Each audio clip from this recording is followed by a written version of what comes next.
영문학 사상 가장 위대한 작가 윌리엄 셰익스피어. 그의 작가로서 후반기에 해당하는 17세기 초, 당시 잉글랜드는 셰익스피어를 절대적으로 지원해준 엘리자베스 1세의 사망 이후 그녀의 먼 친척으로서 스코틀랜드의 왕인 동시에 잉글랜드의 왕으로 즉위한 제임스 1세의 통치 아래 있었고, 선왕 못지않게 그를 든든히 지원해준 새로운 국왕의 은혜에 보답하려 한 셰익스피어는 그를 흡족시킬 수 있는 예사롭지 않은 내용을 담은 특별한 작품을 발표하게 되는데요. 이것이 바로 그의 유명한 4대 비극 중 하나이자 욕망으로 타락한 인간이 끝내 파멸에 이르는 모습을 표현한 걸작 맥베스였습니다. 스코틀랜드의 왕족이자 용맹한 장군인 맥베스는 반란군을 진압하고 돌아오는 길에 그의 동료 벤크호와 함께 밤중에 광야에서 3명의 마녀들을 만나 맥베스가 장차 왕이 될 것이며 벤크호의 경우 그의 자손들이 장차 왕이 될 것이라는 특별한 예언을 듣게 됩니다. 17세기 당시 잉글랜드인들은 라파엘 홀린시드가 저술한 연대기에 근거하여 작중의 벤크호를 그들의 국왕 제임스 1세가 속한 스코틀랜드의 한 오래된 가문의 조상으로 여기고 있던 만큼 마녀의 예언대로 그의 후손들, 즉 스코틀랜드의 선대왕들을 비롯해서 현재의 왕인 제임스 1세의 왕권의 당위성을 나타내려 한 것인데요. 그러나 이것은 어디까지나 당대의 인식이며 명백한 실존 인물인 맥베스와 달리 벤크호와 관련된 이야기들은 전부 야사일 뿐, 그의 실존 여부 또한 역사적 사실로서 전혀 증명된 바 없기에 그는 현재까지도 한낱 신화적 존재로 취급되고 있습니다.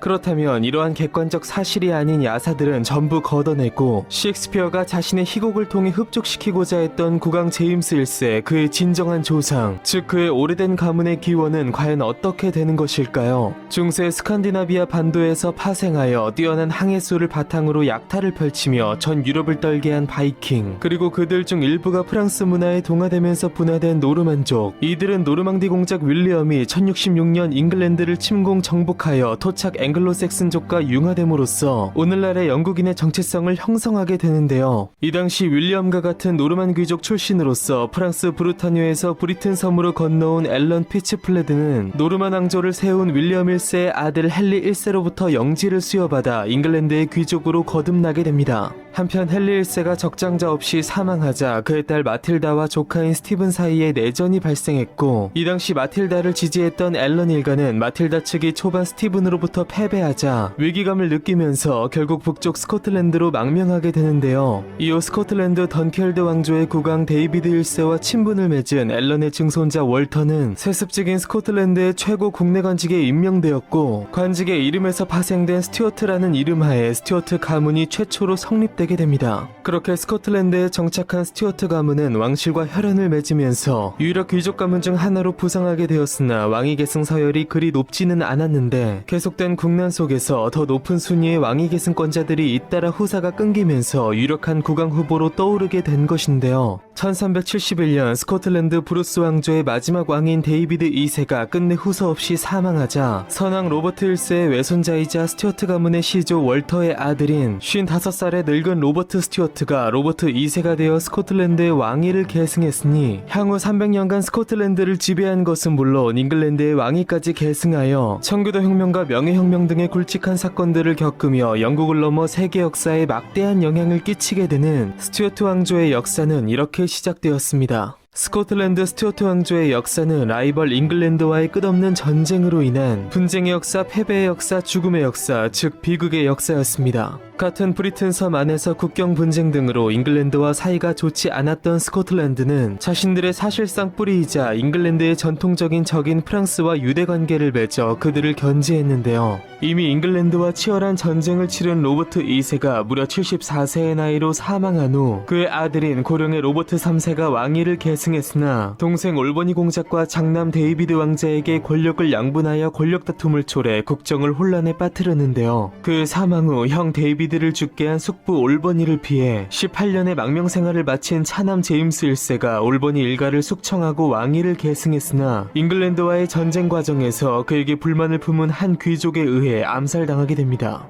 그렇게 제임스 1세의 사망 후 6살의 아들 제임스 2세가 왕위를 계승하면서 유력 귀족들이 섭정을 하게 되었고, 성인이 되어 섭정 귀족들을 제압한 뒤 장미전쟁을 틈타 혼란스러운 잉글랜드를 침략했으나 결국 어이없는 사고로 인해 전사했으며, 부친과 똑같이 6살의 왕위에 올라 성인이 되어 섭정 귀족들을 숙청한 제임스 3세는 잉글랜드와의 평화 정책으로 국내 인기가 하락한 속에 내외부적으로 반란과 적의 침공이 함께 일어나면서 이를 진압하는 과정에서 암살당하게 됩니다. 한편 혼란을 야기시킨 무능한 부친과 달리 반란을 진압하고 국정을 안정시켜 나간 제임스 4세는 장미전쟁을 끝내고 투대 왕조가 세워지면서 어수선한 분위기 속에 있던 잉글랜드를 침공했고, 전쟁을 기피한 그들의 왕 헨리 7세의 장녀 마거리 튜더와의 혼인을 이루어냄으로써 양국 사이의 평화 분위기를 조성하게 되는데요. 그러나 잉글랜드에서 헨리 7세가 죽고 혈기왕성한 헨리 8세가 즉위한 뒤 잉글랜드의 프랑스 침공 과정에서 프랑스와 동맹 중이던 스코틀랜드와 갈등이 일어나면서 결국 또다시 전쟁이 벌어졌고, 양측 모두 10만 가까이의 병사가 동원된 플로든 전투에서 많은 병사들의 희생 속에 대패, 제임스 4세 자신 역시 전사하게 됩니다. 그렇게 사망한 제임스 4세의 뒤를 이어 선조들보다 한참 더 어린 불과 1년 5개월 된 나이로 왕위를 계승한 제임스 5세는 성인이 되는 과정에서 어머니 마거릿의 힘을 빌려 정계의 실세였던 친프랑스파인 삼촌 올버니 공작을 몰아냈고, 마거릿의 새 남편으로서 또 다른 유력자로 떠오른 친잉글랜드파인 앵거스 백장 역시 몰아내면서 왕으로서 서서히 권력을 장악해 나가게 됩니다.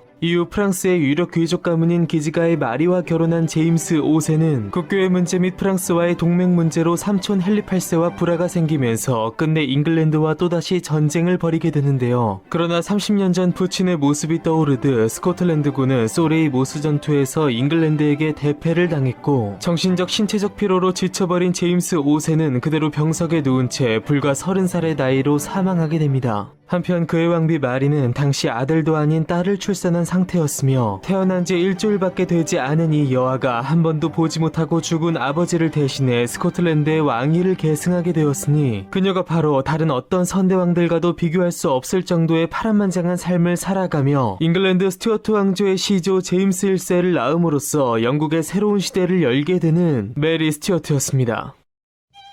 중세의 혼란기 속에서 프랑스에서 잉글랜드를 거쳐 스코틀랜드에 도달하여 끝내 일국의 왕자를 차지한 스튜어트 가문, 그들로부터 시작된 영광과 슬픔의 스튜어트 왕조 400년의 역사, 그리고 자국의 역사가 오랜 적국 잉글랜드로까지 확장되는 이 중요한 시점에서 중대한 역사적 사명을 띠게 된 메리 스튜어트. 태어나자마자 부친을 잃고 왕이 된 이 가엾은 여아의 인생은 어디로 흘러갈 것이며, 그녀의 손에 달린 스튜어트 왕조의 운명은 과연 어떻게 펼쳐지게 될까요? 끝없는 고난과 역경을 헤쳐나가며 민주 역사에 이정표를 세운 위대한 왕조의 이야기, 지금부터 그 장엄한 이야기가 시작됩니다.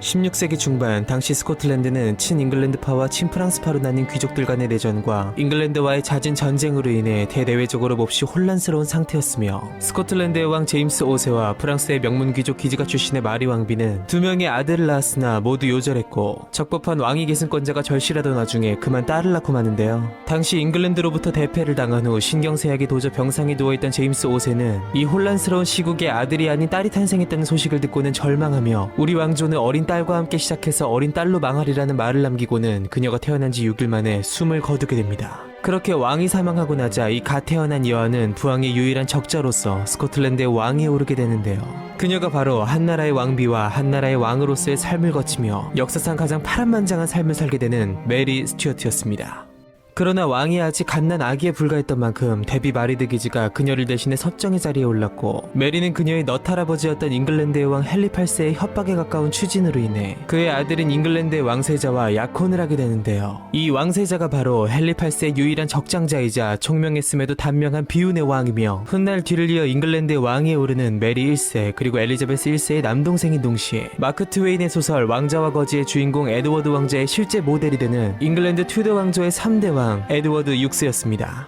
그러나 곧 헨리 8세가 노골적으로 본래 목적이었던 스코틀랜드 통합에 대한 야욕을 드러낸 한편, 섭정인 마리 역시 프랑스인으로서 당연 뼛속까지 친프랑스파였으므로 강압으로 맺어진 혼인조약 따위를 지킬 의사가 전혀 없었기에 스코틀랜드와 잉글랜드 양국이 맺은 동맹과 약혼은 단번에 깨지게 됩니다. 그리하여 섭정 마리는 자신의 신복인 스코틀랜드 내 카톨릭 세력과 논의한 끝에 왕 메리와 프랑스의 왕세자 간의 혼인 협정을 맺는 한편 이듬해인 1548년 6살 된 딸 메리를 자신의 고국 프랑스로 보내 프랑스 왕실에서 양육하게 되는데요. 태어나자마자 일국의 왕에 오른 동시에 섭정인 어머니의 주손으로 또다시 외국으로 보내진 이 어린 여아의 운명은 앞으로 과연 어떻게 펼쳐지게 될까요?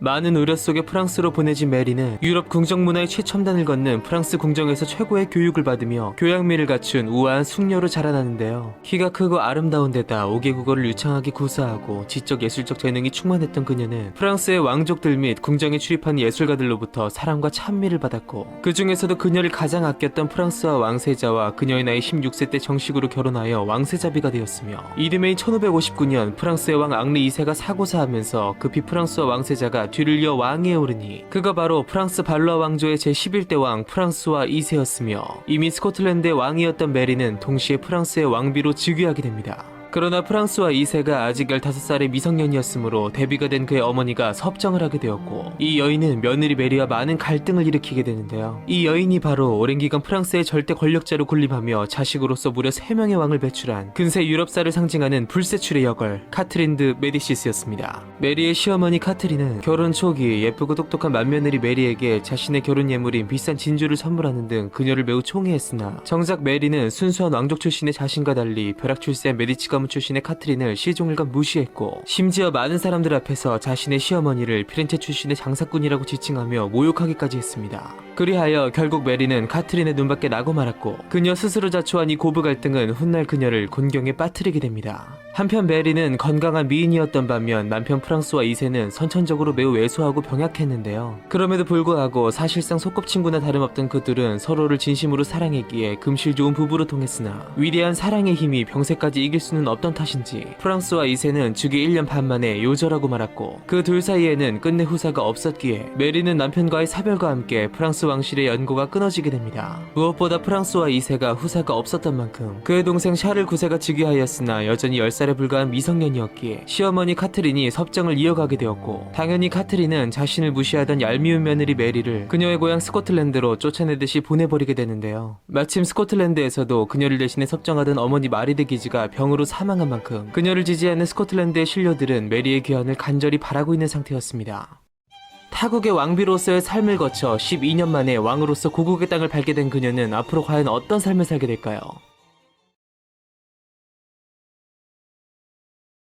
아픈 상처를 뒤로한 채 새로운 출발을 기대하며 귀향 중이던 메리였으나 그녀가 프랑스 궁정에서 남편을 잃고 시어머니와 갈등을 일으키고 있을 동안 그녀가 이미 명목상의 왕이었던 본국 스코틀랜드는 종교적 갈등으로 인해 불행히도 내전에 휩싸이고 있었습니다. 당시 전 유럽을 강타한 종교개혁의 영향으로 유럽 전역에 다양한 개신교 교파들이 생겨나던 상황에서 앞서 이루어진 잉글랜드의 위로부터의 종교개혁과 달리 스코틀랜드의 경우 유럽 대륙의 개혁신학을 전파한 존 녹스의 영향으로 녹스를 후원하는 개신교 귀족과 사제들이 점차 늘어났기에 골수 카톨릭이었던 섭정 마리를 비롯한 기존 카톨릭 세력들이 이들에 대한 박해에 나서면서 두 세력의 갈등으로 인해 스코틀랜드는 사실상 내전 상태와 다름없는 시국을 맞이하고 있었습니다. 이러한 혼란 속에 존 녹스를 위시한 스코틀랜드의 종교개혁 세력들은 아무래도 카톨릭 세력에 비해 열세였던 만큼 카톨릭과 단절하고 영국 국교회를 채택한 잉글랜드의 도움을 요청했고 잉글랜드의 여왕 엘리자베스 1세는 합법적인 권력에 반기를 드는 그들이 못마땅했음에도 아버지 헨리 8세처럼 스코틀랜드 통합에 대한 야욕이 있던 만큼 처음에는 비밀리에 나중에는 아예 대놓고 자금과 무기를 지원하며 내전에 불을 붙이기 시작했고 이처럼 스코틀랜드 내전에 잉글랜드가 본격적으로 뛰어들자 메리의 외가인 프랑스 역시 개입하게 되는데요.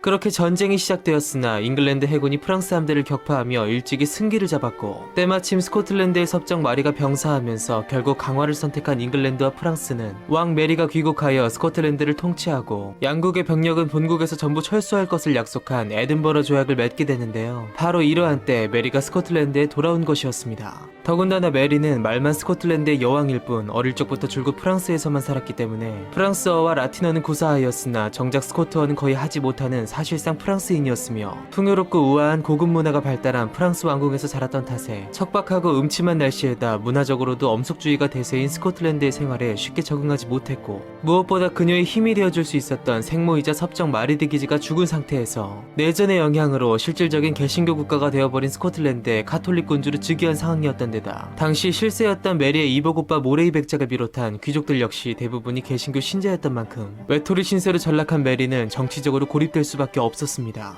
그리고 이러한 때 그녀를 자신의 위협으로 여긴 타국의 한 여인은 메리의 왕으로서의 향후 삶에 큰 영향을 끼치게 되는데요. 대체 이 여인은 누구이며 그녀는 메리의 삶에 앞으로 어떤 영향을 주게 되는 것일까요? 깊은 상처를 안은 채 12년 만에 돌아온 고국으로부터 덩달아 불청객 취급을 받게 된 불행한 여왕 메리 스튜어트. 그리고 그런 그녀 앞에 나타난 한 의문의 여인. 새로운 위기에 봉착한 그녀의 향후 삶은 앞으로 과연 어떻게 펼쳐지게 될까요? 한편 메리가 스코틀랜드로 돌아오기 2년 전, 잉글랜드에서는 사망한 선왕 메리 1세의 뒤를 이어 헨리 8세의 마지막 남은 후손이었던 그녀의 이복 여동생이 뒤를 이어 잉글랜드의 왕위에 오르게 되는데요. 그녀가 바로 사형당한 엠블린이 낳은 헨리 8세의 사생아로 태어나 끝내 잉글랜드의 왕위를 거머쥐게 되는 44년간 혼란의 시대 속에서 수많은 치적을 남기며 당시 유럽의 후진국이었던 잉글랜드를 세계 최강대국으로 만드는 데 이바지한 영국을 넘어 세계 역사상 가장 위대한 여왕 엘리자베스 1세였습니다. 이 엘리자베스와 메리는 그녀들을 둘러싼 복잡한 사정들로 인해 이후 평생을 서로 열등감과 우월감이 교차되는 복잡한 감정과 깊은 갈등 속에 보내게 됩니다. 먼저 그녀들을 둘러싼 갈등의 가장 큰 원인은 헨리 8세의 아버지이자 엘리자베스의 할아버지인 튜더 왕조의 시조 헨리 7세의 적장녀 마거릿 튜더의 손녀였던 메리는 현실적으로 가장 유력한 잉글랜드의 왕위 계승권자였기에 공주의 지위와 왕위 계승권을 박탈당한 바 있는 사생아 출신으로서 끝없이 정통성 논란에 시달리던 엘리자베스에게 있어 그녀의 왕권에 가장 위협이 되는 존재였다는 것입니다.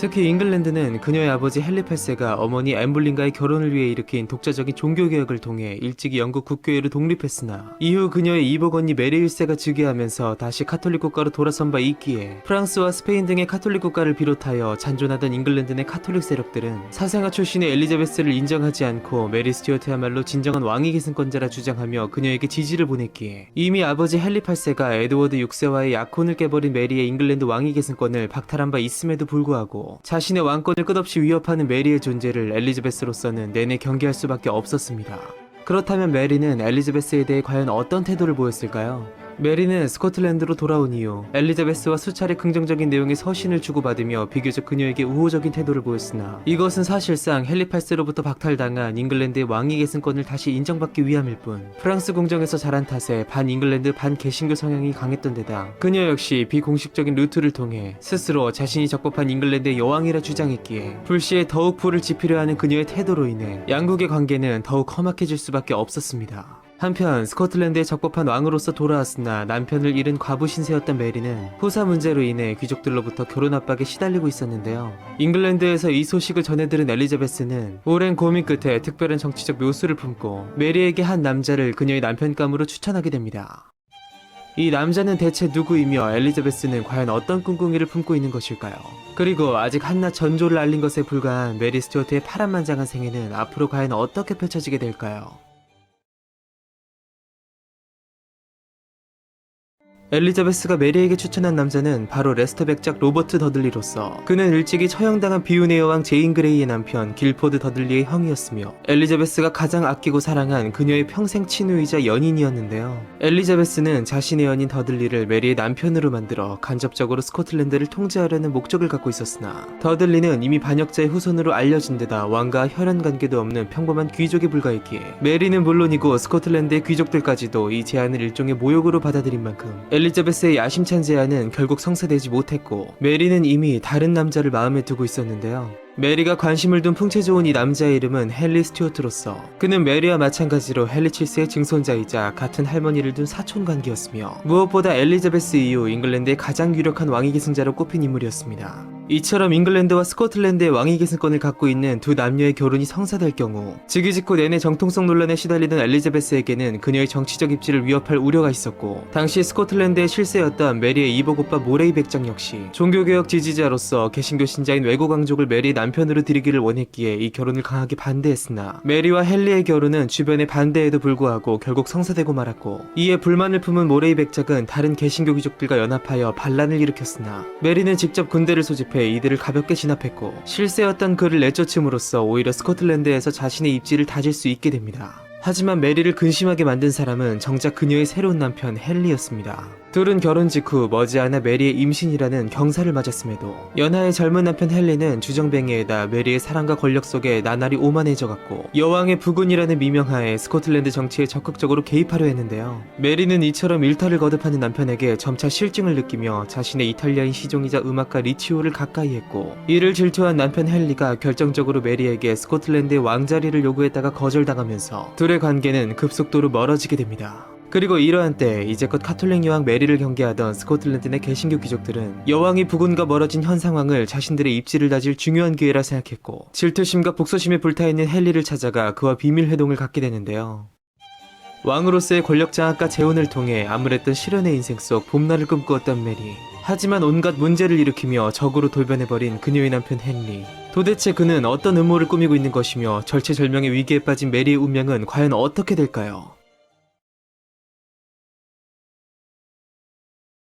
헨리는 귀족들과의 회동 끝에 결국 메리의 시종 리치오를 죽이기로 결심했고, 메리의 침실에 들이닥친 그들은 메리의 면전에서 리치오를 무려 56차례나 찔러 죽이게 됩니다. 하지만 정작 질투의 대상이었던 리치오가 죽고 나자 마음이 다시 약해져 버린 헨리는 자신은 살해 음모와 관련이 없는 것 마냥 시치미를 떼며 불안에 떨고 있던 메리에게 손을 내밀게 되는데요. 충격 속 사건의 앞뒤 정황을 떠나 당장 남편에게 매달릴 수밖에 없었던 메리는 헨리를 설득해 함께 도망쳤고, 이후 그들에게 손을 내민 보스웰 백작 제임스 헵번의 도움으로 병력을 모아 다시 둘은 왕궁으로 귀환하였으며, 음모에 가담했던 귀족들은 전부 도망치게 됩니다. 그러나 음모의 주모자 헨리가 갑자기 편을 바꾼 것에 귀족들은 분노하며 그에 대한 앙금을 품게 되었고, 마찬가지로 어쩔 수 없이 그를 이용한 것일 뿐 그가 귀족들과 결탁하여 리치오를 죽였음을 인식함으로써 자신을 배신한 남편 헨리에게 깊은 앙심을 품게 된 메리는 그를 멀리한 채 오히려 그녀를 도운 보스웰 백작을 가까이 하며 예전 리치오처럼 거의 애인으로 삼다시피 했고, 단번에 그의 영향력은 급속도로 커지게 됩니다. 그러나 이러한 남편에 대한 징후를 희석시키려는 듯 그와 나는 과거의 사랑이 산물로서 임신 중이던 메리는 아이를 낳게 되는데요. 메리가 한 번도 보지 못한 죽은 그녀의 아버지 제임스 5세의 이름을 딴 이 아이의 이름은 바로 제임스로서, 그는 훗날 스코틀랜드와 잉글랜드 두 나라의 역사의 중요한 페이지를 장식하며 그의 어머니 메리와 엘리자베스 사후 세계 역사의 중심에서 새로운 시대를 이끌게 됩니다. 한편 잉글랜드에서 제임스 왕자의 탄생 소식을 들은 엘리자베스는 메리에게 축하의 뜻을 전하는 한편 메리의 요청을 받아들여 그의 대모가 되어주게 됩니다. 한편 리치오 살해 및 반란 사건 이후 서로에 대한 신뢰에 금이 간 메리와 헨리 사이에는 한동안 냉담한 기류가 흘렀으나, 아들 제임스의 탄생 이후 메리가 남편 헨리에게 다시 손을 내밀면서 둘의 관계는 다시 회복되는 듯 보였는데요. 그러나 불과 며칠 뒤 헨리가 머물던 저택에서는 큰 폭발이 일어났고, 폭사당한 헨리는 처참한 시체로 발견되고 맙니다. 헨리의 이 끔찍한 죽음에 대한 배후는 지금까지도 명확하게 밝혀지지 않았으나, 정황상 헨리에게 앙금을 품었던 메리와 여왕의 새 남편이 되고 싶어한 보스웰 백작의 합작으로 추정될 수밖에 없었고, 이 소문이 스코틀랜드 내부는 물론 국외로까지 돌게 되자 자연히 메리는 대내외적으로 신뢰를 잃게 되는데요. 아끼던 신하의 처참한 죽음을 경험한 뒤 곧이어 아들의 탄생이라는 기쁨을 누렸으나, 이번에는 충격적인 사고로 한때 사랑했던 남편을 잃은 메리. 정말 그녀는 남편의 죽음에 연관이 있는 것일까요? 그리고 베일에 쌓여있는 보스웰 백작은 과연 어떤 인물이며 그는 정말로 특별한 야심을 품고 있는 것일까요?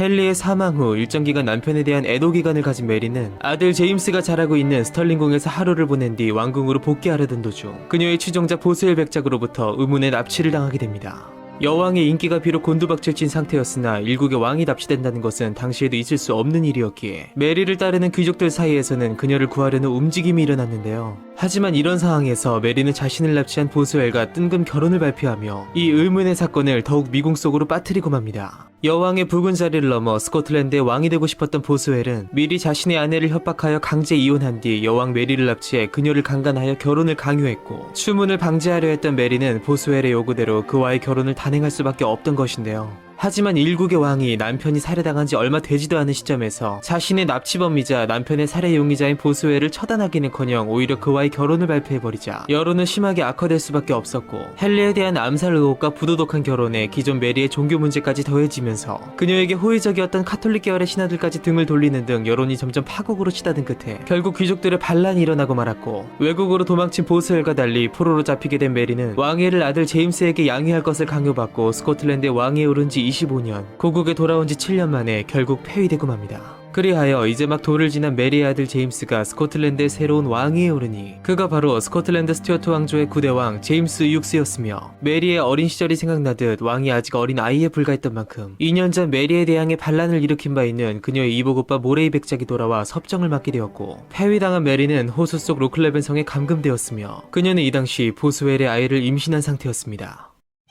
남편을 잃은 뒤 믿던 신하로부터 납치와 강간을 당하고 협박에 의해 세 번째 결혼을 감행했다가 끝내 민심을 잃고 폐위당한 불행한 여왕 메리 스튜어트. 하지만 그녀의 비극적 생애는 아직 끝나지 않았는데요. 그녀의 생애는 어떻게 여기서 더 파국으로 치닫게 되는 것일까요? 감금될 당시 메리는 보스웰의 아이를 임신하고 있었으나 치욕스런 감금 생활로 인한 충격의 여파로 결국 유산하고 맙니다. 하지만 이에 굴하지 않은 메리는 건강을 회복한 뒤 측근들의 도움으로 성을 탈출하여 아직 자신을 지지하는 세력들의 도움을 받아 왕위를 되찾기 위한 전쟁을 준비하게 되는데요. 하지만 섭정 모레이 백작이 이를 눈치채고 급습하면서 메리의 병력들은 일격에 무너져 버렸고, 겨우 살아남은 메리는 잉글랜드로 도망을 가게 됩니다. 한편 스코틀랜드의 전 여왕 메리가 망명을 해오자 잉글랜드의 여왕 엘리자베스는 메리의 처우를 놓고 깊은 딜레마에 빠지게 되는데요. 자신의 직계 자손이 없는 만큼 잉글랜드의 제1왕위 계승권자로서 국내 잔존한 카톨릭 세력의 열렬한 지지를 받았던 메리의 망명은 엘리자베스의 입장에서 여러모로 위협적일 수밖에 없었습니다. 그러나 엘리자베스는 끝내 메리의 망명을 받아주었으니 그 이유는 여왕 자신의 가장 가까운 친척의 일을 나몰라라 하는 것을 가혹한 일이라 보았고, 왕권 신수설을 신봉하는 절대 왕정기의 왕으로서 메리가 폐위당한 사건을 신하에 불과한 반역자들이 신이 내린 왕을 내쫓은 불경한 사항이라 보았으며, 만약 메리가 타국으로 향할 경우 해당 카톨릭 국가들이 그녀의 보기를 명분으로 잉글랜드를 침공할 가능성이 있기 때문이었습니다. 망명 당시 메리는 빈털털이었으나 엘리자베스는 그녀를 매의 눈으로 주시하는 한편 거처와 생활비를 마련해 주었고, 비슷한 이유로 잉글랜드에 망명해 있던 스코틀랜드 카톨릭 세력과 잉글랜드 카톨릭 세력의 지지와 도움을 받으면서 암울했던 그녀의 형편도 점차 나아지게 됩니다. 그러나 메리의 인생에 있어 평화와 안정은 역시 너무도 어색한 단어였던 걸까요? 메리가 망명한 지 겨우 1년여 만인 1569년, 엘리자베스의 걱정이 틈을 주지 않고 곧바로 현실이 되어버렸으니 잉글랜드 내 카톨릭 세력들이 잉글랜드의 노포 공작과 메리를 결혼시킨 뒤 엘리자베스를 몰아내고 둘을 잉글랜드의 군주로 추대하려는 음모를 꾸미다가 그만 발각되었던 것인데요. 사건이 드러나자 엘리자베스는 노포 공작을 비롯한 연루자들을 곧바로 체포하여 처형했고, 마지막 남은 모반의 주체인 메리의 처우를 두고 자신의 호의를 배신한 그녀 행동에 큰 배신감을 느끼며 다시 한번 깊은 딜레마에 빠지게 됩니다. 감금 상태에서 탈출하여 왕권 회복을 노리다가 실패 후 결국 잉글랜드에 망명하였으나, 이번에는 잉글랜드의 왕위와 관련된 거대한 모반에 연루되어버린 풍운의 여인 메리 스튜어트. 그녀는 정말 엘리자베스의 은혜를 배신한 모반의 주체였던 것일까요? 그리고 점차 끝을 향해 치닫고 있는 그녀의 생애 속에는 과연 어떤 이야기들이 더 남아있을까요? 은혜를 베풀었던 상대로부터 개인적인 배신감을 느낀 것은 물론, 메리의 존재 자체가 잉글랜드 내 카톨릭 세력의 구심점임을 재확인한 엘리자베스는 메리를 처형해야 한다는 여론이 점차 힘을 얻는 와중에 자신의 왕권과 국교회에 절대적 위협이 되는 그녀의 처우를 두고 또다시 깊은 고민에 빠졌으나, 섣불리 메리를 죽였다가 주변 카톨릭 국가들을 자극할 우려가 있었던 만큼 일단은 그녀를 처형시키지 않고 외딴성에 유폐시킨 뒤 관리인을 붙여 감시하게 했습니다. 메리가 스스로 모반의 주체였는지 아니면 단지 모반을 꾀한 세력들이 그녀를 명분으로 삼은 것에 불과한지는 지금까지도 확실히 알 수 없으나, 그녀의 존재 자체가 엘리자베스와 국교회의 거대한 위협인 것은 어떤 수를 쓰더라도 변할 수 없는 사실이었기에 이후로 확실한 명분만 주어진다면 결국 메리는 제거될 수밖에 없는 상황이었는데요. 하지만 이후 그녀에게서 별다른 특이사항은 발견되지 않았고, 메리는 그렇게 그녀가 감금된 셰필드 성에서 무려 18년 동안을 유폐 상태로 지내게 됩니다. 무엇보다 메리를 경계한 잉글랜드의 대신들이 엘리자베스의 의심을 수시로 부추겼기에 세월이 지날수록 메리에 대한 감시는 점점 더 심해졌으며 대우는 점점 더 열악해질 수밖에 없었습니다. 비록 그녀에게 자유는 없었으나 잉글랜드 왕실에서 정기적으로 연금이 나와준 만큼 메리는 많은 하인들을 거느릴 수 있었고, 감시하에 산책과 사냥 등 제한된 야외 활동도 종종 허용되곤 했습니다. 그럼에도 자유를 얻으려는 희망을 포기하지 않은 메리는 외부와 비밀리에 서신왕래를 계속했으며, 어쩔 수 없이 헤어져 버린 자신처럼 어린 나이의 왕이 된 그녀의 아들 제임스에 대한 그리움을 아는 채 프랑스에서 보낸 행복한 유년기를 떠올리며 무엇보다 그녀의 3번의 결혼 중 어쩌면 그녀가 진정으로 사랑했을 유일한 남편 프랑스와 2세를 회상하는 것으로 이 힘든 시절을 견뎌낼 수 있었습니다. 그렇게 18년의 긴 세월이 지났고 44살이 된 메리는 비만과 탈모, 류마티즘 등 각종 질병을 앓는 채 고되고 고되었던 그녀의 비극적 생애의 진정한 종지부를 찍을 거센 운명의 소용돌이를 기다리고 있었습니다. 가톨릭 세력이 주도한 모반에 휘말리며 여왕으로서 여태껏 살아온 만큼의 긴 세월을 유폐와 감금 상태에서 보내며 영원한 불행 속에 갇히게 된 메리. 긴 침묵을 끝내며 다시 그녀에게 찾아온 운명의 소용돌이는 과연 어떤 것일까요? 그리고 이제 마지막 순간만을 남겨둔 메리의 짧고도 길었던 비극적 생애는 과연 어떻게 끝을 맺게 될까요?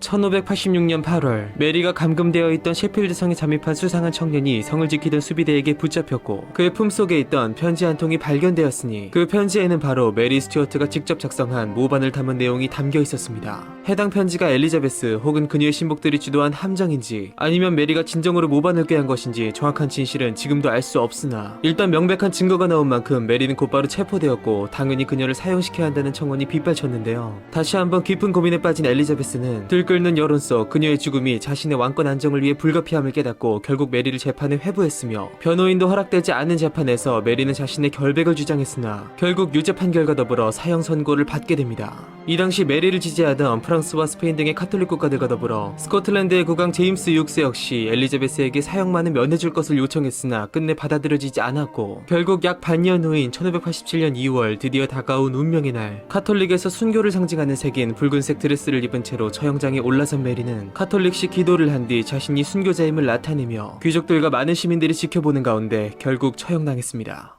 메리의 사망 후 1년 뒤 스페인의 왕 펠리페 2세가 카톨릭 군주였던 메리의 처형을 침략의 명분으로 삼아 무적 함대를 앞세워 잉글랜드를 침공함으로써 근세 유럽의 세력 판도를 뒤바꿀 거대한 전투가 벌어졌으니 이것이 바로 그 유명한 칼레 해전이며 이 전투에서 무적 함대를 괴멸시킨 잉글랜드는 이후 대서양의 제해권을 거머쥐며 향후 세계 최강의 대국으로 나아갈 발판을 마련하게 되었고 이후 15년이 지난 1603년 이러한 위대한 업적을 일궈낸 여왕 엘리자베스 1세가 사망하면서 잉글랜드 내 투도왕가의 혈통은 단절되었고 남겨진 투대 왕조의 유일한 후손이자 스코틀랜드의 왕으로 있던 장성한 메리의 아들 제임스 6세가 잉글랜드의 왕으로 즉위하게 되니 그가 바로 향후 100여 년간 잉글랜드를 지배할 잉글랜드 스튜어트 왕조의 시조 제임스 1세였으며 이후 스코틀랜드와 잉글랜드는 동일인을 왕으로 모시는 최초의 동군연합을 이룸으로써 오늘날 두 나라가 통합된 형태인 그레이트 브리튼 연합왕국의 초석을 다지게 되었으며 제임스 1세는 즉위 직후 한 살 때 이별한 자신의 모친 메리의 시신을 발굴하여 엘리자베스의 시신이 안장되어 있던 웨스터민스터 대성당에 다시 매장함으로써 생전 긴 세월을 두고 대립했던 메리와 엘리자베스 두 여왕은 사후 한 공간에 나란히 누워 함께 영원한 안식을 취하게 됩니다.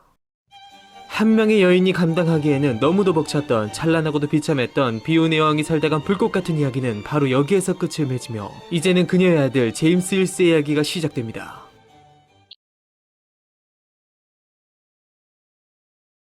1567년 남편에 대한 살해 의혹에 시달리던 스코틀랜드의 여왕 메리 스튜어트가 폐위되면서 이제가 도를 지난 왕세자 제임스가 뒤를 이어 왕위에 오르니 그가 바로 한낱 개인의 파란만장한 삶을 영위한 것에 불과했던 어머니와 달리 일국의 왕으로서 세계 역사에 거대한 영향을 끼치게 되는 제임스 6세였습니다. 그러나 왕이 아직 고작 1살에 불과한 어린 아이였던 만큼 어린 제임스를 대신해 삼촌 모레이 백작을 비롯하여 4명의 귀족들이 잇따라 스코틀랜드에 섭정을 지냈으며 어린 제임스는 가톨릭을 고수했던 모친을 폐위시킨 세력에 맡겨진 만큼 독실한 개신교 신앙의 토대 위에서 양육되었고 이러한 배경은 훗날 그의 전 생애와 그가 왕으로서 이루게 될 수많은 업적에 큰 영향을 끼치게 됩니다. 너무도 이른 나이에 양 부모와 모두 비극적으로 이별하고 위태로운 권력 속에 놓인 비운의 어린 왕이었으나 그래도 스코틀랜드의 통치 세력은 제임스에게 왕으로서 그의 지위에 걸맞는 훌륭한 교육과 문화적 혜택을 충분히 공급해 주었기에 다행히도 제임스는 경건한 신앙과 폭넓은 지성을 갖춘 훌륭한 청년으로 자라날 수 있었는데요. 그러나 그가 성장하는 동안 실질적인 통치권을 둘러싸고 귀족들 간의 권력 다툼이 섭정기간 내내 극도로 심화되었기에 잉글랜드에서 그의 어머니 메리가 모반 혐의로 처형당한 1587년 22살이 된 제임스는 이제야 비로소 왕으로서 확실한 통치권을 가져오게 됩니다. 그렇게 진정한 왕으로서 통치를 시작한 제임스는 곧이어 덴마크의 왕 프레드릭 2세의 딸 앤과 결혼하였으며 잉글랜드의 왕위와 관련된 머지않은 미래를 내다본 그는 그의 대모이자 육촌 이모인 잉글랜드의 여왕 엘리자베스 1세와의 매끄러운 관계 유지를 위해 그의 어머니 메리가 모반 혐의로 사형 선고를 받은 당시에도 형식적인 사형 면제반을 요청하는 등 작은 기억조차 남아있지 않은 생모의 죽음을 방조할지언정 엘리자베스의 심기만은 건드리지 않기 위해, 그리고 방해자가 없는 자신의 안정적인 잉글랜드의 왕위 계승권 확보를 위해 조심스럽고 약삭빠른 현실주의적인 태도를 취했습니다. 그렇게 시간이 흘러 그의 이러한 피나는 노력의 결과로서 제임스 6세가 스코틀랜드의 실질적인 왕위에 오른 지 15년 만인 1603년 40여 년간 잉글랜드를 통치하며 눈부신 발전을 이룩한 엘리자베스 1세가 향년 69세의 나이로 사망하면서 그녀의 직계 자손이 없었던 만큼 마지막 남은 투더 왕가의 유일한 후손이자 북에와 목의 양쪽으로 모두 잉글랜드의 왕위 계승권을 갖고 있던 단리경 헨리 스튜어트와 메리 스튜어트 사이의 유일한 자녀 스코틀랜드의 왕 제임스 6세가 잉글랜드의 새로운 왕위에 오르니 그가 바로 잉글랜드 스튜어트 왕조의 시조 제임스 1세였으며 장미전쟁의 결과로 탄생하여 118년간 잉글랜드를 지배하며 영국 역사상 최초이자 최후의 그리고 최강의 절대 왕권을 누렸던 튜더 왕조는 이렇게 막을 내렸고, 스코틀랜드의 왕이 동시에 잉글랜드의 왕으로 즉위함에 따라 동일인을 왕으로 모시는 브리튼섬 최초의 동군연합이 탄생한 것은 물론 잉글랜드는 물론 기존 잉글랜드가 정복한 웨일즈와 아일랜드까지 얻으며 현대 영국의 영토보다 훨씬 방대한 영토를 다스리게 되었으니, 이렇게 새로운 왕 제임스 1세의 즉위와 함께 이제부터 영국 스튜어트 왕조의 이야기가 시작됩니다.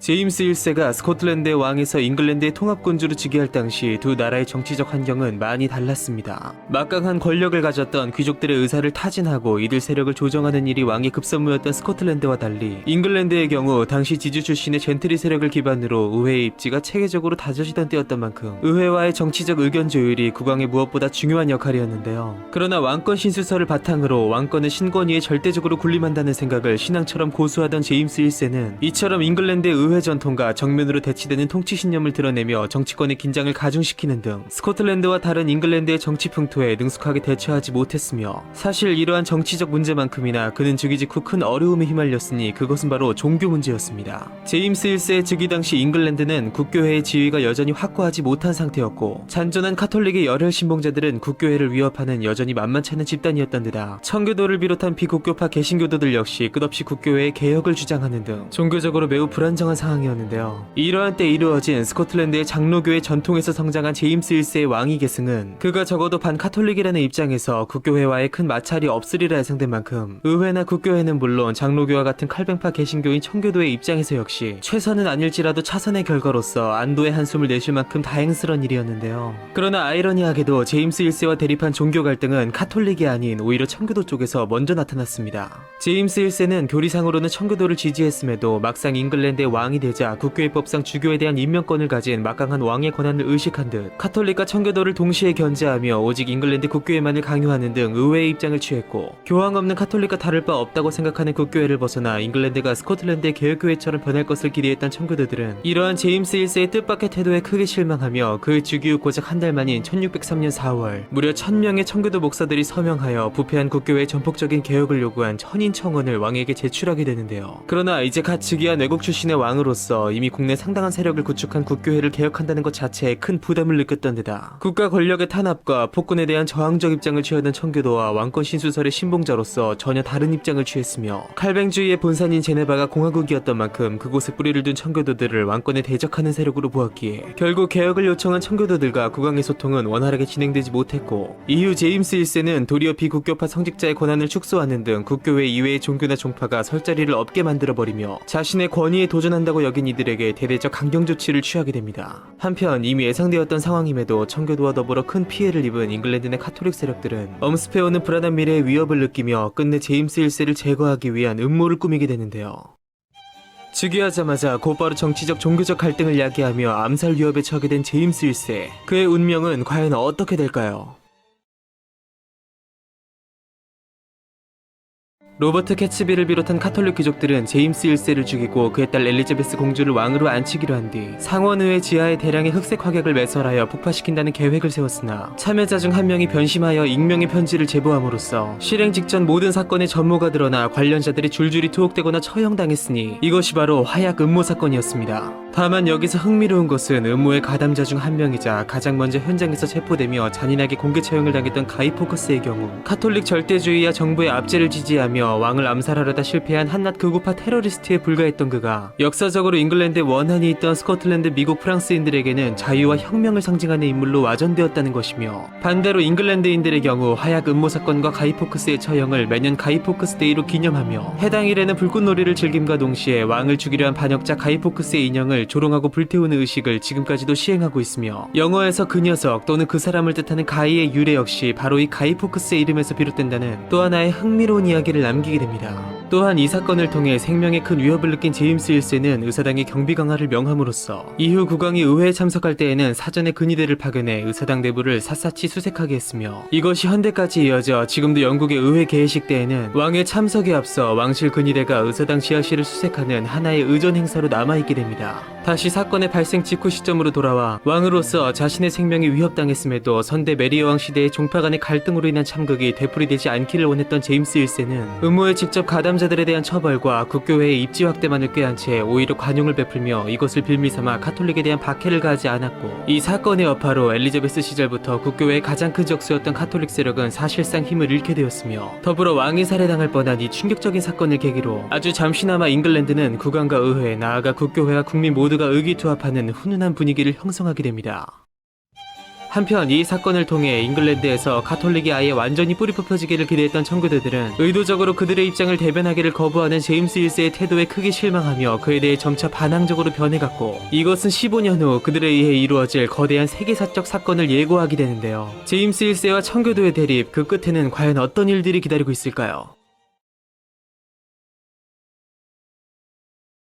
화약 음모 사건 이후 2년 뒤인 1607년, 115년 전 크리스토퍼 콜럼버스에 의해 최초로 발견되었으며 18년 전 선왕 때도 한 차례 식민지 건설이 시도된 바 있던 아메리카 대륙에 제임스 1세는 본격적인 식민지화를 목적으로 런던에 이를 위한 회사를 특허하였고, 회사가 보낸 식민지 주민들이 현재 미국 버지니아 지방에 영국인 정착지를 설립하였으니 이것이 바로 영국이 아메리카 대륙에 건설한 최초의 영국 개척지이자 그들의 왕 제임스 1세 이름을 따서 지어진 제임스타운이며, 현재 전 세계적으로 11개 나라에는 물론 미국에만 무려 19개가 존재하는 동맹의 도시 제임스타운은 바로 여기에서 유래됩니다. 또한 이 제임스타운의 건설자이자 미국의 북동부 지방을 이르는 뉴 잉글랜드의 명명자 존 스미스가 이곳에 있으며 잠시 인연을 맺은 것으로 전해지는 원주민 여인이 바로 그 유명한 포카운타스이며, 그들의 이야기는 먼 훗날 동명의 애니메이션을 통해 세상에 널리 알려지게 됩니다. 한편 잉글랜드에서는 국교회를 강요하는 국왕 제임스 1세에 대한 청교도들의 불신이 커져가는 와중에 제임스 1세 역시 교황의 추종자 카톨릭과 광신적 청교도들은 양극단의 멍청이들이라며 배격하면서 이들의 갈등은 점차 커져만 갔는데요. 훗날 카톨릭과 개신교를 지지하는 국가들 사이에 일어난 독일의 30년 전쟁이 터졌을 때도 전쟁의 시발점이자 그의 사위인 프리드리 5세가 패망의 위기에 처하며 그에게 원조를 요청하였음에도 당시 유대 관계를 맺고 있던 스페인을 의식하며 강 건너 불구경하듯 소극적인 태도를 취했고, 마치 여기에 한술 더 뜨듯 찰스 왕세자를 가톨릭 국가인 프랑스의 공주와 결혼시키면서 그에 대한 청교도들의 반발은 더욱 거세질 수밖에 없었고, 제임스 1세 역시 강경 대응하며 끝내 청교도식 예배를 금지하는 탄압을 하기에 이르렀으니 결국 1620년 왕의 이러한 종교 박해를 참지 못하고 메이플라워 함선에 올라탄 분리파 청교도 100여 명이 영국을 떠나 신앙의 자유를 찾아 현재 미국 매사추세츠 플리머스에 도달하였으니 이들이 바로 필그림 파더스이며, 이들이 개척한 플리머스 식민지가 앞서 개척된 버지니아 식민지와 더불어 훗날 13개 식민지로 발전하여 결국 영국으로부터 독립을 선포 8년간의 전쟁 끝에 자유를 쟁취하게 되니 이것이 바로 세계 최초의 민주주의 국가이자 훗날 초강대국이 되어 세계 역사의 최종 승자로 우뚝 서게 되는 아메리카 합중국, 즉 미국이었으며, 이처럼 현 미국의 모태가 된 제임스타운을 건설케 하고 신앙의 자유를 억압함으로써 미국의 정신적 뿌리가 된 청교도들을 떠나게 한 제임스 1세는 사이반 타이반으로 세계 최강대국 미국의 탄생에 있어 결정적인 역할을 하게 됩니다. 한편 다시 왕과 청교도가 한창 대립하던 시점으로 돌아와 가톨릭과 청교도로부터 끝없이 불만을 사고 정치적으로 위협까지 받는 상황에서 제임스 1세는 상황을 타개할 방책으로서 무엇보다 외부 세력에 휘둘리지 않는 독립적인 국가적 종교적 정체성을 확립하기 위한 국교회의 근본적인 개혁을 추구하게 되는데요. 이 개혁의 방향이 곧 지금 현대 성공회의 모습, 즉 신학적으로는 개신교의 것을 따르되 가톨릭과 같은 교회 조직은 유지하는 것이었습니다. 또한 제임스 1세는 이러한 개혁의 일환 중 하나로 가톨릭과 청교도, 국교회 모두를 충족시킬 수 있는 훗날 전 세계적으로도 큰 영향을 끼치게 되는 한 국가적 사업을 꾀하게 되는데요.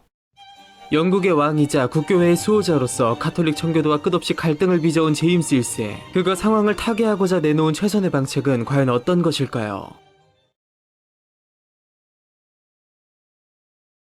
17세기 초 당시 영국이 보편적으로 사용하고 있던 칼뱅의 제네바 성경은 각주나 난해주가 지나치게 많아 보편적으로 읽히기에 어려웠던 데다 국왕에 대한 저항권을 인정하는 내용의 해석이 들어있어 당시 왕권 강화에 걸림돌이 될 수 있는 문제들이 있었기에 제임스 1세는 이러한 문제들을 해결하는 동시에 비국교도들의 불만을 타개할 목적으로 국교회만이 아닌 가톨릭 청교도를 모두 참여시켜 모든 교회가 보편적으로 사용할 수 있는 새로운 성경의 번역을 지시하게 되는데요. 그렇게 무려 7년 동안 47명의 학자들이 참여하여 당시 존재하던 성경 사본들과 번역본들을 수집하여 비교 및 수정하고 번역하는 작업이 진행되어 결국 새로운 성서 번역본의 초판이 완성되었으니 이것이 바로 400년이 지난 오늘까지도 전 세계적으로 가장 널리 읽히고 사랑받고 있는 현대의 가장 보편적인 성경, 킹 제임스 성경이었습니다. 애초에 국교회 자체가 신학적 개혁주의의 철저한 추구보다는 교황의 영향력으로부터 독립하고자 한 것이 발단이만큼 가톨릭과 청교도 등 다른 종파들의 성격이 적당히 섞여 있었던 데다 번역 작업에 역시 이들 모두가 참여함으로써 그들의 의견이 골고루 반영되었기에 특정 교파에게만 사용되지 않고 모든 종파들로부터 이견 없이 받아들여질 수 있었는데요. 무엇보다 킹 제임스 성경은 영국 역사에 두 가지 큰 의미를 지니게 되니 하나는 종교의 왕권 간섭을 멀리하기 마련인 전제군주제 국가에서 교회가 아닌 왕의 명령으로 찍어낸 성경이라는 것인데 이것은 제임스 1세 개인의 종교적 소신 및 소양을 넘어 국교의 특성상 국왕의 명목상의 수장이었기에 가능했던 것으로 해석할 수 있으며 또 하나는 인쇄기로 대량 생산하여 온 국민에게 보급된 영어 성경이라는 점에서 구텐베르크의 인쇄혁명을 잇는다는 것인데 이는 당시 영국의 뛰어난 활자기술 즉 18세기에 이루어질 산업혁명보다 한 세기 반을 앞선 17세기 초반에 이미 영국이 뛰어난 과학기술 역량을 보유했음을 증명하는 것으로서 신앙적으로 또 기술적으로 영국의 우수성을 온 유럽에 드러내게 됩니다. 이 외에도 흥미로운 것은 이 오래된 역본이 문학적 측면에서 역시 큰 비중을 차지하고 있다는 것인데요. 아름다운 문체와 살아있는 구어적 표현, 수많은 인용문과 표현 구문이 담겨있는 킹 제임스 성경은 영어권에 가장 널리 퍼지고 오래된 역본인 만큼 여러 문학작품이나 성가, 링컨의 게티스버그 연설 등의 유명한 역사적 연설은 물론 현대 각종 의전 행사에서 역시 사용되고 있으며 셰익스피어의 문학과 더불어 현대 영어의 발전에도 큰 기여를 하게 됩니다. 한편으로 킹 제임스 성경은 제임스 6세의 고향인 스코틀랜드에도 큰 영향을 주게 되는데요. 당시 잉글랜드보다 인쇄술의 도입이 늦었던 스코틀랜드는 자체적으로 제작한 성경이 아닌 잉글랜드에서 출간된 킹 제임스 성경을 구해다 읽는 수밖에 없었고 이 점은 영어가 스코틀랜드에 대규모로 유입되는 토대가 되었으며 이때를 기점으로 스코틀랜드화된 영어 방언 즉 스코틀랜드 영어가 형성되면서 스코틀랜드의 토착 언어들은 소수 언어가 되거나 소멸되어 버리는 결정적 원인을 제공하게 됩니다.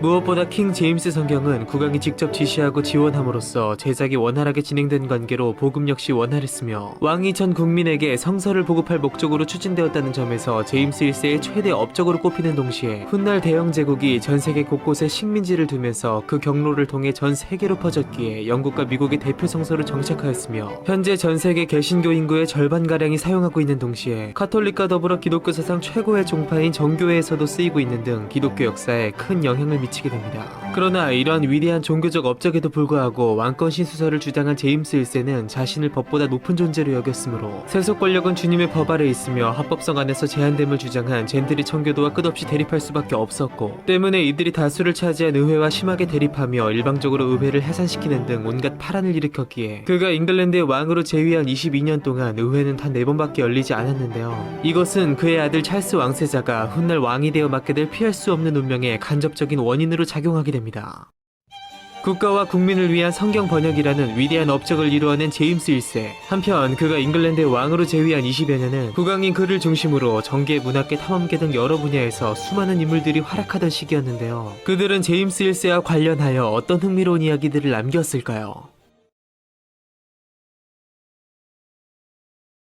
인도를 준다 해도 셰익스피어와는 바꾸지 않겠다. 이 명언 때문일까요? 영문학은 물론 세계 문학사상 최고의 극작가로 평가되는 윌리엄 셰익스피어는 흔히 엘리자베스 시대의 인물로만 인식되는 경향이 있으나 그는 여왕의 사망 이후에도 제임스 1세 치하에서 극작가로서 꾸준한 활동을 이어갔으며 제임스 1세 역시 그를 선왕 못지않게 특별히 아끼며 셰익스피어의 글로브 극장을 왕실 극단으로 승격시켜주는 등 시종일관 지원을 아끼지 않았고 이러한 든든한 지원 속에 셰익스피어의 가장 유명한 4대 비극 중 햄릿을 제외한 맥베스, 오셀로, 리어 왕이 모두 제임스 치하에서 탄생하였으며 특히 셰익스피어는 맥베스에서 당시 스튜어트 가문의 조상으로 여겨지던 벤쿠어를 선역으로 등장시키며 극중 마녀의 예언을 통해 그의 후손이 왕이 될 것이라는 내용을 넣는 등 자신의 열렬한 후원자 국왕 제임스 1세와 스튜어트 왕가를 향한 노골적인 아부와 사심을 드러내기도 했습니다. 아는 것이 힘이다. 이 명언의 주인공 데카르트와 함께 근세 철학의 개척자이자 영국의 전통적인 경험주의 철학의 창시자, 또한 17세기 과학혁명의 시조로 평가되는 프란시스 베이컨. 그의 경우 제임스 1세 치하에서 국세관을 거쳐 대법관을 지내는 등 서양 철학사를 통틀어 최고의 관직에 올라 국왕의 최측근으로 활동하며 승승장구했으나 뇌물수수 사건을 일으킴으로써 모든 명예와 지위를 빼앗기며 허망하게 추락하는 등 불미스러운 일을 겪기도 했으며, 그는 훗날 제임스 1세의 사망 후 1년 뒤 그 유명한 프란시스 베이컨의 냉동닭이라는 일화를 남기며 자신의 연구 방법론을 온몸으로 실천하고 마지막 순간까지 학문을 연구하던 끝에 실험 속 얻은 독감으로 생을 마감하게 됩니다. 또한 제임스 1세 치하에서 이루어진 미국 내 영국의 최초의 연구 개척지 제임스타운의 건설에 앞서 엘리자베스 치하 신대륙을 탐험하며 감자와 담배를 영국으로 도입하고 버지니아를 명명하는 등 앞서 영국의 아메리카 식민지 건설에 초석을 다진 항해가 월터 롤리 역시 제임스 1세가 즉위하던 해 국왕 폐위 음모와 관련된 정쟁에 휘말리며 런던 탑에 갇혀 12년간 유폐 생활을 보내던 중 옥중에서 세계사를 저술하기도 했으며, 추록 후 65세의 나이로 다시 남미의 기아나로 모험을 떠났으나 모험 도중 부하의 실수로 스페인과 무력 충돌이 발생한 탓에 평화주의자였던 국왕 제임스 1세의 명령으로 당시 규정에 따라 끝내 웨스터민스터의 형장의 이슬로 사라지게 됩니다. 그리고 이 당시 칼레 해전에 참가한 바 있으며 서아프리카와 태평양을 탐험했던 한 영국인 항해사가 자신을 지원해준 네덜란드 상인들에게 최대 이익을 가져다 준다는 조건 하에서 모세 끝에 일본으로 향했으니, 그가 바로 최초로 일본에 도달한 영국인으로 불리는 윌리엄 애덤스였으며, 그는 일본에서 온갖 우여곡절을 겪은 끝에 배 건조 기술을 비롯한 여러 지식을 살려 당시 일본의 실권자 도쿠가와 이에야스의 총애를 받아 방대한 영지와 일본식 이름인 미우라 안진을 하사받고 일본인과 결혼하여 서양인 사무라이가 되어 스페인, 네덜란드, 잉글랜드 등 외국과의 외교 및 교류의 중심적 인물로 쓰였으며, 그가 연 이러한 외교적 포문 위에서 이에야스의 아들이자 후임 쇼군인 도쿠가와 히데타다는 당시 잉글랜드의 국왕이었던 제임스 1세에게 2개의 일본식 갑옷을 선물하기도 했으며, 이 중 하나는 현재 런던 탑에 보관되어 있습니다. 한편 메이플라워호가 신대륙으로 출항하기 1년 전인 1619년 20여 년의 세월을 함께한 앤 왕비가 먼저 세상을 떠났고, 왕으로서 온갖 우여곡절을 겪으며 어느덧 50대 중반의 나이에 들어선 제임스 1세는 몸이 점차 쇠약해져가는 속에 그에게 남은 시간 역시 얼마 남지 않았음을 느끼게 되는데요. 거센 정치 풍랑 속 수많은 업적을 남겼으나 끝없는 정치적 종교적 갈등 속 점차 삶의 끝을 향해 달려가고 있는 풍운의 왕 제임스 1세. 그러나 그의 여정은 아직 끝나지 않았는데요. 마지막 순간만을 남겨둔 그의 생애 속에는 과연 어떤 이야기들이 더 남아있을까요?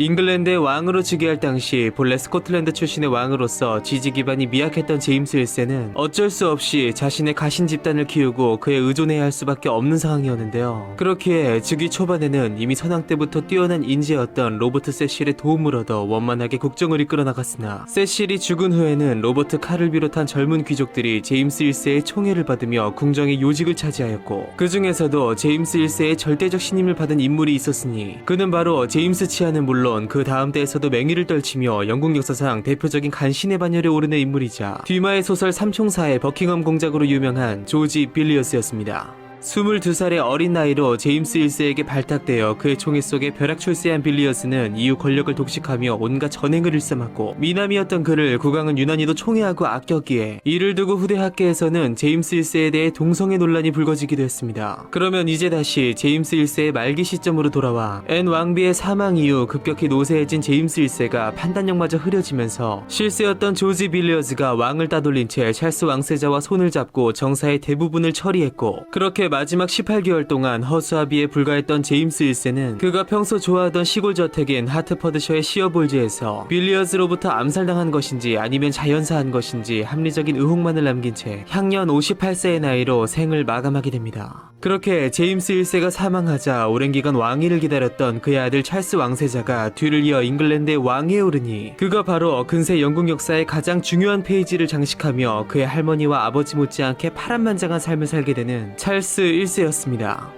역사적으로 선왕 엘리자베스 1세의 후광에 가려져 국교회를 강요한 혼군 정도로 인식되던 제임스 1세였으나, 최근에 와서는 현대적 관점에서 그에 대한 재평가가 이루어지고 있으니, 먼저 잉글랜드만을 다스렸던 엘리자베스와 달리 스코틀랜드의 군주까지 겸했으므로 그의 통치 난이도가 훨씬 높았음에도 두 통합왕국을 적어도 본인의 치세에서는 큰 혼란 없이 유지했다는 점, 그리고 정보강 윌리엄 이후 전통적으로 왕권이 강했던 잉글랜드와 달리 미약한 왕권과 강력한 신권의 대립으로 혼란이 끊이지 않았던 스코틀랜드에 실로 정말로 오랜만에 평화를 가져다준 왕이라는 점, 또한 바실리콘 도론, 흡연 반론, 킹 제임스 성경 등 본인이 직접 쓰거나 저수를 지시한 저작들을 통해 알 수 있듯 그는 중세와 근세의 군주들 중에서도 굉장히 고등교육을 받았고 행정실무에 빠삭했으며 지적으로 역시 충만한 문필가 왕이었다는 점에서 제임스 1세에 대한 새로운 평가가 이루어지고 있습니다. 그는 또한 역사적으로 몇 가지 최초의 업적들을 이루어낸 왕이기도 했는데요. 그는 먼저 왕실이 후원하는 경마대회를 열고자 런던 북쪽에 경마장을 짓게 했으니 이것이 바로 최초의 경마장 뉴마켓이었으며, 그는 또한 흡연 반론을 펴내며 담배를 가리켜 폐에 위험한 천한 관습이자 추잡한 유행이라고 평한 세계 최초의 금연 운동가이자 금연 구역을 지정하는 법안을 만드는 등 세계 최초로 금연 정책을 시행하기도 했고, 마지막 그로 인해 최초로 이루어진 것은 바로 현재 영국의 국기에 관한 것인데, 1603년 스코틀랜드의 왕이었던 제임스 6세가 동시에 잉글랜드의 왕으로 즉위함에 따라 최초의 동군연합을 이룬 두 나라의 왕 제임스 1세는 1606년 왕령을 발표하여 동군연합을 상징하는 새로운 국기를 재정토록하면서 잉글랜드의 국기와 스코틀랜드의 국기가 겹쳐진 초기의 모습이 최초로 만들어졌고, 이후 시간이 흘러 1707년과 1800년의 합병령을 거쳐 기존 그레이트 브리튼의 아일랜드가 합병된 그레이트 브리튼 아일랜드 연합왕국이 탄생하면서 기존 그레이트 브리튼계 역시 아일랜드기가 더해진 현재 영국의 국기가 완성되었으며, 깔끔한 배색과 잘 잡힌 균형미는 물론 대영 제국의 상징으로서 그들의 영토였던 수많은 국가들이 현재까지 사용함에 따라 전 세계적으로 가장 유명한 국기가 된 이 연합왕국의 상징은 이후 유니언 잭으로 불리게 됩니다.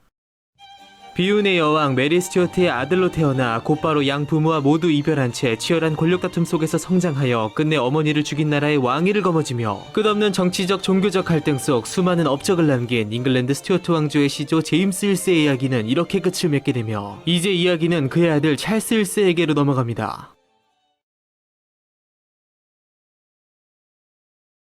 스코틀랜드의 왕 제임스 6세가 잉글랜드의 왕위에 오르기 3년 전인 1600년 스코틀랜드 동부에 위치한 던퍼물린 궁전에서 국왕 제임스 6세와 앤 왕비 사이에 둘째 아들이 태어났으니 그의 이름은 바로 찰스 스튜어트. 훗날 유럽은 물론 세계 역사의 가장 중요한 분기점을 맞게 되는 인물이었습니다. 태어나서부터 병약했던 찰스는 그의 아버지 제임스 6세가 잉글랜드의 왕 제임스 1세로 즉위할 당시 여행에 따르는 위험 부담 때문에 홀로 고향에 남아 건강을 추스린 뒤 뒤늦게서야 겨우 잉글랜드로 넘어올 수 있었는데요. 섬세하고 부드러운 인상을 지녔음에도 느리고 투박한 어투에 소심하고 내성적이었던 찰스는 자라면서 큰 주목을 받지 못했으며, 제임스 1세와 앤 왕비 사이에 태어난 3남 4녀의 자식 중 유년기를 무사히 넘긴 이들은 찰스를 비롯해 오직 형 헨리와 누이 엘리자베스 뿐이었기에 어리고 약했던 찰스는 형과 누이에게 전적으로 의존하였으며, 독실한 개신교인이었던 아버지 제임스 1세가 강조한 엄격한 신앙교육 덕에 세 남매는 깊은 신앙 속에 성장하게 됩니다. 살아남은 찰스의 하나뿐인 형제이자 장남으로서 일찍이 왕세자가 된 헨리는 외모나 재능, 성품면에서 일찍이 두각을 드러냈고 왕세자의 지위에 걸맞게 훌륭히 성장했기에 동생 찰스 역시 그런 형을 잘 따랐으나, 헨리가 18세의 나이로 티푸스에 걸려 급사해버리면서 당시 12살에 불과했던 찰스가 큰 상실감 속에 왕세자의 지위를 물려받게 되는데요. 본래가 차남인데다 작은 키와 허약한 건강, 내성적인 성격으로 인해 누구도 왕의 제목으로 여기지 않았던 데다 타고나길 대국의 통치자보다는 신학 연구자나 섬세한 예술가가 어울렸을 그였기에 왕세자의 자리는 일찍이 그에게 큰 부담으로 지워지게 됩니다.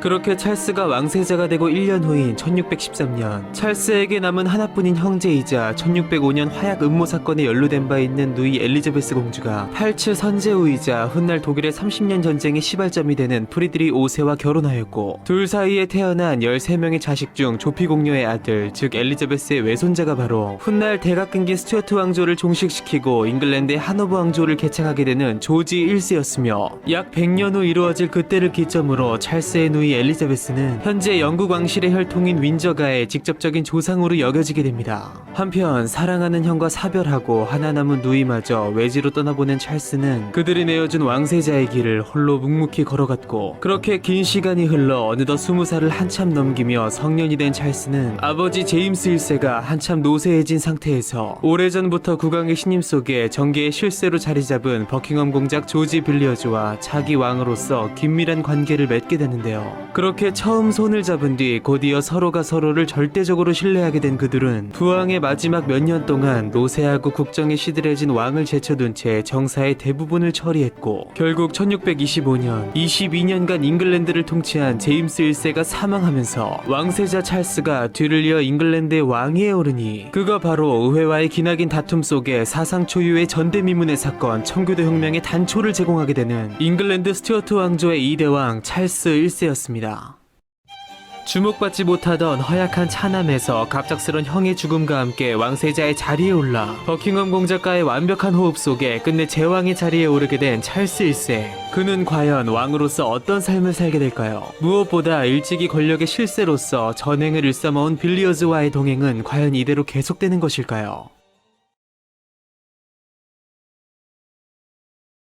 찰스 1세가 잉글랜드의 왕이 된 직후 가장 먼저 한 일은 바로 결혼이었습니다. 그는 이미 2년 전 버킹엄 공작 빌리어즈의 주도하에 당시 스페인과의 관계 정비를 위한 왕녀와의 혼인을 추진했으나 실패했고, 이번에도 역시 빌리어즈의 주선하에 무려 9살이나 어린 프랑스의 공주와 성혼하게 되는데요. 그녀는 바로 프랑스 부르봉 왕조의 창시자 앙리 4세와 희대의 악녀 마리드 베디치의 막내딸이자 프랑스의 왕 루이 13세의 여동생으로서 무려 2명의 왕을 자식으로 낳게 되는 앙리에타 마리였습니다. 국교의 방식인 영국의 대관식을 거부할 정도로 프랑스의 공주답게 독실한 카톨릭 신자였던 마리 왕비의 등장은 향후 때마다 찰스 1세를 위기로 몰아넣게 되는 그의 친카톨릭적 태도 형성에 큰 영향을 미치게 됩니다. 한편 당시 잉글랜드는 이미 선왕 때부터 정권의 최고 실세였던 빌리어즈가 주도한 무리한 외교 정책과 거듭되는 실정으로 인해 극심한 몸살을 앓고 있었습니다. 당시 유럽 각국이 개신교와 카톨릭 진영으로 나뉘어 싸운 30년 전쟁에서 잉글랜드는 개신교 편에서 카톨릭 국가인 스페인과 전쟁을 치르고 있었는데, 해당 전쟁이 초기에는 확실한 명분을 가지고 시작했음에도 어느덧 막대한 전비만 잡아먹는 실패한 전쟁으로 전락한 데다 평소 왕이 카톨릭 신자와 결혼함으로써 카톨릭을 편애하며 청교도를 적대시한다 여겨온 의회는 이것을 기회 삼아 여러 문제 제기를 했으나, 부친 제임스 1세보다 더욱 강하게 왕권 신수설을 신봉하며 왕의 통치권은 신이 부여한 불가침의 절대 권리라 확신한 찰스 1세는 왕권을 견제하는 의회의 존재 자체를 원칙상 부당한 것이라고 생각한 동시에 개혁적이고 논쟁적인 청교도들이 포진한 하원을 왕권에 도전하고 트집이나 일삼는 신뢰할 수 없는 집단이라 여긴 만큼 이들을 가볍게 무시한 채 빌리어즈를 더욱 두텁게 신임하며 이 무리한 전쟁을 지속시켜 나갔는데요. 그러나 빌리어즈는 이러한 왕의 두터운 신임을 마치 헌신짝처럼 버리듯 스페인과의 전쟁 이외에도 프랑스의 개신교도 반란을 지원했다가 대패한 것을 포함 수없이 무리한 해외 원정을 시도했다가 줄줄이 실패하는 등 끝없는 실정을 범하며 세간의 우려와 분노를 샀고, 더 이상 이러한 상황을 두고 볼 수 없던 의회가 재차 문제 제기를 하며 빌리어즈의 탄핵을 요구했는데요. 그러나 찰스 1세는 마치 국가의 안위보다 그의 신복 빌리어즈의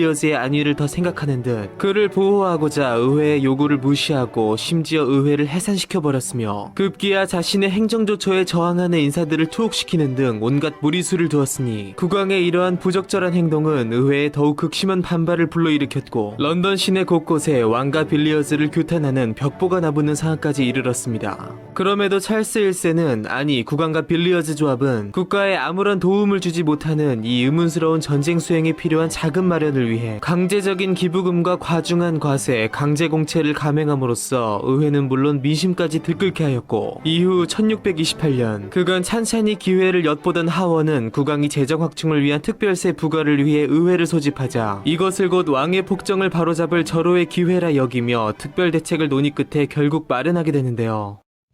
왕위 등극과 결혼이라는 겹경사를 맞았으나 단 한 명의 신하에 대한 맹목적인 신임 속 온갖 무리수를 두며 위기를 자초한 찰스 1세. 그의 이러한 패정을 막고자 의회가 내놓은 특단의 대책은 과연 어떤 것일까요? 또한 2대에 걸쳐 왕을 등에 업고 전횡을 일삼아온 버킹엄 공작 조지 빌리어즈는 과연 어떤 최후를 맞게 될까요?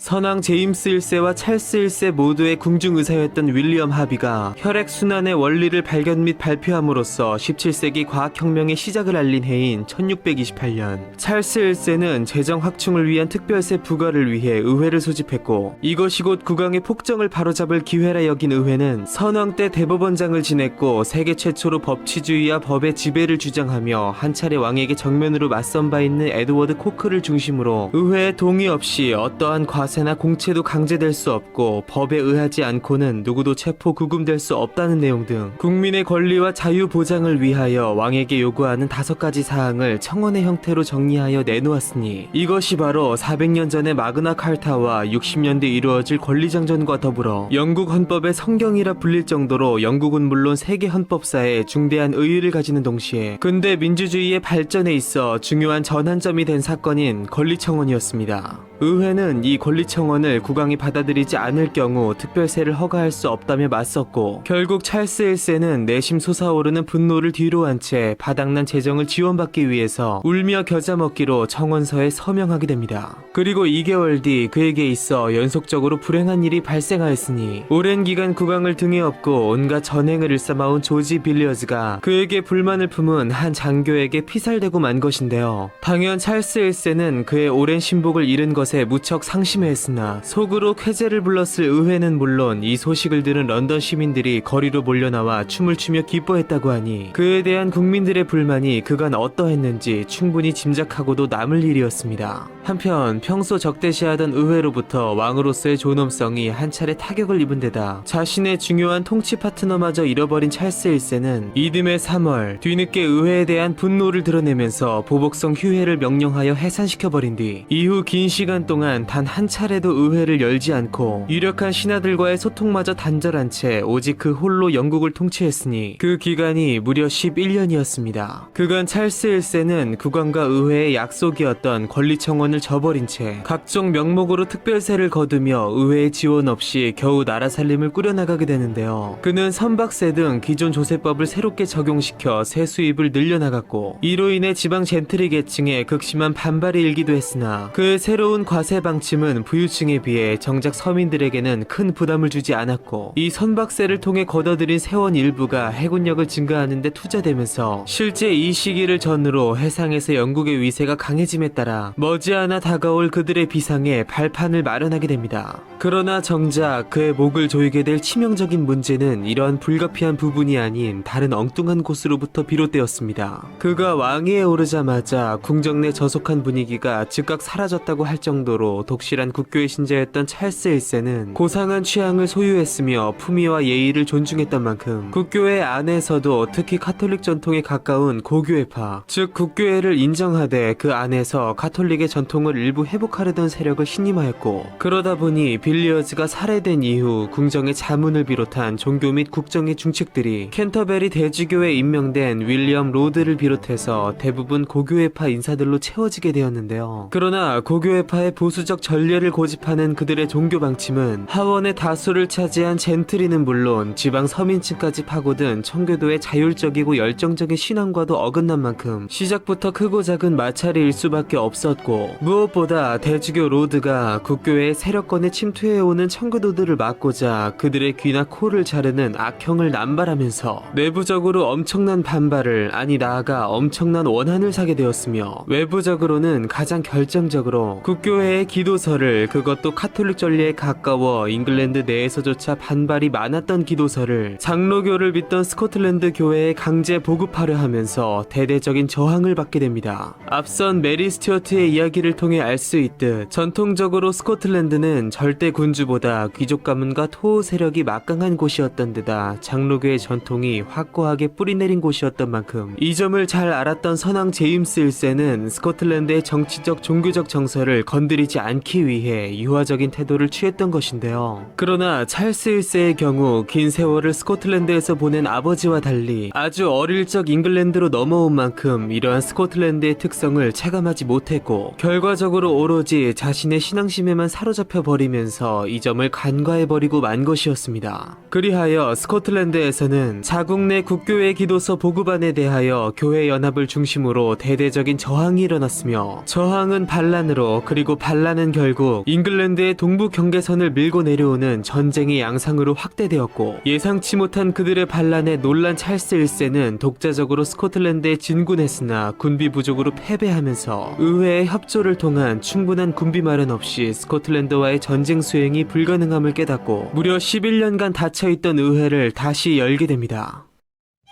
단기적 문제 해결을 위하여 의회의 권리청원을 승인하였음에도 직후 그들과의 약속을 저버림으로써 너무도 긴 시간 동안 신뢰를 잃어버린 찰스 1세. 그러나 결국 그 자신의 필요로 의회는 다시 소집되고 말았으니 무려 11년치의 분노와 불만이 쌓여있는 의회는 국왕의 요청에 과연 어떤 태도로 나오게 될까요? 1640년 4월 찰스 1세는 전쟁 비용 마련을 위한 특별 세금 징수를 위해 의회를 소집했으나 정작 의회는 국왕이 요구한 전쟁 예산안은 거들떠보지도 않은 채 오히려 그가 징수해오던 다른 특별세를 심의하기 시작했고, 이에 국왕이 노하면서 또다시 마찰이 일어남에 따라 개회한 지 채 한 달이 지나지 않아 의회는 다시 해산되고 맙니다. 그러나 스코틀랜드군이 잉글랜드에 침입하여 북부 두 개 주를 점령해버리자 더 이상 자존심만 내세울 수 없던 찰스 1세는 그해 11월 다시 의회를 소집했고, 이렇게 다시 소집된 의회에서 지난 10년간 짓눌려 있던 그들의 울분과 불만이 본물처럼 터져나옴에 따라 국왕의 잘못된 행정조처와 측근 인사들의 그릇된 행태에 대한 비난과 함께 수많은 시정 요구가 쏟아졌고, 스코틀랜드와의 문제를 해결하는 게 급선무였던 찰스 1세는 예전과 다른 타협적인 태도로 의회의 요구들을 수용하게 되는데요. 먼저 의회는 왕권의 상징인 특별재판소를 폐지한 뒤 왕의 최측근들로서 그간 무리한 정책들을 감행한 대주교 윌리엄 로드를 탄핵, 아일랜드 총독 출신의 고문관 토마스 웬트워스를 반역죄로 처형시켜버렸으며, 무엇보다 지난 권리청원 직후의 전례가 반복되지 않도록 의회가 최소 3년에 한 번씩은 열려야 한다는 규칙을 제정하게 되었으니, 그렇게 이례적으로 향후 12년간 지속된 해당 의회를 장기의회, 반대로 앞서 3주 만에 해산된 의회는 단기의회라 불리게 됩니다. 한편 잉글랜드의 해외 식민지이나 민족과 언어가 다를 뿐 아니라 오래전부터 카톨릭 신앙이 확고하게 뿌리박혀 있던 아일랜드에서는 잉글랜드의 무력 정벌과 그간 자행한 억압적 식민 정책, 무엇보다 스코틀랜드와 마찬가지로 국교회를 강요당함으로써 뼛속까지 반영 감정이 쌓여있던 데다 자신들의 총독을 지냈던 웬트워스가 처형되자 잉글랜드의 개신교도들이 카톨릭 교도들을 학살하려 한다는 소문까지 돌면서 잉글랜드가 스코틀랜드와의 전쟁에 군사력이 집중된 틈을 타 대규모 민중반란이 일어남에 따라 당시 아일랜드 북동부에 이주해 있던 국교도 수천 명이 집단 학살당하는 일이 벌어졌는데요. 이 소식이 더욱 부풀려 전해진 본토에서는 나라 전체가 분노와 공포에 휩싸였고, 밤마다 국왕과 고교회파 주교들을 규탄하는 거리 시위까지 열림에 따라 카톨릭을 감싸주면 곧바로 반역자 취급을 당하는 분위기가 팽배해진 것은 물론 카톨릭 신자인 마리 왕비까지 탄핵 위기에 처하면서 찰스 1세를 더욱 궁지로 몰아넣게 되었고, 이러한 상황을 이용한 의회는 그 결정타로서 국왕의 허락 없이 독자적으로 아일랜드의 반란을 진압할 것을 결의한 뒤 국왕의 지난 실정을 200개 조항에 걸쳐 낱낱이 나열하며 삼가 시정을 요구한다는 내용의 대항의문을 근소한 표 차이로 통과시키게 됩니다. 그러자 격분한 찰스 1세는 결의문 통과를 주도한 5 의원을 체포하고자 몸소 근위대를 이끌고 의사당에 난입했으나 기세가 오를 대로 오른 의회가 경비병들을 동원해 이를 저지함에 따라 국왕의 요구는 면전에서 모조리 묵살되어 버렸고, 이를 왕권에 대한 전면적인 도전이자 중대한 반역이라 여긴 찰스 1세는 국왕 위에 군림하려는 의회와 나라의 진정한 주인 자리를 두고 결전을 벌이기로 결심하게 되는데요. 대외적 문제 해결을 위해 의회와의 타협을 결심했으나 자신의 신복들을 포함하여 모든 것들을 내주고 끝내 왕의 절대적 권위마저 도전받게 된 찰스 1세. 더 이상 피할 수 없는 국면을 맞게 된 국왕과 의회의 정면 대결. 이후 9년간 잉글랜드 전역을 파국으로 몰고 갈 이 숙명적인 전쟁은 과연 어떻게 펼쳐지게 될까요? 의회가 자신의 통제를 벗어난 것은 물론 런던의 민심이 의회에게 기울어져 있음을 느낀 찰스 1세는 의회를 국가의 적으로 선포하며 런던을 떠나 북부 노팅엄에 자리를 잡은 뒤 의회와의 전쟁 준비에 돌입했고, 의회 역시 지방의 민병대를 자신들의 통제 아래 둔다는 법안 결의와 함께 국왕과의 결전 준비에 들어감으로써 앞선 스코틀랜드와 아일랜드의 반란을 넘어 동군연합과 식민지배로 얽힌 3개국 중 중앙정부에 해당하는 잉글랜드 내에서 숙명적인 전쟁의 서막이 올랐습니다.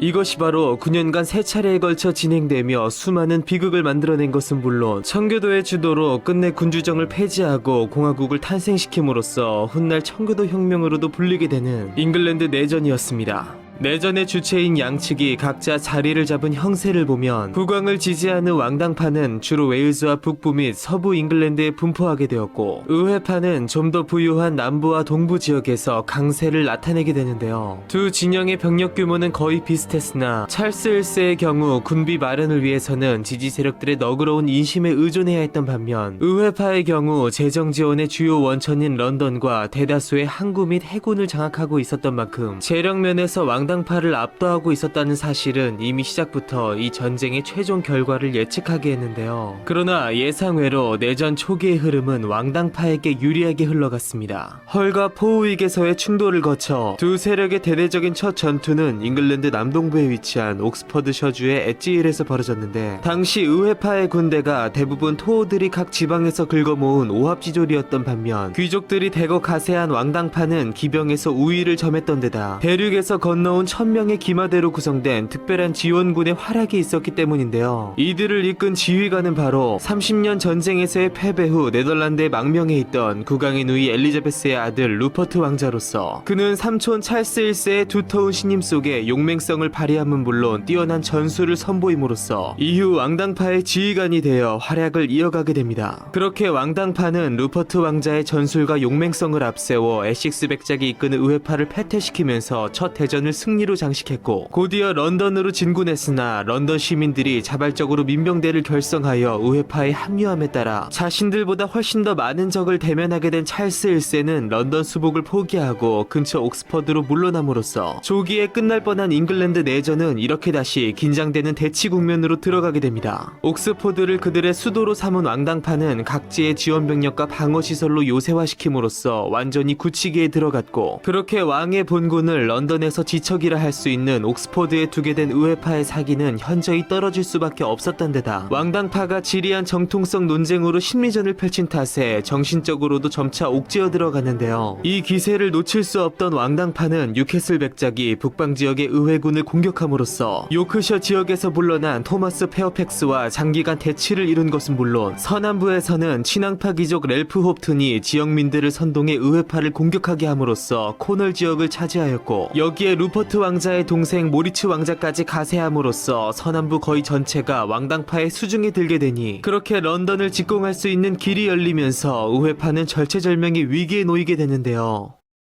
합법적인 왕으로서의 정통성과 조카 루퍼트 왕자의 활약에 힘입어 왕권에 도전한 의회파에 대한 진압을 목전에 두게 된 찰스 1세. 그러나 의회파는 아직 왕당파에 비해 재정적 우위를 점하고 있었으며 무엇보다 이러한 이점들을 활용하여 결국 그들을 구원해낼 위대한 전략가의 등장을 눈앞에 두고 있었는데요. 그는 과연 누구이며 절체절명의 위기에 놓인 의회파의 운명은 과연 어떻게 되는 것일까요? 마지막 보루인 런던 사수를 위해서 그들이 할 수 있는 모든 수를 동원하게 된 의회파는 맨체스터 백작으로 하여금 뉴캐슬 백작의 북부군을 영국시의 아버지라 불리는 위대한 시인이자 당시 하원 의원이었던 에드먼드 월러에게 모리츠 홉튼의 서남군을 맡게 했으며 에식스 백작이 이끄는 의회파의 본군이 글로스터를 공격해온 국왕의 본군을 기병 운용이 어려운 거친 지형의 뉴베리 일대로 유인하여 격퇴시킴으로써 무조건 승리를 예단했던 왕당군은 정체되어 버리거나 한 걸음 물러설 수밖에 없었고 왕당파 쪽으로 기울었던 전세는 구사일생으로 다시 균형을 되찾게 됩니다. 그리고 하필 이러한 때 찰스 1세는 생애 최대의 정치적 실수를 저지르고 말았으니 런던 정복을 눈앞에서 놓친 뒤 마음이 급해진 그가 이미 2년 전 걸기한 바다 건너 아일랜드 반군들과 협상하여 그들을 잉글랜드에 불러오려고 한 것이었습니다. 그러나 카톨릭교도 즉 교황파로 인식되는 아일랜드인들이 본토에 들어온다는 소식이 전해지자 이는 급속도로 잉글랜드인들을 단결시켰고 여기에 같은 개신교 국가인 스코틀랜드까지 가세함으로써 왕당파와 아일랜드 반군이라는 공동의 적에 대항해 잉글랜드 의회파와 스코틀랜드 간에 엄숙 동맹이 맺어짐에 따라 알렉산더 레슬리가 이끄는 정예 스코틀랜드군이 의회파의 편에서 내전에 본격적으로 개입하게 되었고 스코틀랜드군이 북쪽에서 밀고 내려오면서 북방에 근거지를 둔 왕당군이 요크를 포위한 페어팩스의 의회군과의 대치와 더불어 이중전선을 형성하게 됨으로써 전쟁의 균형추는 다시 의회파 쪽으로 기울게 됩니다. 함락 위기에 처한 요크를 구원하려 한 찰스 1세는 조카 루퍼트를 북방으로 파견시켰고, 이를 의식한 의회군은 요크 포위 병력을 일부 빼낸 뒤 루퍼트의 군대를 인근의 마스터무어로 유인했으며, 그렇게 장거리 행군으로 지쳐있던 루퍼트군은 한 의회군 기병대의 기습에 큰 타격을 입으면서 급격히 무너져 내리게 되는데요. 이 기습을 감행한 기병대의 대장이 바로 향후 20여 년간 잉글랜드를 호령하며 영국 역사상 전례 없는 공화국을 세우게 되는 동시에 경건한 혁명가이자 잔혹한 독재자라는 상반된 평가 속에 여러모로 영국 역사에 막대한 영향을 끼치게 되는 올리버 크로멜이었습니다. 젠트리 출신의 독실한 청교도이자 40세까지 시골의 평범한 지주로 살던 중 장기 의회 당시 하원 의원으로 선출되며 정계에 뛰어든 크로멜은 내전이 시작되자 고향에서 60명의 기병대를 조직해 의회군에 가담했는데, 그는 자신의 병력을 특별히 선발하고 조련함으로써 철기대라 불리는 무서운 공격력을 갖춘 부대로 만들어냈고, 내전 초기 소소한 전과를 올린 뒤 결정적으로 이 마스턴무어에서 대활약함으로써 처음으로 자신의 이름을 대대적으로 알리게 된 것인데요. 이렇게 크로멜과 철기군의 활약 속에 단 500의 병력을 잃은 의회군에 비해 무려 4,000의 병력을 잃은 왕당군은 더 이상 북방에서 세력을 유지할 수 없게 된 만큼 어쩔 수 없이 국왕이 있는 남쪽으로 발걸음을 옮기게 되었으며, 무엇보다 이 마스턴무어에서의 패배로 이제껏 무패의 용장이었던 루퍼트의 위명이 땅에 떨어진 동시에 반대로 혜성처럼 등장한 크로멜의 명성이 드높아진 것은 물론 내부적으로 역시 그의 영향력이 커짐에 따라 의회파는 크로멜에게 전체 기병대의 지휘를 맡기게 되었고, 그렇게 사실상 의회군 전체의 지휘자가 된 크로멜은 철기대를 육성한 방식을 그대로 전군에 적용하여 병력을 재편성, 그전까지 전례 없는 새로운 군대를 육성하게 되는데요. 그는 당시 전문 직업군인이 없던 영국에 귀족이라는 이유로 장교가 된 사람들을 전부 지휘 능력을 갖춘 인재들로 교체했고, 사병들에게 별도의 군복을 입히고 군가를 부르게 하는 등 엄정한 군기를 갖추게 했으며, 병사들로 하여금 늘 기도서와 찬송가를 가지고 다니게 한 것은 물론 틈만 나면 기도회를 갖게 하며, 찰스 왕은 사탄이며 왕당파는 사탄의 부하라는 광신적 믿음을 주입시킴으로써 싸울 의욕이 없는 병사들에게 싸워야 할 확실한 명분을 심어주었고, 지금의 관점으로 반쯤 폭도와 다름없던 당시 병사들에게 약탈, 음주, 도박을 금지하는 엄격한 처벌 규정을 제정, 그러나 최고의 장비와 봉급을 아낌없이 지급하며 병사들이 민가 약탈에 의존하지 않고 전투에만 집중할 수 있게 함으로써 이전까지 지역 유지들의 향토 방위군 수준에 불과했던 잉글랜드 군대를 처음으로 유럽 대륙의 사례를 본딴 정규군으로, 무엇보다 물적으로 우수하고 정신적으로 물불을 가리지 않는 무적의 군대로 진화시켰으니 이들은 이후 신모범군이라 불리게 됩니다. 런던 정복을 눈앞에 두고 민심을 위반하는 치명적인 실수를 저지름으로 이중전선을 형성, 근거지인 북방 지역을 빼앗기고 전세의 주도권마저 넘겨주게 된 찰스 1세, 그리고 혜성처럼 등장하여 의회파를 구원하고 오합지졸이었던 의회군을 한순간에 무적의 군대로 진화시키며 왕당파를 더욱 벼랑 끝으로 몰게 된 올리버 크로멜. 각기 다른 이유로 더 이상 물러설 곳이 없게 된 양측은 이제 사활을 건 사실상 최후의 대결을 눈앞에 두게 되었으니, 피로 얼룩진 이 전쟁의 최종 승자는 과연 누가 될까요?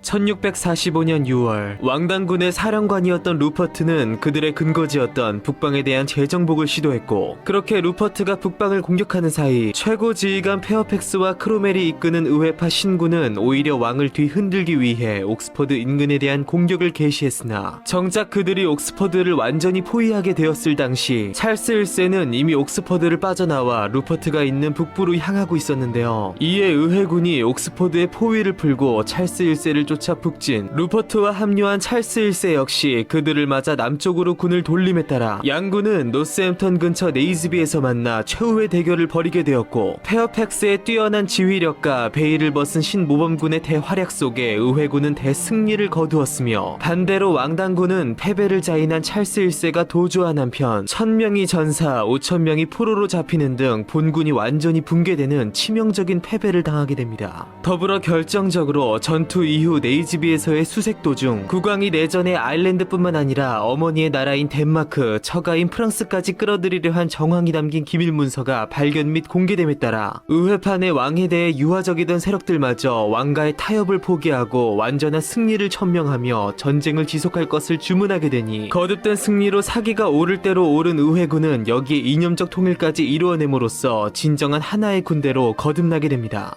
그렇게 네이즈비에서의 승리 후 북방을 철저히 정리한 의회군은 이제 서부의 잔존에 있던 왕당파의 주요 병력 소탕을 목표로 삼았고, 도주한 찰스 1세와 루퍼트는 지역을 옮겨다니며 새로운 군대를 일으켜 그들에 맞서려 했으나 당연 시간을 주지 않는 의회군에게 차례로 격파당하며 왕당군은 사실상 괴멸되었고, 그렇게 홀로 남아 갈 곳을 잃은 찰스 1세는 의회군과 더불어 자신을 대적해온 공동의 적이자 최초 내전의 원인이 된 스코틀랜드에 그만 자진투항해버렸고, 곧이어 왕당파의 본거지였던 옥스퍼드마저 의회파에 항복해버리면서 소위 1차 영국 내전은 이렇게 막을 내리게 됩니다. 그러나 비록 신하들과의 전쟁에서 패배하여 포로 신세로 전락하였으나 찰스 1세는 여전히 명목상 국가의 수장이었던 만큼 전쟁 당시 동맹관계였던 각 세력들이 이제 그를 두고 치열한 경쟁에 들어가려던 찰나 제일 먼저 왕의 신병을 확보한 스코틀랜드가 뜻밖에도 그의 존재를 거북스럽게 여기며 협상을 통해 40만 파운드를 건네받은 뒤 의회파에게 찰스 1세를 양도, 아니 팔아 넘기게 되는데요. 한편 당시 의회파 내에서는 내전을 통해 급부상한 크로멜을 비롯한 신군 지도부와 그들을 경계한 의회 사이에 심한 갈등이 야기되고 있었고, 이러한 상황을 파악하고 결국 자신의 신병을 확보하는 편이 정치적 우위를 점할 수 있을 것이라 생각한 찰스 1세는 이것을 이용하여 의회파를 사분오열시킬 수 있으리라 여기며 외부의 왕당파들과 은밀히 교류하는 한편 다른 각 정파의 인물들과 협상을 꾀하게 됩니다. 그렇게 그를 두고 세력 간 납치, 탈출, 감금 등 살벌한 주도권 다툼이 벌어지는 와중에 최종적으로 화이트 섬에 옮겨진 찰스 1세는 그곳의 지사였던 로버트 해몬드의 감시를 피해 자신의 보기를 도와주는 대신 장로교파를 승인해 줄 것을 조건으로 마침내 스코틀랜드와 비밀 협약을 체결하게 되었으며, 그렇게 이듬해 2월 존 포이어 대령이 이끄는 남부 웨일스의 반란을 시작으로 켄트, 코넬, 링컨셔 등 각지의 잔존에 있던 왕당파들이 차례로 들고 일어난 것은 물론 적으로 돌변한 스코틀랜드가 대규모 봉기를 일으켜 이들을 후원함으로써 끝내 제2차 잉글랜드 내전이 발발하게 됩니다. 그러나 제2차 내전의 경우 왕당군이 순전히 스코틀랜드의 병력에 의존한 데다 1차 내전만큼 왕당파에 대한 지지가 강하지 않았던 만큼 웨일즈의 세이트 페이건에서의 패배를 시작으로 메이드스톤, 펜브로크, 콜체스터 등 주요 전투에서 패전에 패전을 거듭하면서 끝내 프레스턴 전투에서 크로멜의 신군은 고작 100명의 사상자를 낸 반면 왕당군은 2000명이 전사하고 6000명이 포로로 잡히는 등 괴멸적 패배를 당함으로써 2차 내전 역시 의회파의 완전한 승리로 막을 내렸고, 그렇게 모든 희망을 잃은 찰스 1세는 또다시 의회파의 포로 신세로 전락하게 됩니다. 왕의 권위에 도전한 신하들을 상대로 장기간 2차례에 걸쳐 피해 전쟁을 벌이고 끝없는 희생자를 낸 것은 물론 자신의 모든 것을 잃어버리며 결국 자신이 그토록 증오했던 의회파의 소나기에 들게 된 찰스 1세. 그의 운명은 과연 어떻게, 아니 그는 끝내 과연 어떤 최후를 맞이하게 될까요?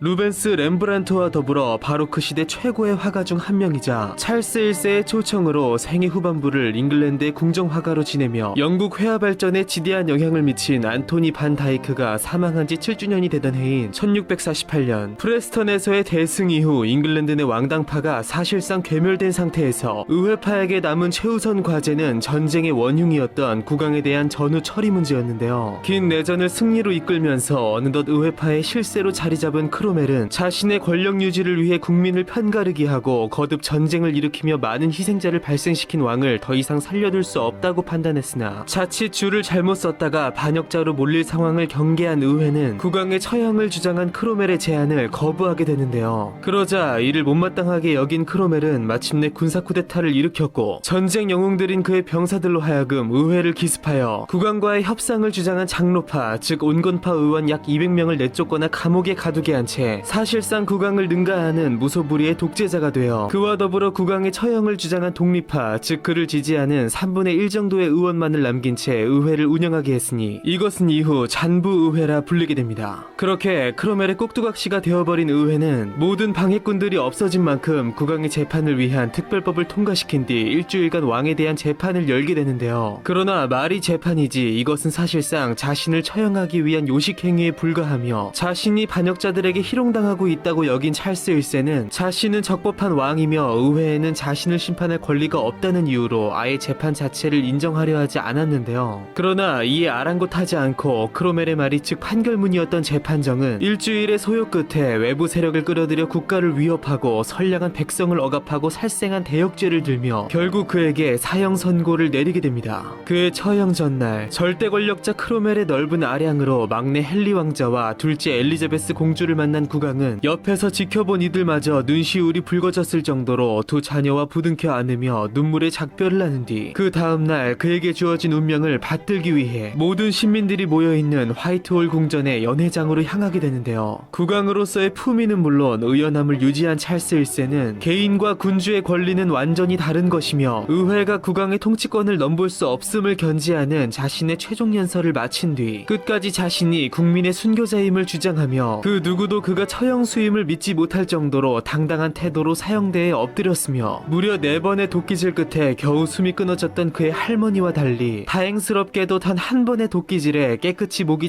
잘려나감으로써 너무나도 많은 일들이 일어났던 24년의 재위기간을 뒤로 한 채 치열했던 48년의 생애를 마감하게 됩니다. 이 충격적인 사건의 현장이 당시 유럽 사회에서 한낱 변방으로 취급받던 잉글랜드였고 그의 할머니 메리 스튜어트나 예전 제인 그레이의 경우처럼 군주가 처형당하는 일이 당시 아예 없던 것은 아니었으나 적법하게 즉위한 국왕이 자국민의 손으로 처형된 일은 사상 최초로 일어난 사건이었기에 당시 프랑스를 비롯한 전 유럽의 왕실이 이 엄청난 사건에 전율했고 무엇보다 혼란스러운 고향을 떠나 당시 파리에 거주하던 중 자국민에 의해 처형당한 왕의 소식을 듣고 큰 충격에 빠져 있던 한 잉글랜드인 학자는 신하들이 합법적인 왕을 처형시키는 이러한 월권적 사건이 다시는 일어나지 않아야 한다고 여기며 절대군주제를 옹호하고 뒷받침하는 이론을 담은 한 권의 책을 발표하게 되는데요. 그는 이 책에서 최초로 자연 상태를 상정하며 만인에 대한 투쟁 상태에 있는 인간은 투쟁 상태를 극복하고 생존의 위협으로부터 자신을 보호하고자 그들을 지켜줄 통치자에게 스스로 자신의 모든 권리를 완전히 양도했다는 최초의 사회계약론을 내세움으로써 찰스 1세를 비롯한 당대의 절대군주들이 내세웠던 비논리적인 왕권 신수설을 배제한 채 오히려 사회적 계약을 통해 합법적으로 양도받은 지도자의 권리를 양도한 신민이 함부로 침해할 수 없다는 논리적 이론을 전개함으로써 군주에 침해받지 않을 합법적인 권리와 권력 행사를 옹호했으니 이 책이 바로 근대 정치 철학의 기념비적인 저서인 리바이어던. 이 책을 저술한 학자는 바로 사회 철학의 아버지라 불리는 토마스 홉스였으며 조국에서 일어난 긴 내전과 그 결과로서 이루어진 왕의 처형으로부터 큰 자극을 받아 탄생한 그의 사회계약론은 훗날 로크, 루소에게 계승 및 발전되었고 그들은 오히려 여기에 계약의 내용을 군주가 성실히 수행하지 않을 경우 신민이 그를 거부할 수 있다는 저항권의 개념을 추가함으로써 이후 141년 뒤 프랑스에서 이루어질 또 한 명의 왕의 처형을 예고하게 되는 동시에 들불처럼 번지게 되는 민주주의 혁명의 동력원이 되어 그 결과로서 나타날 오늘날의 민주주의 사회 형성의 이론적 토대가 되었으며 그렇게 찰스 1세의 비극을 지켜보며 군주의 절대적 통치권을 지키려 한 홉스의 뜻은 오히려 전혀 반대의 결과로 역사 속 작용하여 결국 오늘날 우리의 삶에까지 거대한 영향을 미치게 됩니다.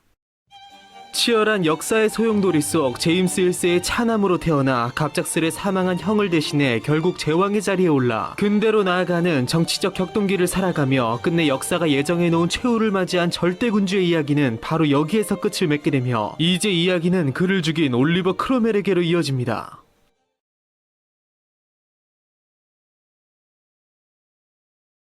1649년 2차 영국 내전의 종결과 함께 전쟁의 원흉이었던 국왕 찰스 1세는 국가에 대한 반역죄로 처형당했고 새로운 절대 권력자 크로멜과 그를 따르는 독립파는 사상 초유의 군주제 폐지를 단행함과 동시에 이를 대체하는 새로운 정치체제를 세웠으니 이것이 바로 잉글랜드의 최초이자 마지막 공화국인 잉글랜드 연방이었습니다. 크로멜이 잉글랜드 연방을 세우고 나서 가장 먼저 한 일은 바로 지난 10년의 내전 기간 동안 폭동을 일으켜 자국민들을 살해하고 신교도 교회를 불태우는 등 거의 독립국처럼 통제 불능 상태였던 아일랜드를 평정하는 것이었는데요. 그러나 정부가 아일랜드 토벌군을 파견하려 하자 긴 전쟁에 지쳐있던 병사들은 파병을 거부하며 폭동을 일으켰고 당연 크로멜은 이들을 철저히 응징해버리면서 오히려 폭동을 막은 공로를 인정받아 자신의 전국 주도권을 공고히 하게 됩니다. 그렇게 내부 문제를 해결한 크로멜은 명장 페어팩스가 참전을 거부한 상태에서 직접 총사령관이 되어 아일랜드로 향했고, 그렇게 아일랜드에 도착한 크로멜의 군대는 반란군에 대한 살인, 방화, 약탈을 동반한 사정없는 초토화 작전을 벌이게 되었으니, 이때 사망한 아일랜드인들이 20에서 30만으로 이는 당시 아일랜드 인구의 4분의 1에 달하는 숫자였습니다. 특히 갓난아이 남녀노소를 가리지 않고 2,000명의 민간인을 무자비하게 학살한 드로이다 공성전은 훗날 미국 내 아일랜드 이민가족의 이야기를 다룬 소설 바람과 함께 사라지다에서 역시 언급될 정도로 아직까지 매우 잘 알려져 있고, 그렇게 크로멜은 계획적으로 아일랜드 전역을 철저하게 불사지른 다음 아일랜드 주민들은 쓸모없는 늪지대인 서부 지역에 가두어버린 채 나머지 알토란 같은 토지들은 전부 다 자신을 따라온 부하들에게 분배했으니, 극소수의 개신교 지배층이 처절하게 가난한 대다수의 카톨릭 소장농을 착취하는 아일랜드의 기형적인 사회 경제적 구조는 바로 여기에서 비롯되었으며, 이렇듯 아일랜드에 대한 재정복 과정에서 크로멜이 자행한 충격적 행위들은 아일랜드인들의 기억에 뿌리 깊은 역사적 트라우마를 남긴 것은 물론 이후 그를 아돌프 히틀러의 버금가는 악마적 인간으로 기억하게 하는 결정적 역할을 하게 됩니다. 한편 아일랜드의 반란이 진압되기 무섭게 내전의 또 다른 주체였던 스코틀랜드에서는 아직 완전히 꺼지지 않은 하나의 불씨가 또다시 매섭게 발화할 준비를 하고 있었는데요. 당시 스코틀랜드에서는 잉글랜드 의회파가 자신들의 왕이기도 한 동시에 자국으로부터 비롯된 스튜어트 왕가의 군주인 찰스 1세를 죽인 것을 과도한 처사이자 자국의 정통성에 대한 모욕행위로 여기는 등 반잉글랜드 정서가 거세게 나타났고, 찰스 1세의 죽음으로 동군연합 역시 끊어진 만큼 스코틀랜드 의회는 대륙의 망명에 있던 그의 아들 찰스 왕세자를 새로운 국왕 찰스 2세로 추대하게 되는데요. 이에 크로멜은 스코틀랜드가 자신의 영향력을 벗어나려 하는 것과 왕당파의 불온의 씨앗이 다시 피어오른 것에 큰 위협을 느끼면서 직접 총사령관이 되어 스코틀랜드 정벌을 단행하기로 결심했고, 이에 스코틀랜드가 정면으로 맞서면서 9년간의 긴 전쟁을 마무리할 3차 영국 내전이 발발하게 됩니다. 전쟁 초기 지난 거듭된 승리에 도취되어 있던 크로멜은 전면전을 회피하는 스코틀랜드군의 청야 전술과 예상치 못한 질병과 굶주림으로 많은 병사들을 잃은 채 다시 잉글랜드로 후퇴하는 등 고전을 겪기도 했으나, 위기 속 이루어낸 던바 전투에서의 대승을 발판으로 1년 뒤 벌어진 우스터 전투에서 최대 3,000의 전사자와 1만의 포로를 발생시키는 등 대승을 거둠으로써 저항할 모든 능력과 의지를 상실한 스코틀랜드는 끝내 크로멜에게 항복을 선언했고, 그렇게 9년간 3차례에 걸쳐 전 국토에 피바람을 일으킨 영국 내전은 이렇게 막을 내리게 됩니다. 한편 잠시나마 스코틀랜드의 왕위에 올랐던 찰스 2세는 가까스로 몸을 피해 다시 프랑스로 도주했고, 끝까지 크로멜에게 저항했던 인사들이 전부 전사 혹은 포로가 되어 반역죄로 처형됨에 따라 스튜어트 왕가의 충신 왕당파들은 영국 전역에서 완전히 일소되었으며, 3차례에 걸쳐 끝까지 모든 전쟁을 승리로 이끈 크로멜은 이제 그 어떤 왕이나 황제보다 강력한 힘을 가진 명실상부 영국 전체의 지배자로 우뚝 서게 됩니다.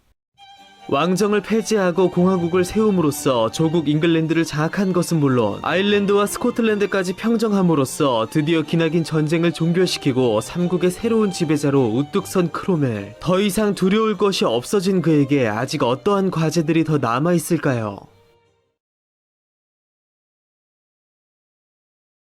외부의 적들을 평정한 크로멜에게 주어진 다음 과제는 내부의 지지를 공고히 하는 것이었던 만큼 그는 자신의 지지 기반인 상공업자 젠트리층의 권익을 위해 중상주의 정책을 실시하게 되는데요. 특히 80년 전쟁 이후 당시 신흥 강국으로 급부상한 네덜란드에 무역에서 크게 압도당하고 있던 잉글랜드는 그들의 식민지 무역의 이권을 지키고 급성장한 네덜란드의 해양 무역으로부터 영국의 산업을 보호할 목적으로 크로멜의 주도하에 오직 잉글랜드 선박만이 그들의 식민지로 상품을 운송할 수 있고, 식민지로 향하는 모든 상품은 잉글랜드를 거치고 수입관세를 내야 한다는 등의 내용을 담은 특별한 법률을 의회에 통과시켰으니, 이것이 바로 현대 보호무역주의의 기초가 된 것은 물론 향후 200년간 존속되는 항해조례, 즉 항해법이었습니다. 그러나 자신들을 누르고 해상무역을 독점하려는 잉글랜드와 이것에 분노한 네덜란드 사이에 당초 예상된 분쟁이 일어났고 곧이어 전쟁의 양상으로까지 확대되었으니, 이것이 바로 수많은 해상전술의 등장과 함께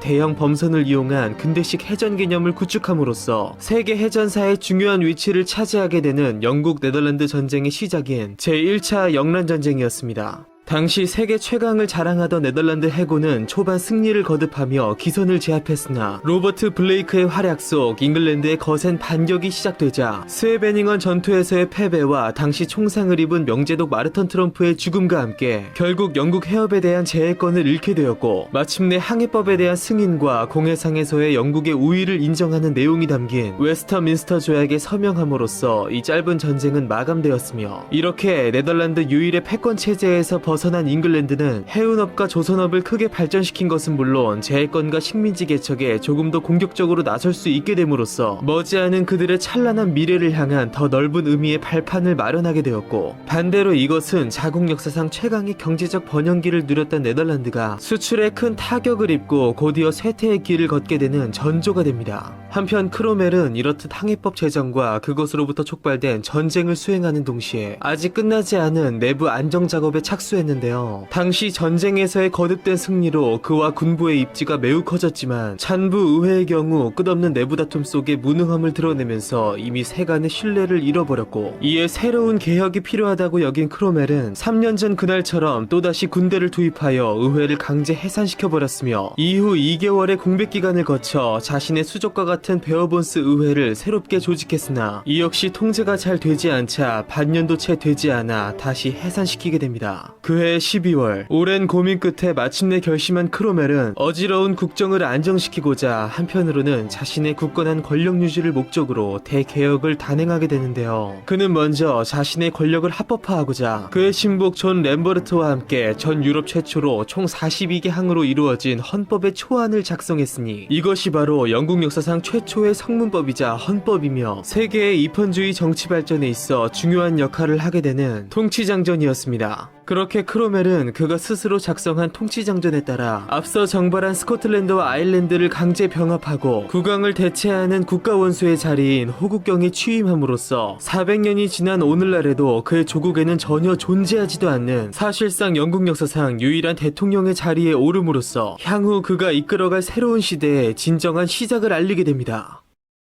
새로운 전쟁을 수행하는 동시에 재차 의회를 해산시키며 끝내 전무후무한 호국경의 자리에 오른 올리버 크로멜. 전례 없는 새로운 시대를 연 그의 앞날에는 이제 과연 어떤 여정이 기다리고 있을까요?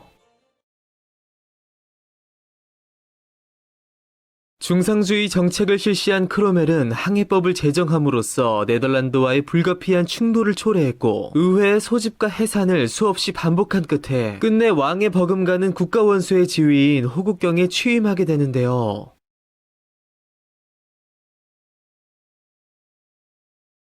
크로멜이 취임한 호국경의 지위는 오늘날의 대통령과 비슷한 위치로서 의회와 입법권을, 국무회의와 행정권을 공동으로 행사하였으며 관리, 임명권과 군사권, 외교권을 가지는 최고 통치권자였습니다. 다만 호국경이 거부한 법안도 의회의 의결이 있으면 법률로 성립될 수 있었고, 주요 관료의 임명을 위해서는 의회의 동의를 반드시 필요로 하는 등 여러 견제 수단이 존재했는데요. 그러나 이미 크로멜은 보통 선거권과 의석의 재분배, 법률 쌍의 평등을 요구한 수평파를 대대적으로 탄압하는 등 청교도 혁명의 진정한 마침표가 될 수 있었던 민주주의의 싹을 그 스스로 잘라버린 바 있기에 이것은 그저 그가 만든 법적 테두리 안에서 이루어지는 합법적인 군사독재의 한 형태일 뿐이었는데요. 그렇게 호국경에 취임한 이후에도 무력을 앞세운 그의 의회 탄압은 계속되었으니 1654년 9월 제1차 호국경 의회를 소집하였으나 자신의 뜻대로 움직이지 않자 3개월 만에 다시 해산시킨 뒤 임기제를 없애고 아예 종신호국경이 되어버렸으며, 이후 제2차 호국경 의회를 소집했으나 이번에도 마찰이 일자 1년 반이 채 되지 않아 또다시 해산시키게 됩니다. 의회를 무시한 독재 정치를 명분으로 내전까지 일으켜 끝내 왕을 죽인 그가 왕보다 더 수차례 의회를 해산시키며 왕을 능가하는 무소불위의 권력을 휘둘렀다는 것은 참으로 아이러니한 일이 아닐 수 없었는데요. 하지만 이러한 철권 통치 속에서도 크로멜은 자신의 지위를 활용하여 법률개혁과 교육진흥 등 적극적으로 사회개혁에 힘썼고, 스페인으로부터 대서양의 중개지인 자메이카를 빼앗았으며, 그 스스로는 독실한 청교도이면서도 시민들에게는 종교적 관용을 베푼 것은 물론 거듭된 전쟁으로 바닥난 국고를 충당코자 360년 전 에드워드 1세 때 추방당한 유대인들이 영국으로 돌아오는 것을 허용함으로써 수많은 유대인들이 대거 들어와 되찾은 조국의 번영에 적극적으로 힘을 보태게 되었는데요. 그렇게 다시 영국에 정착하여 자손을 낳게 된 이들 크로멜 유대인들은 이로부터 200년 뒤 영국 보수당의 아버지이자 대영 제국의 영광을 실현할 영국 역사상 유일무이한 유대인 총리를 낳게 됩니다. 한편 크로멜은 이처럼 긍정적으로 평가될 수 있는 정책들을 시행했으면서도 동시에 몇 가지 무리한 정책들을 시행함으로써 그를 향한 민심의 균열을 가져오게 되는데요. 그 스스로 본인의 사생활부터가 철두철미한 독실한 청교도로서 인간은 욕망에 의해 타락할 수 있는 원초적 죄인임을 잊지 않고 언제나 스스로를 다스리는 극심한 도덕적 자세를 가져야 한다는 엄격한 청교도 정신에 입각하여 강력한 금욕주의 정치를 펼쳤던 크로멜은 청교도적 도덕성, 즉 청교도의 입장에서 죄악시될 수 있는 모든 것들을 금지하고 엄격한 도덕주의를 지키도록 하는 풍기단속법을 시행함으로써 여흥의 기본인 음주, 도박을 금지한 것은 물론 극장, 운동경기, 노래, 춤까지도 전부 금지시켰고 성서주의에 근거하여 성경에 예수 그리스도가 12월 25일에 탄생했다는 내용이 없다는 이유로 성탄절 역시 금지시켰으며 또한 이 금욕의 범위 안에 음식까지 포함이 되었기에 이 당시 요리는 하나의 즐거움이 아닌 고통과 절제의 수단으로 전락하게 되었으며 인간의 식욕을 7대 죄악 중 하나인 식탐으로 여김으로써 맛있는 요리를 좋아하는 것을 도덕적으로 나쁜 것으로 보게 되었기에 맛있는 요리란 절대로 있어서는 안 되는 죄악이라는 공감대가 형성되고 말았는데요. 이후 왕정복구가 이루어진 후에도 계속된 사회 혼란 속에서 영국은 고작 수년 사이에 그동안 지켜오던 요리에 대한 관념을 송두리째 잃어버린 만큼 현재 유럽 최악이라는 말을 들을 정도로 맛없는 영국 요리의 슬픈 역사는 바로 여기에서부터 시작됩니다. 이처럼 인간의 기본적인 본능조차 철저히 무시한 크로멜의 금욕주의 정책으로 끝없이 욕구 불만에 시달리게 된 영국인들은 급기야 이러한 창살 없는 감옥보다는 차라리 왕의 전제 정치가 낫겠다는 생각을 하게 되었고 이러한 영국 내 민심의 동요는 내전에서 패한 뒤 프랑스로 망명해 있던 찰스 2세에게 회심의 미소를 짓게 하는 소식으로서 크로멜의 사후 진행될 역사의 수순을 충분히 짐작하게끔 했습니다. 한편 이러한 혼란 속에 아직 국내 잔존해 있던 몇몇 왕당파들이 크로멜에 대항해 또다시 반란을 일으켰고 이는 곧바로 진압되었으나 위협을 느낀 크로멜은 다시는 이런 일이 일어나지 않도록 전국을 10개의 군사구역으로 나누어 군정장관을 배치하는 등 군정을 강화했는데요. 이렇게 더욱 굳건해져가는 그의 권력 속에 심지어 의회 내에서는 사실상 국왕과 다를 바 없는 지위를 가진 그를 아예 국왕으로 옹립하자는 움직임이 일어났고 내심 원하면서도 감히 꿈꾸지 못한 국왕의 자리를 의회로부터 제안받게 되자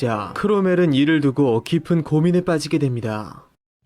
국가 원수인 호국경의 자리에 올라 수많은 정책들을 시행하고 끝없는 개혁을 단행한 올리버 크로멜. 아직 그가 얻지 못한 단 하나의 자리만을 남겨둔 그는 끝내 과연 어떤 선택을 하게 될까요? 그리고 점차 끝을 향해 달려가고 있는 그의 남은 생애 속에는 과연 어떤 이야기들이 더 남아있을까요?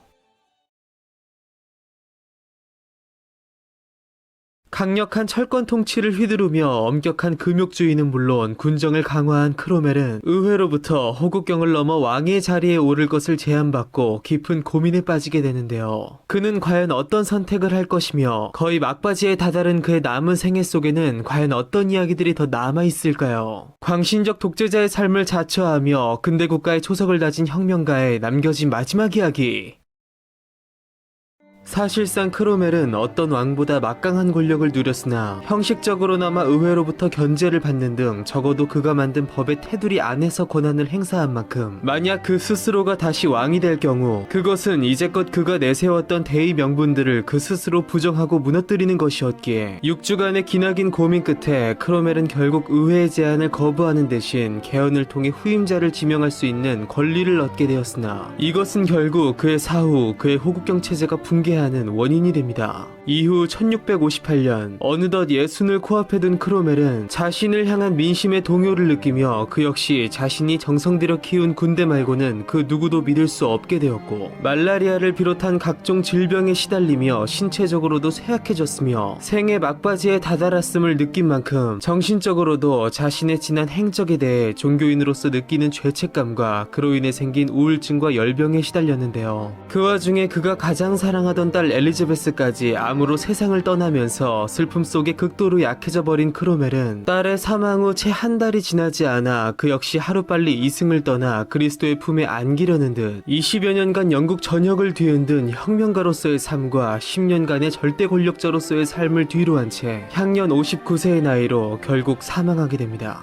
올리버 크로멜은 영국 역사상 가장 흥미로운 인물이라 할 수 있습니다. 그것은 40세까지 시골의 소지주나 하원 의원에 불과했던 인물이 어느 날 혜성처럼 등장하여 전례 없는 군제개혁과 더불어 기적의 연전연승을 거두며 나라를 평정해버리고 국왕을 처형해버린 뒤 역대 어떤 왕보다 강력한 권력을 거머쥐었기 때문인데요. 무엇보다 크로멜에 대한 역사가들의 평가는 크게 엇갈립니다. 일부의 경우 그가 내전을 승리로 이끌음으로써 절대 왕권을 누르고 의회와의 정치적 균형을 이루었으며 통치장전을 제정하여 입헌주의 정치 발전에 기여한 위대한 혁명가인 동시에 끝없는 내부개혁과 거침없는 대외 정책을 통해 엘리자베스 사후 쇠퇴하고 있던 영국을 다시 유럽 열강의 지위로 끌어올린 위대한 통치자라 평하며, 또 일부의 경우 왕보다 더한 무소불위의 권력을 휘두른 그는 수평파의 민주적 요구를 억압하고 의회를 해산시키고 공화국을 약화시킴으로써 오히려 혁명의 가치를 훼손한 잔혹한 군사 독재자라고 평하기도 하는데요. 이처럼 극도로 상반된 평가를 받는 크로멜이나 그만큼 흥미로운 삶을 살았던 그인 만큼 그에 대해 이야기할 수 있는 흥미로운 부분들이 아직 많이 남아있으니, 먼저 군사 개혁가로서의 그의 업적을 보면 현명했던 크로멜은 내전 당시 본인이 의회파의 수장일지언정 야전에서는 그저 자신의 철기대를 지휘하는 정도에 머물며 그의 친구이자 뛰어난 명장이었던 토마스 페어팩스에게 야전 지휘관으로서의 전권을 확실하게 밀어주었고, 그리하여 의회파는 대귀족과 왕족 출신 지휘관들의 군공 다툼으로 지휘체계에 심각한 문제가 있던 왕당파에게 상대적으로 우위를 점할 수 있었고, 더불어 크로멜의 가장 큰 군사적 업적 중 하나는 근세 유럽의 군대를 중세의 개별적 군볼 집단의 틀에서 벗어나 국가의 획일적인 관리하에 지휘체계가 편성된 현대적인 의미의 정규군으로 변화시킨 것이라 할 수 있으니, 그는 또한 그의 지휘 아래 새롭게 재편성된 신모범군에게 값싸고 병사들의 부상 방지에 용이한 붉은색의 코치닐 염료로 도색된 옷을 일괄적으로 입혀 최초로 현대적인 의미의 군복이 생기는 것에 일조했으며, 이것은 왕정복고 이후 후대의 영국군에게도 그대로 계승되어 대영 제국의 아이콘이 된 그 유명한 영국 레드코트의 시발점이 되었습니다. 이 외에도 크로멜을 둘러싼 몇 가지 흥미로운 부분들을 살펴보면, 항해법 제정과 그것으로 촉발된 영란전쟁을 통해 네덜란드에 큰 타격을 줌으로써 영국이 강력한 해상제국으로 발돋움하는 데 있어 그가 큰 역할을 했다는 것은 부정할 수 없는 사실이나, 왕을 죽인 그의 행적으로 인해 현재 전 세계적으로 자국의 군함에 그 나라의 위인의 이름을 붙이는 것이 전통이 되었음에도 엄연히 왕립 해군인 영국 해군의 함선에는 반역자인 그의 이름을 붙일 수 없었다는 것이며, 영국의 요리까지 파괴시켜버린 그의 금욕주의 정책은 내내 비판을 받았고 끝내 왕정복고까지 불러왔으나, 혹여라도 화가가 그의 얼굴을 그릴 때 본 모습 그대로 그리지 않고 왜곡하여 잘생기게 그릴까봐 내 얼굴을 본 모습 그대로 그리지 않으면, 아니 종기 한 개라도 빼먹고 그리지 않으면 돈 한 푼도 주지 않겠다고 한 일화가 전해지듯, 정직이라는 청교도적 가치에 그 스스로부터 얼마나 충실했는가를 우리는 알 수 있으며, 크로멜의 이러한 청교도적 사고방식은 그의 직접적인 지배하에 있던 영국 본토는 물론 그들의 식민지였던 미국에까지 깊이 스며들어 오늘날의 미국을 일구어낸 그들의 전통적인 청교도적 사고 형성에 큰 영향을 주게 됩니다. 한편 크로멜이 주도한 청교도 혁명은 근세 영문학에도 막대한 영향을 미쳤는데요. 먼저 크로멜의 밑에서 오랫동안 외교비서관으로서 그를 보좌하며 그와 청교도 혁명의 대의를 지지했던 한 인물이 있었으니, 그는 바로 당대에 이미 셰익스피어 다음 가는 대시인이라는 평가를 받은 존 밀턴이었으며, 크로멜의 사망 직후 왕정복고가 이루어짐에 따라 공화정의 절대적 옹호자였던 밀턴은 당연 숙청의 위기에 처했으나 어차피 실명한 상태였던 데다 주변에 적극적인 탄원이 있었기에 간신히 처형만은 면할 수 있었으며, 이후 그는 크로멜의 죽음과 함께 실패로 끝난 공화정의 현실을 창세기 속 낙원을 잃은 아담과 하와의 이야기에 빗대어 인간의 원죄와 구원의 가능성이라는 심오한 주제를 담은 웅대한 규모의 작품을 오직 구술로서 훌륭하게 완수해냈으니, 이것이 바로 영문학 사상 유일의 세계적 서사시가 된 신라권이었으며, 비록 밀턴은 왕정복고와 함께 모든 정치적 사회적 입지를 잃고 고통 속 사망했으나 방대한 언어학적 신학적 지식이 결집된 그가 남긴 불후의 걸작 신라권은 그로 하여금 영국 역사상 최고의 시인이라는 불후의 명성을 얻게 합니다. 또한 내전이 시작되었을 당시 16세의 어린 나이에 징집되어 크로멜의 부대에서 2년간 복무한 한 소년이 있었으니 그가 바로 훗날 영문학의 대표 작가로 자리매김하는 존 버니언이었으며 죽고 죽이는 치열한 전투 속에서도 성경에 근거한 것이 아니라면 어떠한 것과도 타협하지 않는 크로멜군의 경건한 신앙생활에 큰 감명을 받은 그는 이후 독실한 청교도가 되어 제대 후에는 설교자로서 활동했고 왕정복고와 함께 이루어진 거센 종교 탄압 속 12년간의 수감 생활을 겪으면서도 쏟아져 나오는 자신의 생각들을 집필하여 출소 후 특별한 소설 한 권을 출판하게 되었으니 이것이 바로 또 다른 영문학의 걸작이자 성경 다음으로 기독교인들에게 가장 많이 읽힘으로써 크리스찬 인문학의 고전이 된 철로 역정이었으며 한 순례자가 멸망의 도시를 떠나 험난한 길을 걸어 마침내 천국에 이르는 과정을 생생하게 묘사한 이 작품은 또 다른 청교도 혁명의 주역이었던 존 밀턴의 신라권과 더불어 영어권 기독교 고전의 쌍벽을 이루는 또 한편의 불후의 명작으로 남게 된 것은 물론 이후 200년 뒤 한 장로교 선교사에 의해 번역되어 머나먼 나라 조선에도 소개됨으로써 책을 읽고 감명을 받은 길선주 목사를 통해 1907년 평양 대부흥을 이끌어낸 것은 물론 이후 이루어진 한국의 기독교 신앙운동에도 큰 영향을 미치게 됩니다.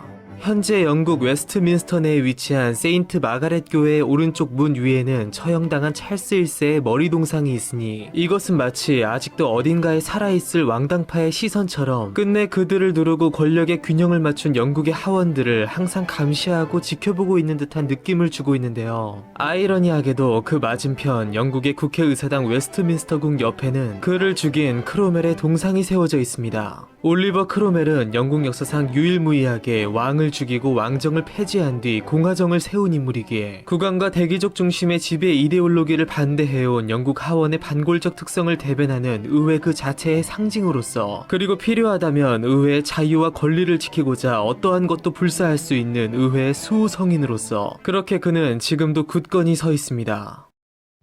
도탄에 빠진 조국을 구하고자 광신적 독재자의 삶을 자처하며 왕을 죽였으나 그 스스로는 끝까지 왕이 되지 않았던 근대 국가의 초석을 다진 마지막 혁명가의 이야기는 바로 여기에서 끝을 맺으며 이제 이야기는 그의 아들 리처드 크로멜에게로 이어집니다. 1658년 9년간 영국의 절대 권력자로 군림했던 올리버 크로멜이 사망했고 후계자 지명권을 가진 그의 유언에 따라 그의 맏아들이 32살의 나이로 지위를 승계하게 되었으니 그가 바로 잉글랜드 연방의 제2대 호국경 리처드 크로멜이었습니다. 올리버 크로멜의 셋째 아들로 태어나 일찍이 맞이가 되어 아버지를 따라 어린 나이부터 내전에 참여했고 이후에도 하원 의원으로 활동해온 리처드는 1657년 개헌 이후 옥스퍼드 대학 총장과 국무회의 의원, 육군 한개 연대의 지휘권과 상원 의원까지 자리를 얻으며 일찍부터 승계를 위한 물밑 작업에 들어갔고 끝내 아버지의 사망과 함께 승계를 이루어냈는데요. 그러나 너무도 뛰어난 그의 아버지에게 최적화되어 있던 호국경의 지위와 공화국 체제는 단지 아버지의 자리를 세습한 것일 뿐 아버지만큼 유능하지 않았던 리처드의 취임과 함께 그 뿌리부터 흔들리기 시작했습니다. 심지어 리처드는 의회도 아닌 아버지의 가장 충성스러운 집단이었던 군대와의 관계에서 심각한 갈등을 초래했으니 그것은 바로 사망한 올리버를 대신해 총사령관이 되고자 했던 경험 많은 고위 장교들의 요청을 거절하고 전혀 검증되지 않은 그가 직접 군을 관장하고 비효율적인 방식으로 군의 사사건건 개입함으로써 군 장교들에게 불쾌감과 반발심을 불러일으킨 것이었습니다. 그러던 차에 재정 문제 해결을 위해 열린 의회에서 올리버의 지난 군사 독재에 대해 대대적 비판을 가한 의회는 더불어 그의 수족이었던 군의 고위 간부 한 명을 탄핵함으로써 군의 불만에 더욱 불을 지폈고 이에 군부는 전략적 대응책으로서 군 평의회를 만드는 등 맞불 작전을 내놓았고 이에 의회는 틀어진 리처드와 군의 관계를 이용하여 군 평의회가 호국경의 허락 없이는 아예 열리지 못하게 할 것을 의결하는 초강수를 두게 되는데요.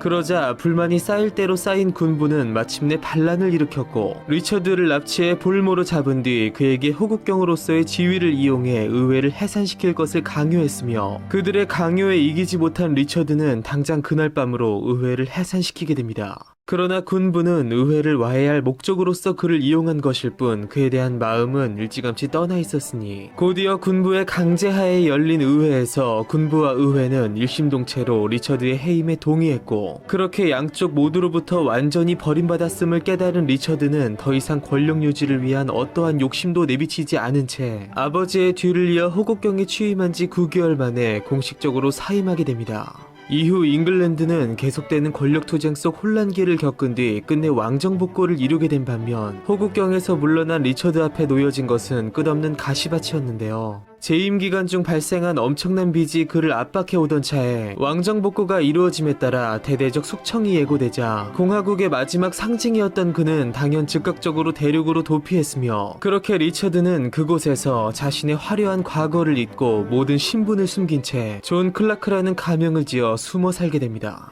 그러나 올리버의 아들이고 공화국의 상징이며 불온의 씨앗인 그가 아직 어딘가에 살아있다는 것에 불안감을 느낀 잉글랜드 복고 왕정은 대륙의 국가들과 연락하여 그를 위험인물로 규정하고 그의 체포를 위한 대대적인 국제적 수색 작업에 돌입했고, 더욱 신변의 위협을 느낀 리처드는 프랑스, 스페인, 이탈리아를 전전하며 끝없이 도망다니게 됩니다. 한편 그의 망명기간 동안 그의 아내 도로시는 아내로서의 충심을 유지한 채 홀로 어린 5자녀를 키우며 언젠가는 이루어질지도 모를 남편의 귀환을 기다렸으나, 리처드의 망명이 15년 차에 접어든 해 지친 그녀는 안타깝게도 병으로 사망했으며, 도로시의 사망 후 5년 후인 그리고 리처드가 고국을 떠난 지 20년 만인 1680년 그를 죽이고자 눈에 불을 켜고 있는 국왕 찰스 2세가 아직 살아있었음에도 고국에 대한 그리움을 잊지 못한 그는 54세의 나이로 리처드 크로멜이 아닌 존 클라크로서 다시 잉글랜드 땅을 밟게 됩니다. 그렇게 리처드는 어떠한 위험을 감수하더라도 더 이상 고국을 떠나지 않기로 결심한 뒤 여전히 자신의 신분을 숨긴 채 하트퍼드셔주의 채션트에 숨어들어 허슬리에 있는 그의 소유지에서의 수입과 함께 그를 받아준 한 상인의 보살핌을 받게 되었는데요. 그렇게 이후로 국가가 지정한 위험인물답지 않게 평생 너무나도 조용한 삶을 영위한 리처드는 그와 더불어 공화국의 퇴장과 함께 새롭게 시작된 복고 왕정의 역사를 지켜보며 그보다 4살이 어린 찰스 2세의 죽음과 7살 어린 제임스 2세의 죽음, 그 다음 세대인 메리 2세와 윌리엄 3세, 그리고 마지막 앤 여왕의 치세까지 지켜본 뒤 1712년 7월 당시로서는 믿기 힘든 86세의 고령의 나이로 파란만장했던 생애를 마감하게 됩니다.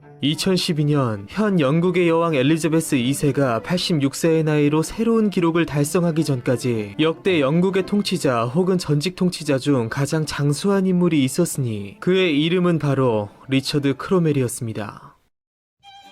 위대한 혁명가의 아들로 태어나 아버지로부터 물려받은 분에 넘치는 자리를 기꺼이 내려놓은 뒤 너무나도 긴 세월을 살아갔으면서도 끝까지 자신의 이름만은 감추어야 했던 한 비극적인 인물의 짧은 이야기는 이렇게 끝을 맺으며 이제 다시 80년 전 런던의 화이트홀 궁전으로 돌아가 다시 새로운 이야기가 시작되려 하고 있으니, 아버지의 죽음과 함께 닥쳐온 난세를 헤쳐나가야 했던 또 한 명의 인물, 공화국의 종말을 불러온 왕정복고의 역사, 찰스 2세 이야기가 시작됩니다.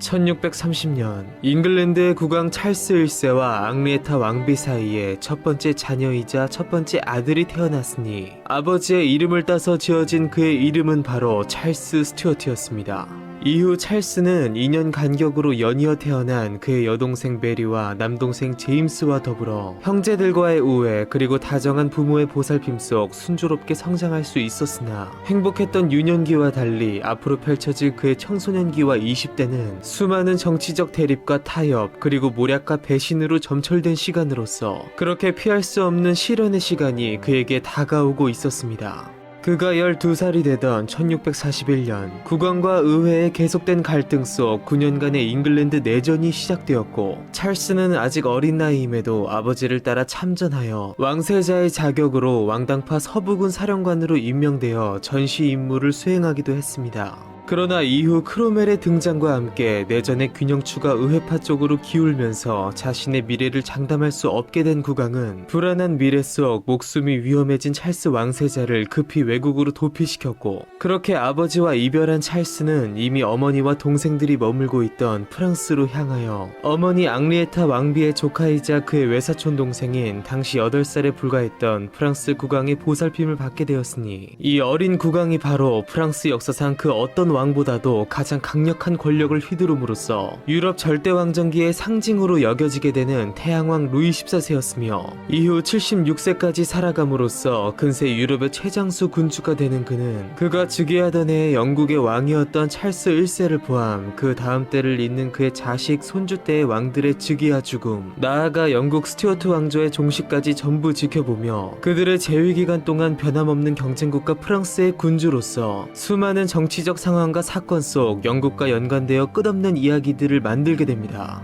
한편 찰스는 이 프랑스에서의 망명기간 동안 그와 마찬가지로 혼란스러운 조국을 떠나 당시 파리에 거주 중이던 한 잉글랜드인 학자를 만나 그의 스승으로 모시게 되었으니, 그가 바로 근대 정치 철학의 아버지 토마스 홉스였으며, 이후로도 10년 넘게 지속된 망명기간 동안 최초의 사회계약론을 담은 리바이어던을 출간한 홉스는 이 책을 그의 제자이자 조국의 합법적 왕위 계승권자인 찰스에게 헌정하였으나, 정작 찰스는 사회계약이라는 개념으로 절대왕권을 옹호한 그의 추론 방식을 탐탁치 않게 여기며 여전히 아버지처럼 왕권 신수설을 자신의 신념으로 여기게 됩니다. 한편 자신의 신변이 확보된 후 조국에 남아있는 부친을 돕기 위해 동분서주하던 찰스였으나, 그가 19살 성년이 되던 해인 1649년 그는 결국 부친의 처형 소식을 듣게 되었고, 이따른 왕정 폐지와 공화국의 설립 소식을 듣고는 어찌할 수 없는 현실에 깊이 신음하게 됩니다. 한편 스튜어트 왕가의 발상지인 스코틀랜드에서는 잉글랜드 의회파가 자신들의 군주이기도 한 찰스 1세를 멋대로 처형시킨 것을 자국에 대한 모욕행위로 여기며 잉글랜드에 반기를 들었고, 찰스 1세의 죽음으로 동군연합 역시 끊어진 만큼 그들만의 새로운 왕으로서 프랑스의 망명에 있던 찰스 왕세자의 즉위를 추진하게 되는데요. 찰스 역시 이에 부응하여 굴욕적으로 최후를 맞은 부친의 명예를 회복하고 자신의 정당한 왕권을 주장하고자 비타협적이었던 부친과 달리 부친의 기도서 보급 정책에 반발했던 스코틀랜드 측의 종교적 타협을 기꺼이 수용하였고, 곧바로 그들에 합류하여 대관식을 치르고 스코틀랜드의 독자적인 왕위에 올랐으니, 그가 바로 스코틀랜드 스튜어트 왕조의 제11대 왕 찰스 2세였습니다.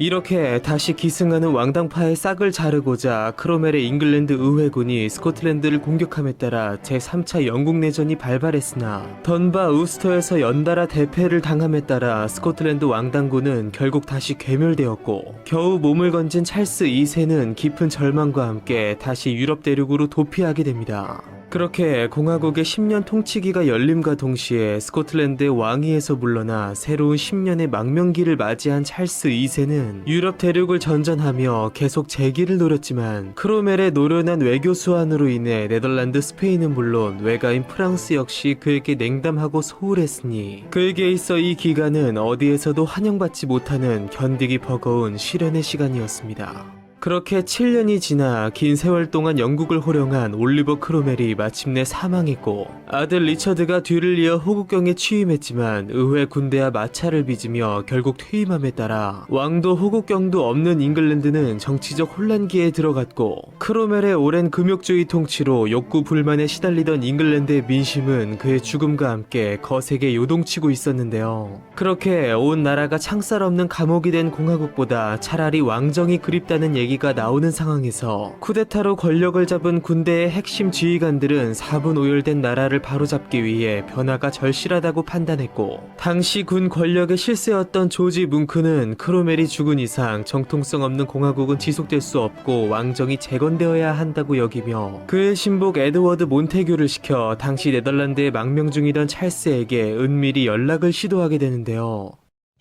어린 나이에 맞이한 치열한 전쟁 속에서 혼란 속 결국 모두로부터 버림받은 채 부친을 죽인 원수의 득세를 지켜봐야만 했던 찰스 2세. 그러나 그런 그에게 오랜 인고의 시간을 거쳐 끝내 구원의 손길이 다가왔으니, 그는 과연 진정한 왕으로서 다시 조국으로 돌아갈 수 있을까요?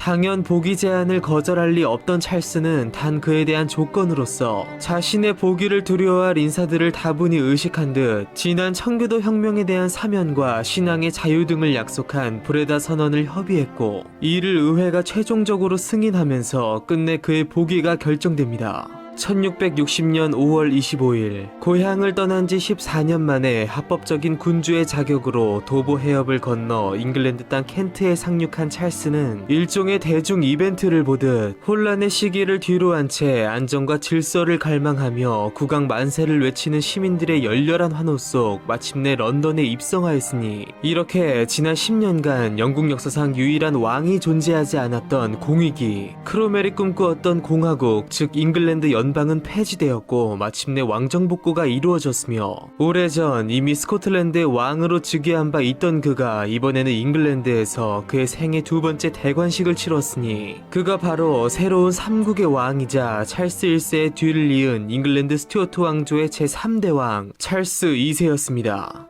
그는 즉위 직후 복고 왕정의 어수선한 분위기를 정리할 적임자로 그의 망명 생활을 함께하며 왕정 복고를 위해 헌신해온 에드워드 하이드를 지명해 국정 전반을 맡겼고, 자신의 왕좌를 되찾아준 조지 뭉크를 그가 할 수 있는 갖은 포상으로 치하한 것은 물론 그의 귀한 과정을 처음부터 끝까지 안정적으로 이끈 에드워드 몬테규에게 초대 샌드위치 백작의 자귀를 부여했으니, 훗날 그의 고손자인 제4대 샌드위치 백작 존 몬테규는 제임스 쿡의 태평양 항해를 지원한 업적과 도박 중독 속 식사를 최대한 간편히 해결하고자 현재 우리가 먹는 샌드위치의 유래를 만들어냄으로써 고조부로부터 비롯된 샌드위치 가문의 이름을 전 세계적으로 널리 알리게 됩니다. 그렇게 새로운 왕이 되어 새로운 시대를 연 찰스 2세였으나 그는 사전에 의회와 협의한 브레다 선언의 내용 중 한 가지 조항을 즉각적으로 어기고 말았으니, 그것은 바로 혁명에 대한 용서의 부분이었습니다.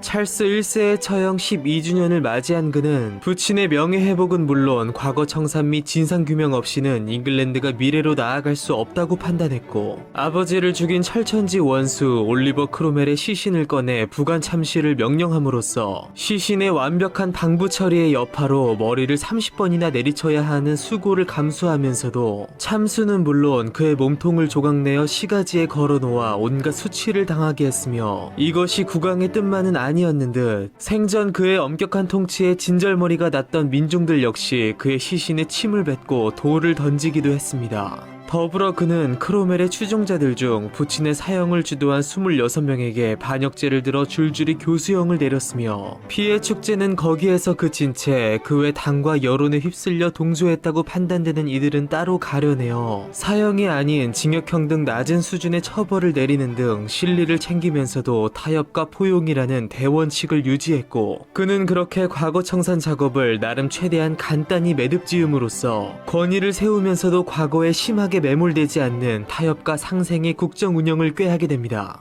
한편 크로멜 세력을 반역죄로 처단하고 그가 행한 모든 것들을 원상태로 되돌려 놓으려 했음에도 2000년 전 전국시대 진나라의 해문왕이 상황을 처단하면서도 그의 변법의 실효성을 인정하여 폐기하지 않고 그대로 사용한 것처럼, 찰스 2세 역시 크로멜의 대표적 성과였던 한 가지 정책만은 폐기하지 않고 그대로 유지시켰으니, 그것은 바로 영국의 재해권 확보에 기여한 항해 조례였습니다. 평소 신대륙 확장 및 식민 지배권을 확보하는 것이 국가의 미래 산업이라고 생각해온 찰스 2세는 공화국의 항해 조례를 갱신 및 확대한 뒤 아메리카 대륙 내 네덜란드의 식민지였던 뉴 암스테르담을 빼앗았으며, 그렇게 자신만만해진 잉글랜드는 급기야 네덜란드에 선전포고를 했고, 지난 10년간 복수의 칼날을 갈아온 네덜란드 역시 여기에 정면 대응함으로써 또다시 새로운 전쟁이 시작되었으니, 이것이 바로 제2차 영란전쟁이었습니다. 전쟁 초반에는 잉글랜드가 우세했음에도 내부적으로 예상치 못한 문제들이 속출한 데다 네덜란드가 프랑스와 연합하여 전세를 바꾼 뒤 급기야 잉글랜드 본토를 포위하는 등 위협적 공세를 퍼부음으로써 결국 패배를 인정한 찰스 2세는 브레다 조약을 체결함으로써 네덜란드의 많은 지분을 양보한 것은 물론 전쟁에서 입은 막대한 손해로 자신의 평판이 걷잡을 수 없이 곤두박질 치자 국정의 총책임자였던 클레런던을 해임하는 극약 처방 상황으로 국내의 비판을 잠재워야 했는데요. 무엇보다 네덜란드가 이러한 우세를 가져온 것은 외부적 요인을 포함 매우 뛰어난 인물의 활약이 있었기에 가능했으니 그는 바로 미힐데 로이테르 제독으로서 비슷한 시기 조선의 이순신에 버금가며 그 유명한 호레이쇼 넬슨보다도 높은 평가를 받는 희대의 명제독이었던 그는 전쟁의 막바지에 런던 코앞 템스강 유역까지 함대를 끌고 와 잉글랜드 주력 전함 13척을 불태웠던 매드웨이 기습을 성공시킴으로써 전쟁의 완전한 승리를 이끌어내는 등 네덜란드의 역사는 물론 세계 해전사에 영원히 지워지지 않을 불멸의 이름을 새기게 됩니다. 한편 찰스 2세가 다시 항해 조례를 갱신하던 시점으로 돌아와 잉글랜드에서는 부관 참시된 올리버 크로멜과 척결당한 공화국의 망령들이 분노한 탓인지 로이테르의 활약과 더불어 엎친 데 덮친 격으로 그들을 전쟁에서 결정적으로 패배하게 만들 거대한 국가적 재앙이 닥쳐오고 있었는데요. 기나긴 실현의 시기를 끝내고 왕정복고를 이룬 뒤 원수에 대한 보복을 감행했으나 곧바로 새로운 시련을 마주하게 된 찰스 2세. 그의 실현의 결정타가 될 이 국가적 재난은 과연 무엇이며 재위 초반 연속된 위기를 맞게 된 찰스 2세는 이것을 과연 극복할 수 있을까요? 1665년 4년 전 부관 참시당한 크로멜의 망령이 분노하여 잉글랜드에 저주를 내린 듯 찰스 2세의 복고 왕정은 가 세워진 데다 초반 국정 침착으로 위태로운 그들을 더욱 나락으로 몰고 갈 국가적 대재앙을 맞게 되었으니 그것은 바로 14세기 유럽 인구의 3분의 1을 죽인 흑사병 이후 사실상 인류사에 나타난 마지막 대규모 전염병인 런던 대역병이었습니다. 짐승의 사체에서 벼룩이 옮긴 패스트균에 감염되는 이 흑사병은 유난히 더웠던 그의 여름 주로 런던의 빈민가에서 속출함으로써 300년 전의 흑사병 범유행에 비하면 물론 그 피해가 훨씬 적었지만 당시 런던의 45만 인구 가운데 25%에 달하는 10만 명을 사망시킬 정도의 무서운 규모였는데요. 찰스 2세를 비롯한 왕실 일가 역시 한 달 동안 피난을 떠나 이 재앙을 어찌 수습해야 할지도 모른 채 시민들의 고통을 지켜봐야만 했습니다. 한편 이 당시 런던의 캠브리지 대학에 재학 중이던 한 청년은 런던의 흑사병 유행으로 학교가 폐교되자 어쩔 수 없이 2년간 고향에 내려가 있게 되었고 그렇게 도시를 떠나 한적한 시골살이 속에 머물게 된 그는 그의 관심 분야인 과학과 철학에 대해 전에 갖지 못했던 깊고도 넘치는 사색의 시간을 갖게 되었으니 그가 바로 과학혁명의 완성자이자 근대 과학의 시조로 불리는 아이작 뉴턴이었으며 고향에 머물던 이 기간 중 어느 날 사과나무 아래서 사색에 잠겨있던 중 나무에서 떨어지는 사과를 보며 중력의 법칙을 발견한 뉴턴은 연이어 수학, 과학, 천문학, 물리학의 중요한 발견들을 해냄으로써 이 2년간의 휴학기간에 대해 발견에 있어 전성기를 이룬 시기였다고 해고하였고 이후 역병이 수습된 후 캠브리지로 돌아가 연구를 계속하여 입학 후 10년 만에 국왕 찰스 2세로부터 공식적으로 승인된 루카스 수학 석좌 교수직에 올라 수학에서 미적분법 창시 및 물리학에서 뉴턴역학 체계 확립 등 수많은 업적들을 이룩한 그는 사후 300년 가까이 된 지금까지도 그리고 인류의 역사가 계속되는 한 영원히 기억될 역사상 가장 위대한 과학자로서 그 불멸의 이름을 새기게 됩니다. 한편 대역병이 한창이던 런던으로 다시 돌아가 도저히 수습이 되지 않을 것 같던 이 재앙은 아이러니하게도 결국 또 다른 재앙을 통해 통제되었으니 그것은 바로 런던 대화재였습니다. 1666년 9월 일요일 새벽 런던의 한 제과점에서 발생한 화재는 당시 소방 담당자의 무책임으로 조기에 진화되지 않아 바람을 타고 번져나가 삽시간에 런던 전체를 집어삼켰으니 계속되는 강한 바람과 건조한 날씨 속 불이 나흘 동안 쉬지 않고 타오르는 동안 왕궁인 화이트홀 궁전을 위협한 것은 물론 런던의 대표적 상징물이었던 세인트폴 대성당과 87개의 예배당 13,200채의 가옥이 소실되었고 8만의 시민들 중 약 7만 명의 집이 파괴된 것은 물론 약 6만 명의 사망자를 발생시켰는데요. 국왕 찰스 2세는 동생 제임스에게 화재 진압의 중책을 맡기는 한편 자신 역시 현장을 시찰하며 이재민들에게 식량 지급을 약속하는 등 자칫 폭동으로까지 번질 수 있는 재난을 수습하기 위해 갖은 노력을 쏟아부었고 무엇보다 대화재가 도심의 열악한 가옥 구조를 이루고 있던 빈민가 일대를 완전히 전소시킨 덕에 쥐와 벼룩이 다 없어짐으로써 역병의 최적 환경이 사라진 만큼 이후 대역병은 점차 누그러들어 1660 1997년쯤에는 완전히 수습되었습니다. 한편 이 당시로부터 111년 전, 정확히 사건이 일어날 해까지 명시하여 이 런던의 대화제를 예언한 프랑스의 점성술사 노스트라다무스는 그가 남긴 예언서를 통해 이후로도 나폴레온과 히틀러의 등장 등 계속해서 수많은 예언들을 실현시킴과 동시에 제3차 세계대전 등 아직 이루어지진 않았으나 실현 가능한 예언들까지 남겨둠으로써 역사상 가장 유명한 예언가로서 오늘날까지도 문화 전반에 걸쳐 막대한 영향력을 행사하게 됩니다. 한편 다시 찰스 2세 개인의 이야기로 돌아와 카톨릭 신자인 모친의 영향을 받은 것은 물론 카톨릭 국가인 프랑스에 장기간 머물며 그들의 종교적 영향력 아래 있었음에도 국교의 신자였던 부친과 마찬가지로 국교회를 신봉한 찰스 2세는 과거 종교 갈등으로 비롯된 국난을 반복하지 않기 위해 나름 종교에 대해 포용적인 태도를 보였으나 사실 그 속에는 누구나 예상은 해볼 수 있어도 정작 증명해낼 수는 없는 특별한 목적을 감추고 있었는데 그의 의지와 상관없이 벌어진 두 개의 재앙을 넘어 이제는 그 자신의 문제로 벌어질 또 하나의 거대한 위기를 앞두고 있는 찰스 2세. 향후 영국의 정치 역사를 또 한 번 뒤흔들어 놓을 그의 감추어진 신앙의 진실은 앞으로 과연 어떤 사건과 이야기들을 양산해낼까요?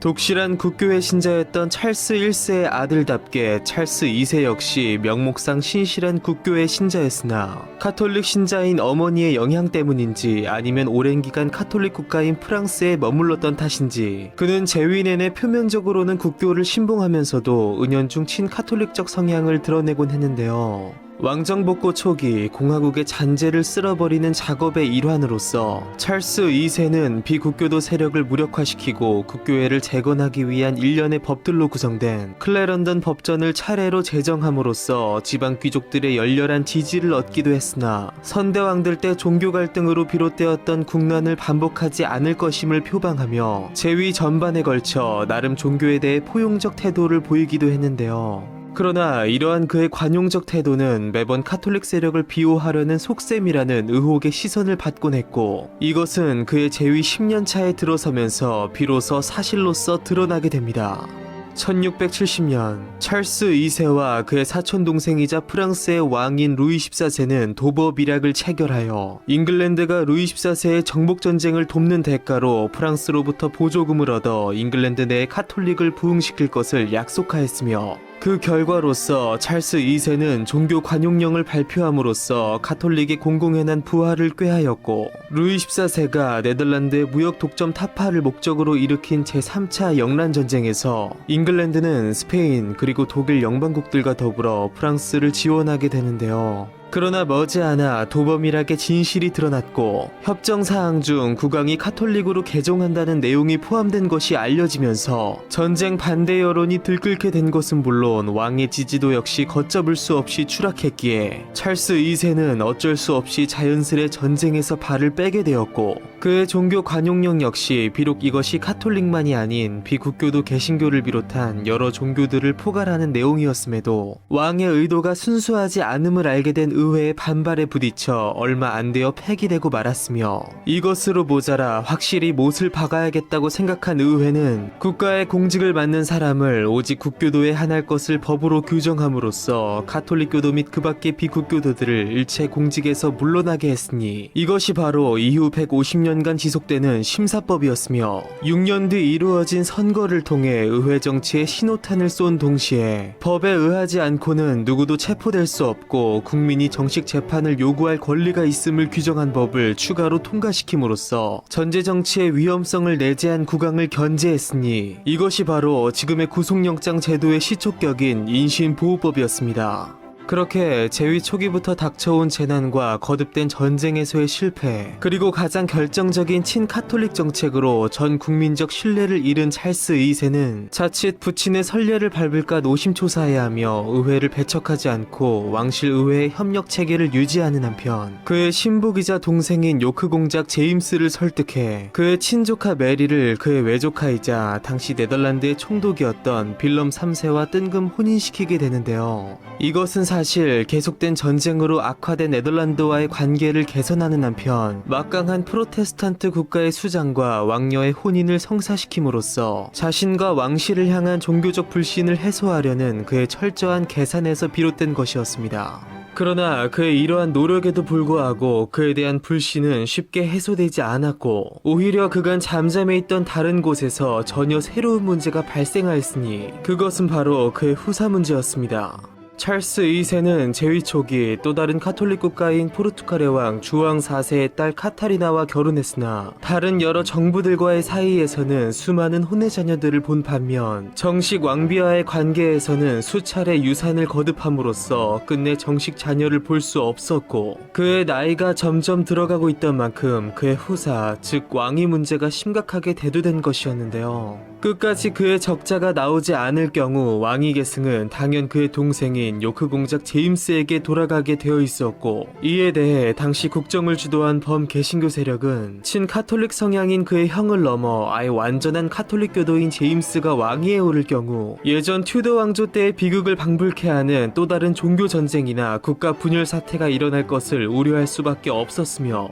이러한 다수의 증폭된 불안과 불만은 급기야 제임스를 아예 왕위 계승 범위에서 제외시키는 내용의 법안을 상정하는 제임스 왕위 배척 사건이라는 초유의 사태로 번지고 말았으니 이 당시 제임스의 왕위 계승에 반대한 사람들로 이루어진 모임이 바로 상인과 비국교도들 중심으로 개혁적 성향을 띠므로써 훗날 영국 자유당의 전신이 되는 휘그당, 반대로 제임스의 왕위 계승에 찬성한 사람들로 이루어진 모임이 바로 지주와 국교도들 중심으로 보수적 성향을 띠므로써 오늘날 영국 보수당의 조상격이 되는 토리당의 시초였으며 이때 처음 싹을 피워 전 세계로 번져나간 영국의 유명한 양당 체제는 훗날 19세기 빅토리아 여왕 때 벤자민 디즈레일리와 윌리엄 글래드스턴의 시대에서 본격적으로 확립되게 됩니다. 한편 찰스 2세는 제임스를 반대하는 의회의 이러한 움직임에 대해 왕실의 법도를 무시하고 자신들의 입맛대로 국가를 움직이려는 행위라 여기며 옛날 그의 부친의 모습이 떠오르듯 그들의 왕위 배제 법안을 무력화시킨 채 이후 4년간 의회를 소집하지 않음으로써 안 그래도 그를 불신하는 의회와의 관계를 더욱 심화시켰고 이것은 이후 그의 동생 제임스가 왕이 되어 맡게 될 또 다른 혁명의 단초를 제공하게 됩니다.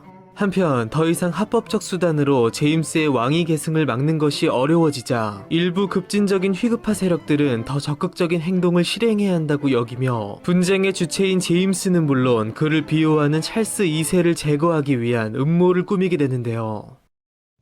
카톨릭의 부활을 꿈꾸며 끝없이 국민을 기만하는 행동을 취함으로써 전 국민적 불신을 불러일으키며 의회로부터 끝없이 견제를 받은 것은 물론 급기야 암살 위협에 처하게 된 찰스 2세. 그의 부친과 조부의 최후가 떠오르듯 비극적 죽음의 위기에 처한 그의 운명은 과연 어떻게 될까요? 1683년 휘급파 급진 세력들은 하트포드셔에 위치한 라이하우스에 모여 국왕 찰스 2세와 그의 동생 요크공 제임스에 대한 암살 모의를 하게 되었는데요. 그러나 모의 직후 가담자 중 한 명이 왕에게 이를 밀고함에 따라 사건에 연관된 휘급파 지도자와 의원들에 대한 대대적인 검거가 이루어졌고 당시 사건의 판정을 맡은 조지 제프리 판사는 본 사건이 휘급파를 음해하기 위한 토리파의 조작이라는 소문이 팽배한 속에 충분한 객관적 증거 없이 단지 주목자로 지목된 윌리엄 러셀을 비롯한 법정에선 휘급파 의원들에게 사형 및 징역형을 선고했고 요크공 제임스를 대신할 차기 왕위 계승자로 지지를 받았던 찰스 2세의 제1서자 몬모스공 제임스 역시 사건에 연루되었다는 혐의로 네덜란드 북부로 추방당했으니 이것이 바로 찰스 2세의 조부 제임스 1세가 겪은 화약 음모 사건과 더불어 영국 역사의 대표적인 국왕 암살 미수 사건인 라이하우스 사건이었습니다.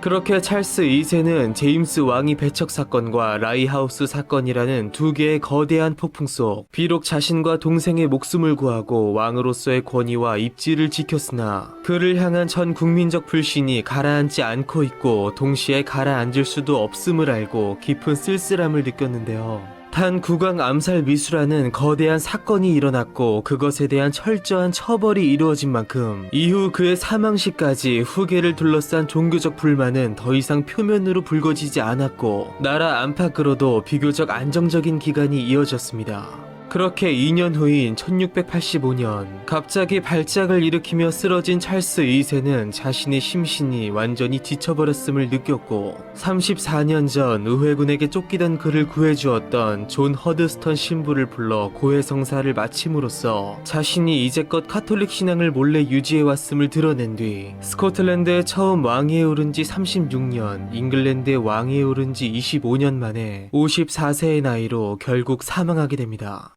그렇게 찰스 2세가 사망하자 그의 임종을 지킨 그의 동생 요크공 제임스가 뒤를 이어 왕위에 오르니 그가 바로 잉글랜드 스튜어트 왕조의 제4대 왕 제임스 2세였습니다. 전통적인 스튜어트가의 군주들답게 유약함과 섬세함이 내재된 그의 부친과 조부의 외모와 달리 친가보다 외가인 부르본가의 특질이 우세하게 나타나는 찰스 2세의 이목구비는 스튜어트 가문에서 좀처럼 보기 힘든 관능미를 풍기는 것이 특징인데요. 그의 이러한 특질은 외모뿐 아니라 그의 가치관에서도 두드러지게 나타나니 그는 원칙주의자로서 절제된 삶을 추구했던 조부 제임스 1세 그리고 부친 찰스 1세와 달리 현실에서만 누릴 수 있는 개인적인 쾌락을 쫓으며 유쾌하고 생동적인 삶을 추구했는데요. 그러나 이것은 단지 애들러 우아하게 표현해본 것일 뿐 그것은 사실 방종, 즉 방탕함이었습니다. 영국 역사에서도 손꼽히는 호색한으로 알려진 찰스 2세는 왕비 카타리나와 좋은 관계를 유지했음에도 관례상 한두 명 정도의 공식 애첩을 두던 이전 왕들에 비해 한 번에 수많은 정부들을 두고 그들과 공공연하게 연애를 만끽하는 등 대단한 능력을 선보였고 왕비와의 관계에서는 유산을 거듭하며 끝내 정식 후사를 보지 못한 반면 루시 월터, 바바라 팔머, 넬 퀸 등 수많은 정부들과의 관계에서는 수십 명의 혼외 자식들을 둠으로써 진정한 국민의 아버지라는 평가를 받았는데요. 이들 중 대표적인 인물이 바바라 팔머와의 관계에서 낳은 그래프턴 공작 헨리 피츠로이인데 그의 후손이 바로 그 유명한 다이애나 스펜서로서 찰스 3세를 꿈꾸는 현 영국의 왕세자와의 결혼과 더불어 윌리엄 왕세손까지 낳은 그녀는 평생 희비극이 교차된 극적인 삶을 살아감으로써 영국은 물론 세계인의 머릿속에 특별한 기억을 남기게 됩니다. 한편 찰스 2세가 이처럼 수많은 정부와의 관계를 즐기는 동안 그의 왕비 카타리나는 왕비로서 본연의 임무에 충실하며 대항해 시대의 선구자로서 귀족들 사이에서 당시 사치품이었던 차문화가 보편에 되어 있던 포르투갈의 공주 출신답게 후발주자였던 영국에 차 마시는 문화를 최초로 도입시켰고 이처럼 점차 부강해지는 국력만큼이나 티타임이라는 말을 만들어낼 정도로 차에 익숙해지고 나아가 적극적으로 즐기게 된 영국은 약 150년 뒤 이 차와 관련되어 벌어지는 그들의 역사에 치명적 오점을 남길 사상 초유의 비인륜적 전쟁까지 치르게 됩니다. 한편 다시 찰스 2세의 이야기로 돌아와 그는 재위 내내 이처럼 끝없는 혼의 방종을 펼친 것은 물론 그의 서자들의 생활을 국민의 혈세로 유지시킴으로써 세간의 비난과 조롱을 한몸에 받았고 또 한편으로 일부 국민들은 오랜 시간 크로멜의 금욕 통치에 짓눌려 있던 만큼 그의 이러한 호색적 행각을 반기기도 했습니다. 그러나 한편으로 그의 이러한 쾌락적 혹은 열정적 성향은 스포츠, 여흥, 무엇보다 지적인 관심에도 적극적이었던 만큼 17세기 영국의 문화와 지식 전반에 지난 10년의 크로멜의 시대에서는 찾기 힘든 큰 활력을 불어넣게 되는데요. 찰스 2세는 수은 중독으로 사망했다는 설이 있을 정도로 연금술 및 과학기술에 관심이 많았던 만큼 근대화학의 창시자이자 보일의 법칙으로 유명한 로버트 보일 등이 창립한 유용한 지식을 모으는 것을 목적으로 하는 과학자들의 모임인 왕립학회에 그 스스로 회원을 자처한 것은 물론 최초로 왕명으로서 공인하였고 그렇게 탄생한 왕립학회는 이미 찰스 2세 때 활약한 아이작 뉴턴, 에드먼드 헨리를 비롯해서 증기기관을 개량하여 보급한 제임스 와트, 우드법을 발견한 에드워드 제너, 전자기 유도를 발견한 마이클 패러데이, 진화론을 주장한 찰스 다윈, 페니실린을 발견한 알렉산더 플레밍, 그리고 현대의 스티븐 호킹의 팀 버너스리까지 영국인이자 왕립학회 회원으로서 영국을 넘어 세상을 바꾼 저명한 과학자들을 수없이 배출하게 됩니다. 또한 평소 영국이 세계적 대국이 되기 위해서는 천문에 대한 우위를 선점해야 함을 강조했던 찰스 2세는 천문 항해술 연구를 위해 특별히 천문대를 건립할 것을 지시했고, 그의 즉위 15년 차인 1675년 그의 지시에 따라 런던 동남부 그리니치시에 한 천문대가 완공되었으니 이 천문대의 이름은 바로 그리니치 천문대로서 찰스 2세는 그리니치 천문대장을 왕실 천문관으로 격상시켜 예우할 정도로 깊은 애정을 쏟았는데요. 이후 약 200년 뒤 나라별로 경위도가 달라 생기는 불편함을 해소하고자 열린 만국 지도회의는 일찍이 자우선에 대한 연구를 해온 그리니치 천문대의 성과를 인정해 천문대가 있는 자리를 시간의 기준으로 정하는 데 합의했으니, 이렇게 탄생한 세계 시간의 기준인 국제표준시는 그리니치 표준시로도 불리며 현재 우리의 일상 속 세계의 시간을 파악하는 절대적 기준으로서 중요하게 사용되고 있습니다. 처형당한 절대군주의 아들로 태어나 비극적 내전과 기나긴 망명생활을 겪은 뒤 끝내 원수를 몰아내고 또다시 제왕의 자리에 올라 죽는 순간까지 품위와 자존심을 지키되 수용과 타협을 두려워하지 않았던 왕의 낭만적 이야기는 바로 이렇게 끝을 맺으며, 이제 이야기는 그의 동생 제임스 2세에게로 이어집니다.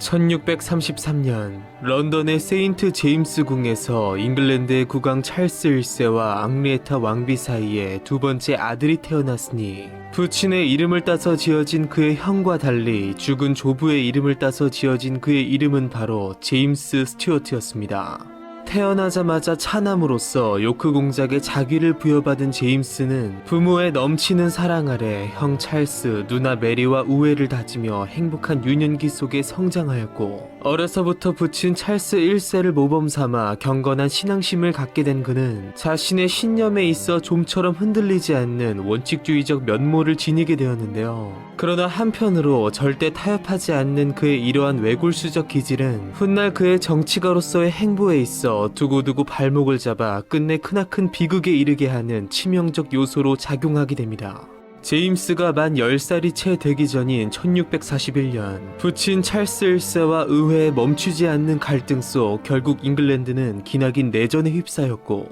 제임스 역시 어린 나이임에도 형 찰스와 함께 아버지를 따라 참전했으나 1차 내전이 종결되던 1646년 왕당파의 거점인 옥스퍼드가 함락되면서 제임스는 그만 의회군의 포로로 붙잡혔고, 그가 태어난 세인트 제임스 궁에 사실상 감금되었는데요. 그러나 2차 내전이 거의 끝나가던 시점인 1648년 신하의 도움을 받아 2년 만에 가까스로 탈출에 성공한 제임스는 조국을 떠나 네덜란드를 거쳐 프랑스에 도착해 어머니 앙리에타 왕비 및 형제들과 합류하게 됩니다. 그렇게 1년이 지난 1649년 제임스는 결국 형과 함께 부친의 처형 소식을 듣게 되었고, 곧이어 형 찰스가 스코틀랜드의 독자적인 왕으로 추대되었으나 제3차 내전에서 크로멜에게 패배해 또다시 기나긴 망명기에 들어가면서 존경하던 부친의 죽음과 함께 풍비박산된 왕실과 처량한 그의 현실을 보며 깊은 상실감에 빠지게 되는데요. 그러나 부친에 대한 복수를 잊을 수 없던 그는 결국 다시 일어섰고, 그가 19살 성년이 되던 해인 1652년 제임스는 그가 망명 중이던 프랑스 군대에 입대하게 됩니다.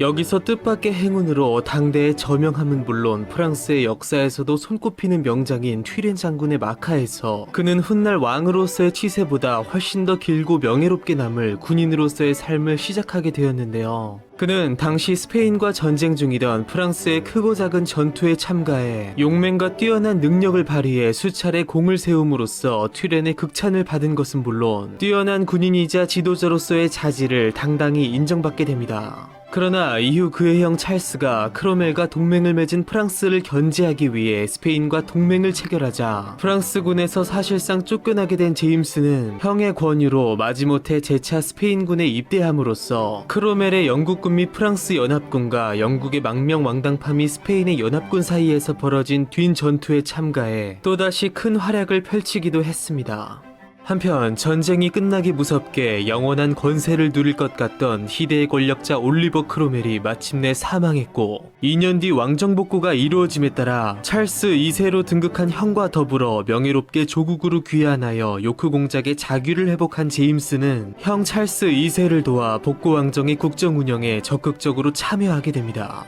무엇보다 동생의 군인으로서의 능력과 경험을 누구보다 잘 알았던 찰스 2세는 제임스를 왕립 해군의 수장인 최고 사령관에 임명했고, 그렇게 제임스는 망명 시절 군대에서 쌓은 경험을 토대로 엄격한 규율을 바탕으로 한 해군의 효율성 유지와 조직 개선을 위해 많은 노력을 기울이게 되는데요. 그는 왕국의 상류층인 귀족 자제들과 차상위 계층이라고 할 수 있는 젠트리층 모두를 차별 없이 해군 장교로 유입시킨 것은 물론 실전 경험과 기술이 풍부한 옛 공화국 시절의 장교들까지 그대로 자리를 유지시켰으며 모든 군인들에게 예외 없이 능력에 따라 출세를 보장해 주었으니 이때부터 잉글랜드의 중산 계층에게 왕립 해군은 돈만 축내는 애물단지가 아닌 신분 상승의 사다리로 탈바꿈하게 됩니다. 무엇보다 제임스는 그가 직접 훈련시킨 왕립 해군을 이끌고 제2차 영란전쟁에 출전해 무수한 전공을 쌓으며 아메리카 대륙 내 네덜란드의 식민지였던 뉴 암스테르담을 무혈 점령하는 쾌거를 이루어냈으니 네덜란드의 최대 도시인 암스테르담의 이름을 따서 명명된 뉴 암스테르담을 이제 영국이 뺏어온 만큼 요크 공작이었던 사령관 제임스의 자규를 따서 새롭게 명명한 이 도시의 이름은 바로 뉴요크, 즉 뉴욕으로서 이후 영국의 향유 무역의 거점지를 거쳐 훗날 아메리카 대륙을 차지하여 세계 최강의 대국으로 성장한 미국의 최대 도시가 된 이 뉴욕은 현재 세계 경제의 가장 중요한 역할을 담당하는 금융과 문화의 중심지로서 일명 세계의 수도로 불리게 됩니다.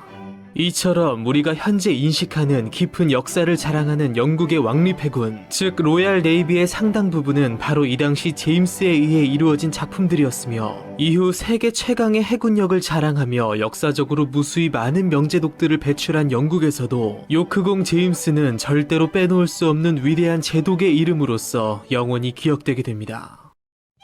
이른 나이에 맞이한 좌절의 늪에서 헤어나와 위대한 군인이 되어 수많은 전공을 세운 것은 물론 다시 조국에 돌아와 무수한 업적들을 이루어낸 제임스. 그러나 이러한 영광스러웠던 청년기와 달리 앞으로 펼쳐질 그의 장년기는 슬픔과 오욕으로 점철될 고난의 세월이었으니 과연 어떤 시련들이 그를 기다리고 있는 걸까요?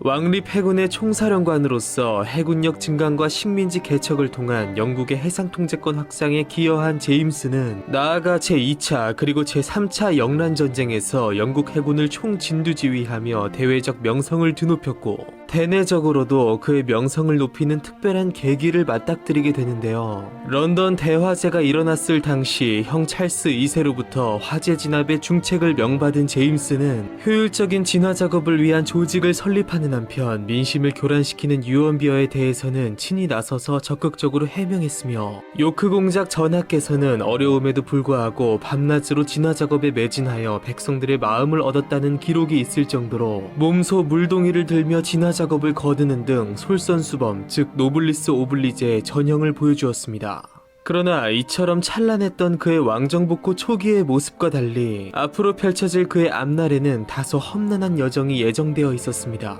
부친 찰스 1세를 닮아 어릴 적부터 종교에 열정적이었던 제임스는 명목상 국교의 신자가 되었으나 카톨릭이었던 모친의 영향으로 친카톨릭적 성향을 갖게 되었고 내전 당시 카톨릭 국가인 프랑스와 스페인에 머물면서 카톨릭 문화에 더욱 친숙해진 것을 넘어 아예 완전히 동화되어 카톨릭에 자연스레 귀의하게 되었으며 왕정복구 이후에는 아예 완전한 개종을 감행하였는데요. 그러나 왕위 계승 서열 2위로서 차기 국교회의 수장인 그의 카톨릭 개종 문제는 의회로부터 상당한 비판을 받게 되었고 이후 찰스 2세가 감행한 도범 이력과 종교 관용령에 대한 반발로 모든 공직자가 국교회에 충성을 서약해야 함을 규정한 심사법을 의회가 통과시키자 강직한 신앙인으로서 타협을 용납하지 않았던 그는 국교회 헌신 서약을 거부한 채 해군 총사령관직을 비롯해 그가 맡고 있던 모든 관직을 내려놓고 국정에서 완전히 물러난 것은 물론 같은 해 수녀가 되려 했을 정도로 독실한 카톨릭 신자인 메리 모데나와 재혼함으로써 자신의 카톨릭 신앙이 확고함을 만방에 알렸습니다.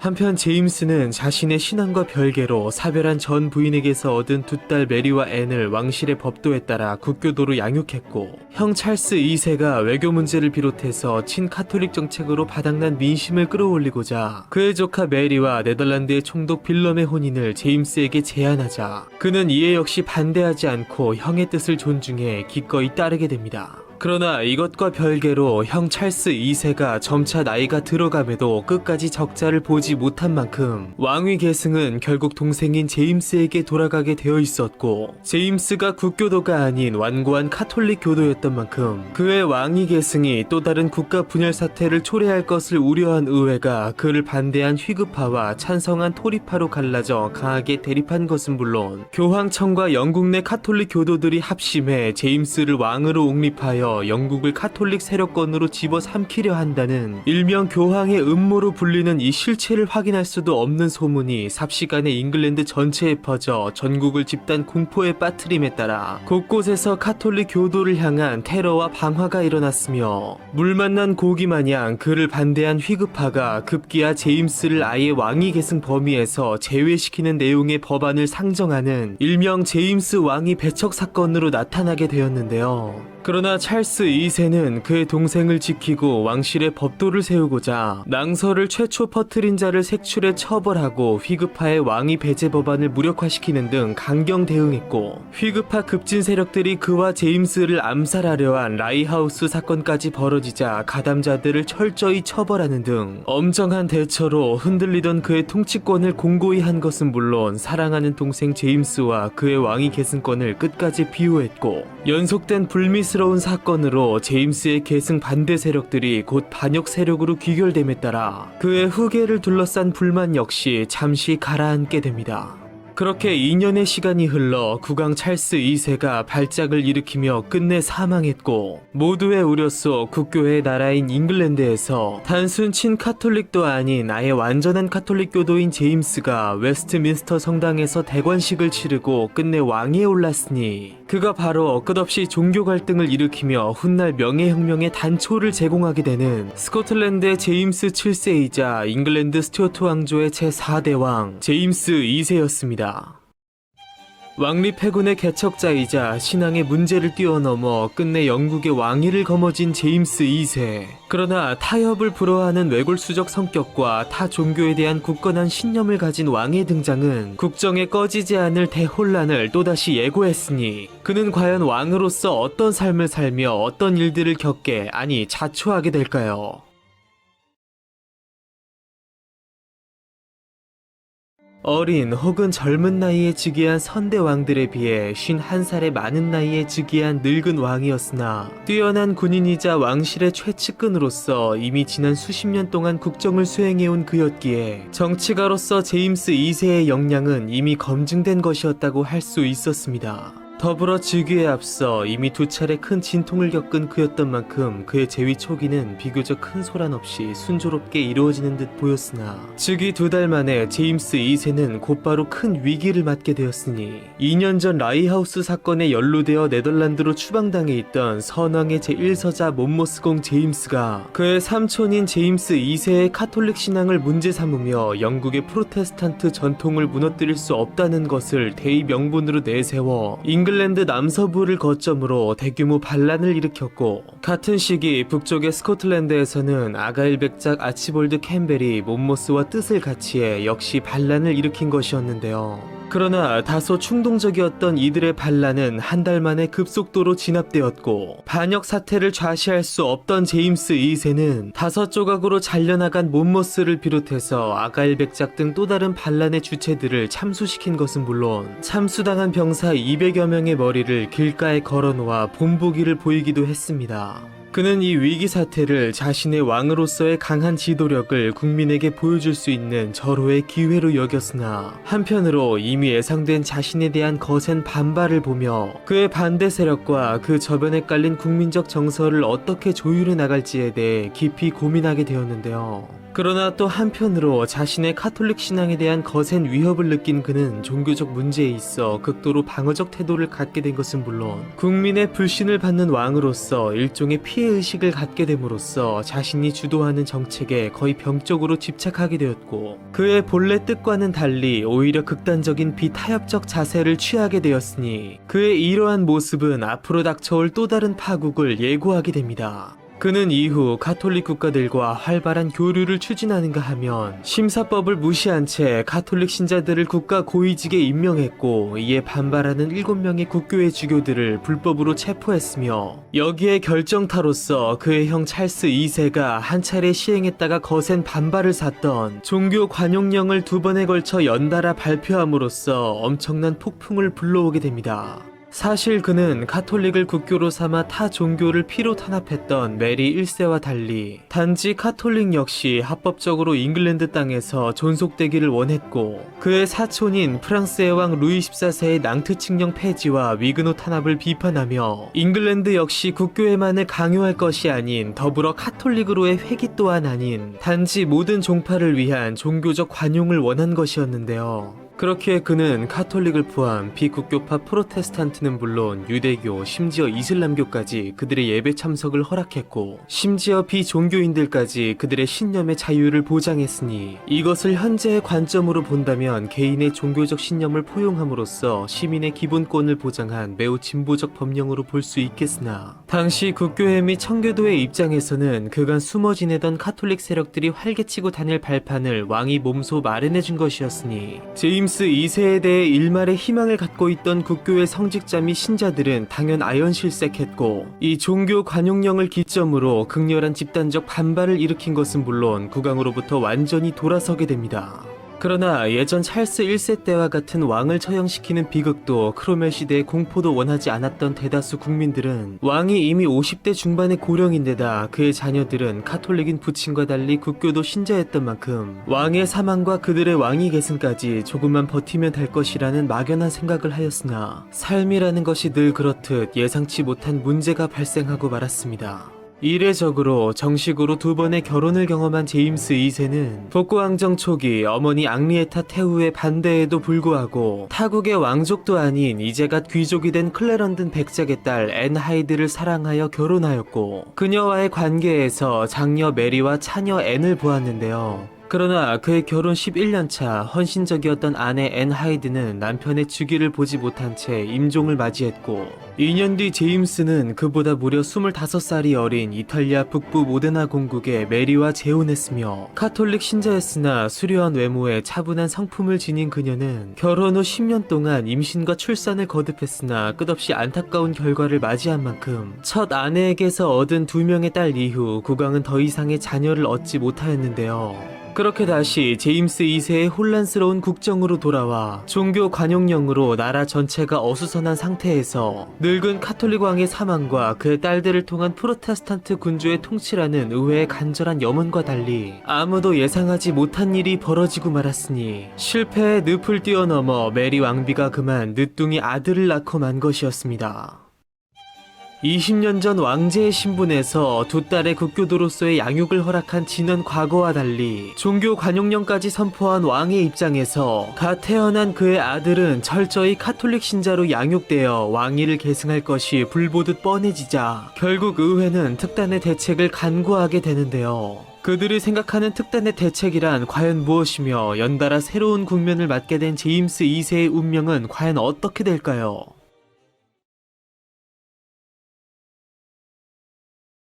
시간이 모든 것을 해결해 줄 것이라 믿었던 의회는 뜻밖의 상황을 맞닥뜨리자 결국 자신들 스스로만이 문제를 해결할 수 있음을 깨닫고 있던 차, 의회의 반발을 의식한 듯 제임스 2세가 섬나라인 잉글랜드에 상비 육군을 양성하려는 움직임을 보이면서 청교도가 주류였던 휘그파뿐만 아니라 제임스 2세의 왕위 계승을 옹호했던 토리파까지 국가 전체의 카톨릭화 및 전제화 움직임의 위협을 느끼고 가담해 비밀 논의를 거쳐 특단의 대책을 내놓았고 즉각적으로 행동을 개시했으니, 그것은 바로 개신교 국가인 네덜란드에 시집가 있던 메리 공주와 그의 남편인 네덜란드의 총독 빌럼 3세를 잉글랜드의 자유와 프로테스탄트 수호를 명분으로 비밀리에 국내로 끌어들이는 것이었습니다. 그렇게 수차례에 걸쳐 메리 부부에게 비밀 서신을 전달한 의회는 국사와 관련된 조언을 원한다는 구실로 사실상 군사 지원을 요청했고, 무려 3차례의 영란 전쟁을 겪으며 오랜 시간 적대 관계로 지낸 양국이었으나 같은 신교국인 네덜란드의 입장에서 역시 잉글랜드 내 카톨릭 융성은 경계해야 할 일이었고, 애초 빌럼 3세가 제임스 2세의 외조카로서 잉글랜드의 왕위 계승권자 중 한 명이었던 데다 잉글랜드와 동군연합을 이룸으로써 그들의 세력권을 확장할 중요한 기회였던 만큼 빌럼 3세는 이 요청에 응하기로 결심했고, 남편에게 순종적이었던 메리 역시 아버지에게 맞선다는 큰 부담감을 안은 채 그의 결정에 따르게 됩니다.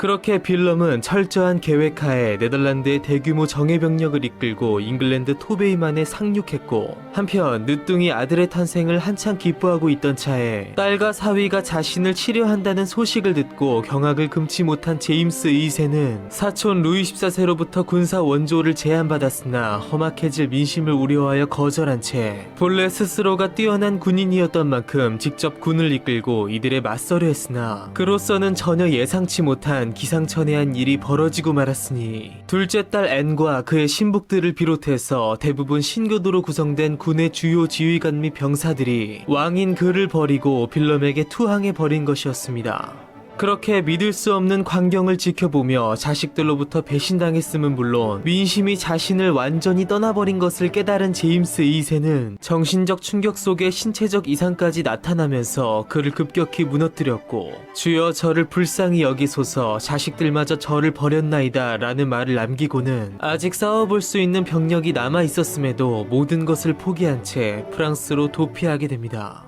한편 이 탈출 과정에서 그는 치명적 실수를 저지름으로써 아직 남아있던 일말의 희망을 그 스스로 저버리고 말았으니 바로 국왕의 옥새를 템스강으로 던져버리고 만 것인데요. 이 치명적 행위로서 그는 스스로 왕권을 내던져버린 자격 없는 왕으로 전락하였고, 반대로 의회는 그를 폐위시킬 훌륭한 명분을 얻게 됩니다. 그렇게 제임스 2세가 스스로 전쟁을 포기함으로써 장인과 부친을 내쫓은 빌럼과 메리는 런던에 무혈 입성하였고, 이듬해 초 그간 폭정을 휘두르며 국민을 공포로 몰아넣은 것은 물론 자신의 의무를 저버린 국왕 제임스 2세를 의회는 공식적으로 폐위시켰고, 이어서 왕의 권한을 축소시키고 자신들의 권한을 강화하는 한편 카톨릭교도의 왕위 계승을 금지하는 새로운 법률을 연달아 제정한 뒤 이를 승인한 메리와 빌럼 부부에게 공동 왕위를 부여했으니 이들이 바로 메리 2세 그리고 윌리엄 3세였습니다. 한편 메리 왕비와 갓 태어난 아들 제임스를 데리고 프랑스로 도피한 제임스 2세는 종교 문제로 쫓겨온 그의 사촌형을 카톨릭의 순교자로서 가엾게 여긴 루이 14세의 보살핌 속 영국의 정식 군주로 인정받음과 동시에 프랑스의 소위 망명정부를 세웠고,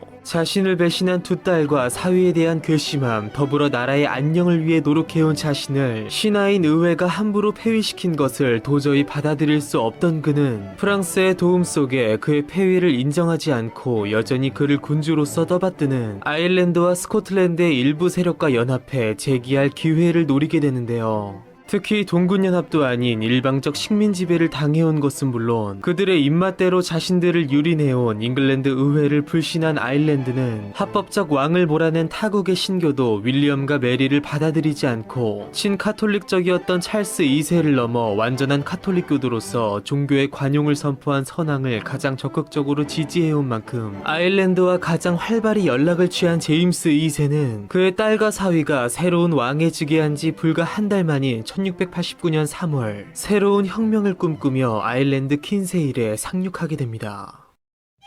아들의 탄생이라는 행복도 잠시, 곧이어 딸과 사위의 배신 속 그의 아버지처럼 또 다른 혁명의 희생양이 되어 모든 것을 잃은 제임스 2세. 그러나 그의 사촌 루이 14세의 적극적인 도움 속 그를 따르는 충성스러운 무리들이 아직 남아있었으니 그들의 도움 속 그는 과연 재기에 성공할 수 있을까요?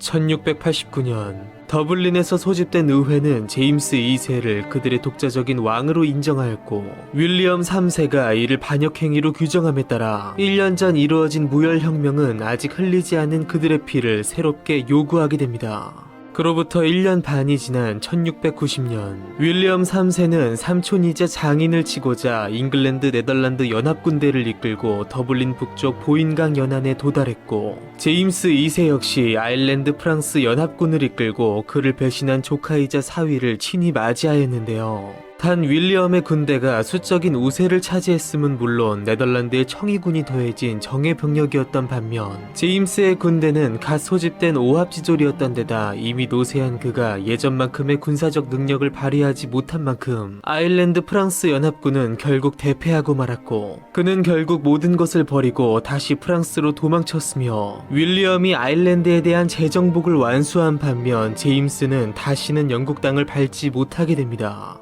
2년 전 잉글랜드가 그를 버렸다면 이번에는 그가 아일랜드를 버리고 떠나온 만큼 절망감과 죄책감 속 모든 희망을 잃고 무기력해진 제임스 2세는 그의 어린 아들 제임스와 더불어 그의 나이 60이 넘어 태어난 그의 막내딸 루이자 마리아를 보는 기쁨과 왕비 메리의 헌신적인 보살핌 속 그를 지탱하는 유일한 원천인 신앙에 몰두하였는데요. 그런 그를 지켜보며 루이 14세가 윌리엄 3세를 잉글랜드의 왕으로 인정하고 제임스 2세를 더 이상 지원하지 않을 것을 약속한 레이스 베이크 조약은 그나마 존재하던 신라 같은 보기의 희망을 송두리째 앗아가 버렸고, 더욱 무기력해진 속 자신의 인생 전반에 대한 회의를 느끼며 남은 생애를 참회자로서 살아간 그는 왕위에서 폐위된 지 12년 만인 1701년 67세의 나이로 생을 마감하게 됩니다. 그렇게 제임스 2세가 사망하자 폐위 이후에도 그를 헌신적으로 섬겨온 메리 왕비는 죽은 남편을 기리며 남은 여생을 상복 차림으로 지냈고, 혁명의 단초를 제공했던 그녀의 아들 제임스 프랜시스 에드워드가 아직 13살인데다 딸 루이자 마리아 역시 이제가 9살을 넘긴 만큼 두 자녀를 성실히 기르는 한편 아들의 정당한 왕권 회복을 위해 노력하게 되는데요.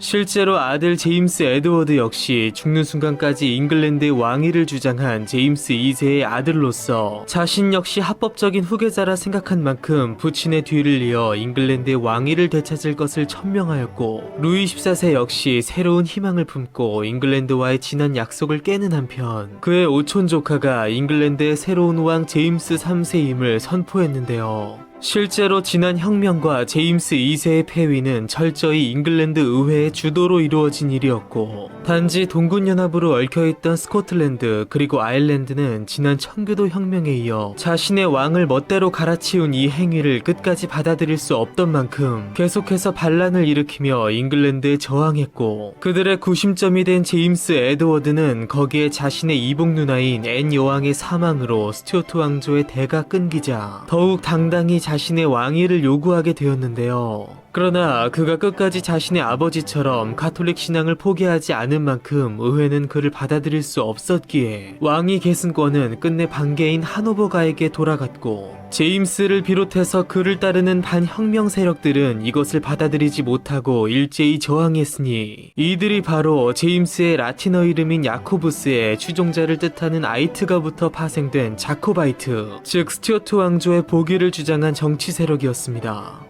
자코바이트는 프랑스 등 해외 세력의 지지를 받으며 잉글랜드 안팎으로 크고 작은 정치적 군사적 행동을 일으키며 스튜어트 왕조의 부활을 꾀하였는데, 그들은 먼저 1715년 제임스 에드워드를 위시하여 스코틀랜드 하일랜드 지방에서 반란을 일으켰으나 곧바로 진압되었고, 30년 후인 1745년 오스트리아 왕위 계승 전쟁의 혼란을 틈타 제임스의 아들 찰스 에드워드를 찰스 3세로 위시하여 스코틀랜드가 또다시 대규모 반란을 일으켰고, 스코틀랜드 전역은 물론 런던까지 함락시킬 뻔했으나 영국 본토에서 일어난 사상 최후의 지상전인 컬로든 전투에서 잉글랜드군에 괴멸당함으로써 자코바이트 운동은 사실상 종말을 맞이하게 됩니다. 이후 제임스 에드워드와 그의 아들 찰스 에드워드마저 사망한 뒤에는 그의 동생 헨리 베네딕트가 남았으나, 헨리는 아버지와 형과 달리 영국의 왕위를 되찾으려는 노력을 전혀 하지 않은 채 교황청에 남아 성직자의 길을 택하였고, 그렇게 그는 훗날 사망할 때까지 60년간 추기경의 자리를 지킴에 따라 교회 역사상 가장 오랜 기간 추기경을 역임한 인물로 남게 되었으며, 그렇게 헨리가 사망한 이후 사실상 정통성과 주변의 지지를 잃었으나 아직 끝나지 않은 자코바이트의 계승은 다시 혈통을 위로 거슬러 올라가 분가인 외국의 사르데냐 합스부르크를 넘어 독일의 비텔스바흐 왕가에게로 넘어갔으며 찰스 1세의 먼 후손이자 비텔스바흐가의 당조인 바이에른의 프란치공은 현재 살아있는 자코바이트의 왕위 요구자로서 그렇게 현재 영국이 아닌 파리 생제르맹 수도원에 안장되어 있는 제임스 2세의 시신처럼 그리고 바티칸의 성 베드로 대성당에 안장되어 있는 그의 아들과 두 손자의 시신처럼 아직까지 고국에 돌아가지 못하고 산천을 배회하고 있는 자코바이트의 역사, 즉 죽어서도 살아있는 제임스 2세의 역사는 지금도 계속되고 있습니다.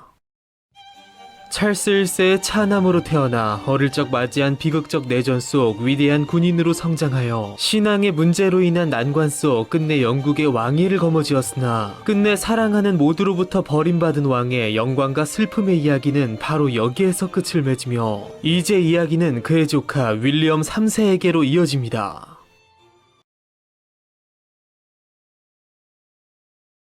잉글랜드 내전이 발발하기 1년 전인 1641년 런던의 화이트홀 궁전에서 모두가 주목하는 성대한 결혼식이 열렸으니 신랑은 바로 네덜란드의 국부 빌럼 1세의 손자인 15살의 오라녜공 빌럼이었으며 그보다 5살이 어린 10살의 신부는 바로 잉글랜드의 국왕 찰스 1세의 장녀로서 훗날의 찰스 2세의 여동생 그리고 제임스 2세의 누나이며 그녀의 모친 앙리에타 왕비에 의해 처음 만들어져 오늘날까지 존재하는 영국 왕실에서 군주의 장녀에게 내리는 특별한 명칭으로서 제1대 프린세스 로열의 칭호를 받은 그녀는 증조모의 이름을 물려받은 메리 스튜어트였습니다. 그렇게 어린 신부 메리는 남편 빌럼을 따라 네덜란드로 건너갔고 6년 후인 1647년 16살의 숙녀로 자라난 아내와 더불어 역시 완전한 성인으로 훌륭히 성장한 빌럼은 부친 프레데릭 헨리가 사망함에 따라 네덜란드 북부 5개 주를 다스리는 새로운 총독 빌럼 2세로 등극하게 된 것은 물론 80년 독립전쟁의 막바지에 다다른 조국을 이끌고 1648년 베스트팔렌 조약을 통해 스페인으로부터 역사적인 독립을 이루어냈으며 겹경사를 맞아 19살이 된 그의 아내 메리가 드디어 임신을 하게 되었는데요. 그러나 임신 중인 아내와 곧 태어날 아들을 남겨둔 채 빌럼 2세는 천연두로 사망하고 말았고 남편의 사망을 슬퍼할 겨를도 없이 메리는 홀로 아들을 출산하였으니 유복자로 태어난 그의 아들은 바로 남편 빌럼 2세의 뒤를 잇는 새로운 오라녜공 빌럼 3세였으며 향유를 바른 아버지의 시신 옆에 놓여진 이 갓 태어난 남아의 가엾은 모습은 그에게 놓여진 험난한 미래를 충분히 짐작해 했습니다. 이후 네덜란드는 갑작스런 통치자의 사망과 후계자의 탄생 속에서 나라 안팎으로 혼란의 시대가 이어졌으니 사망 직전 부친 빌럼 2세가 홀란트주와 암스테르담시를 지배하고 있던 강력한 소수 공업파와 반목 중이었던 만큼 빌럼 2세가 죽기 무섭게 이들 공업파들은 네덜란드의 실질적 왕가였던 오라녜가를 혼란을 틈타 권좌에서 몰아내기로 결심한 뒤 격리법을 제정해 오라녜공과 그 후손들이 공직에 오르는 것을 차단한 것은 물론 당분간 총독을 따로 두지 않은 채 주의회가 총독의 행정, 군사, 인사권 등의 권한을 대신 행사하는 것으로 합의를 이루게 됩니다. 더불어 이러한 외적 위기 속에서 오라녜가는 내적으로도 큰 혼란을 겪고 있었으니 그것은 바로 빌럼의 모친 메리와 할머니 아말리아 간의 갈등이었습니다. 영국의 공주 출신의 메리는 아들 빌럼을 영국식으로 양육하고 싶어 했으나 오랜 기간 남편과 아들을 도와 네덜란드의 정통성을 지켜온 아말리아는 자국의 차기 통치자인 손자의 영국화를 강력히 반대함으로써 오라녜가의 후계자인 빌럼의 섭정권을 두고 모친과 조모 간에 거센 내분이 벌어졌고 아말리아의 우세 속 분쟁의 최종적 해결은 이후 10년이 지난 다음에야 끝내 비극적인 방법으로 이루어지고 말았으니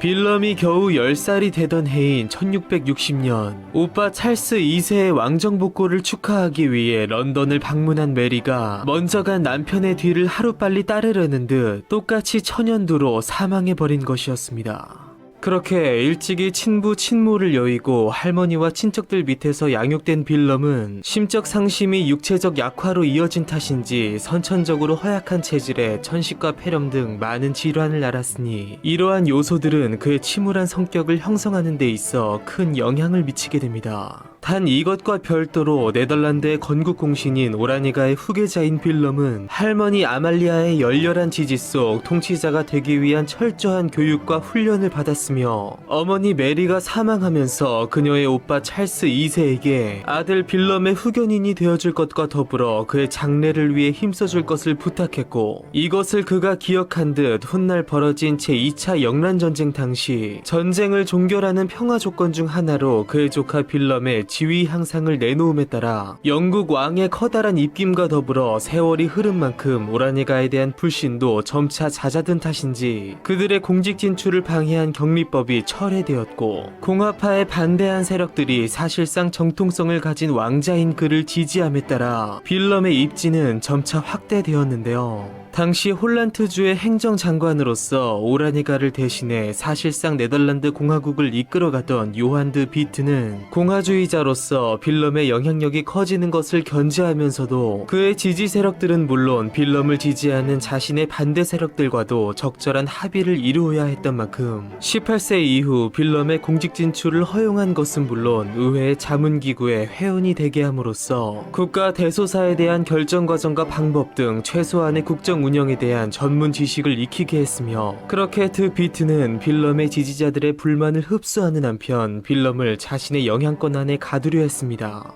그러나 그의 의도가 어찌되었든 국정의 총괄자인 드 비트의 적극적인 도움은 빌럼을 크게 성장시켰고 그렇게 본래 뛰어났던 재능과 그것을 더욱 훌륭히 키워낸 효과적인 교육, 친부모를 여위고도 그를 열렬히 지지해준 남은 가족들 그리고 점차 높아져가는 지지 세력들의 신망 속에 빌럼은 어느덧 매력적이고 믿음직스러운 청년으로 자라나게 됩니다.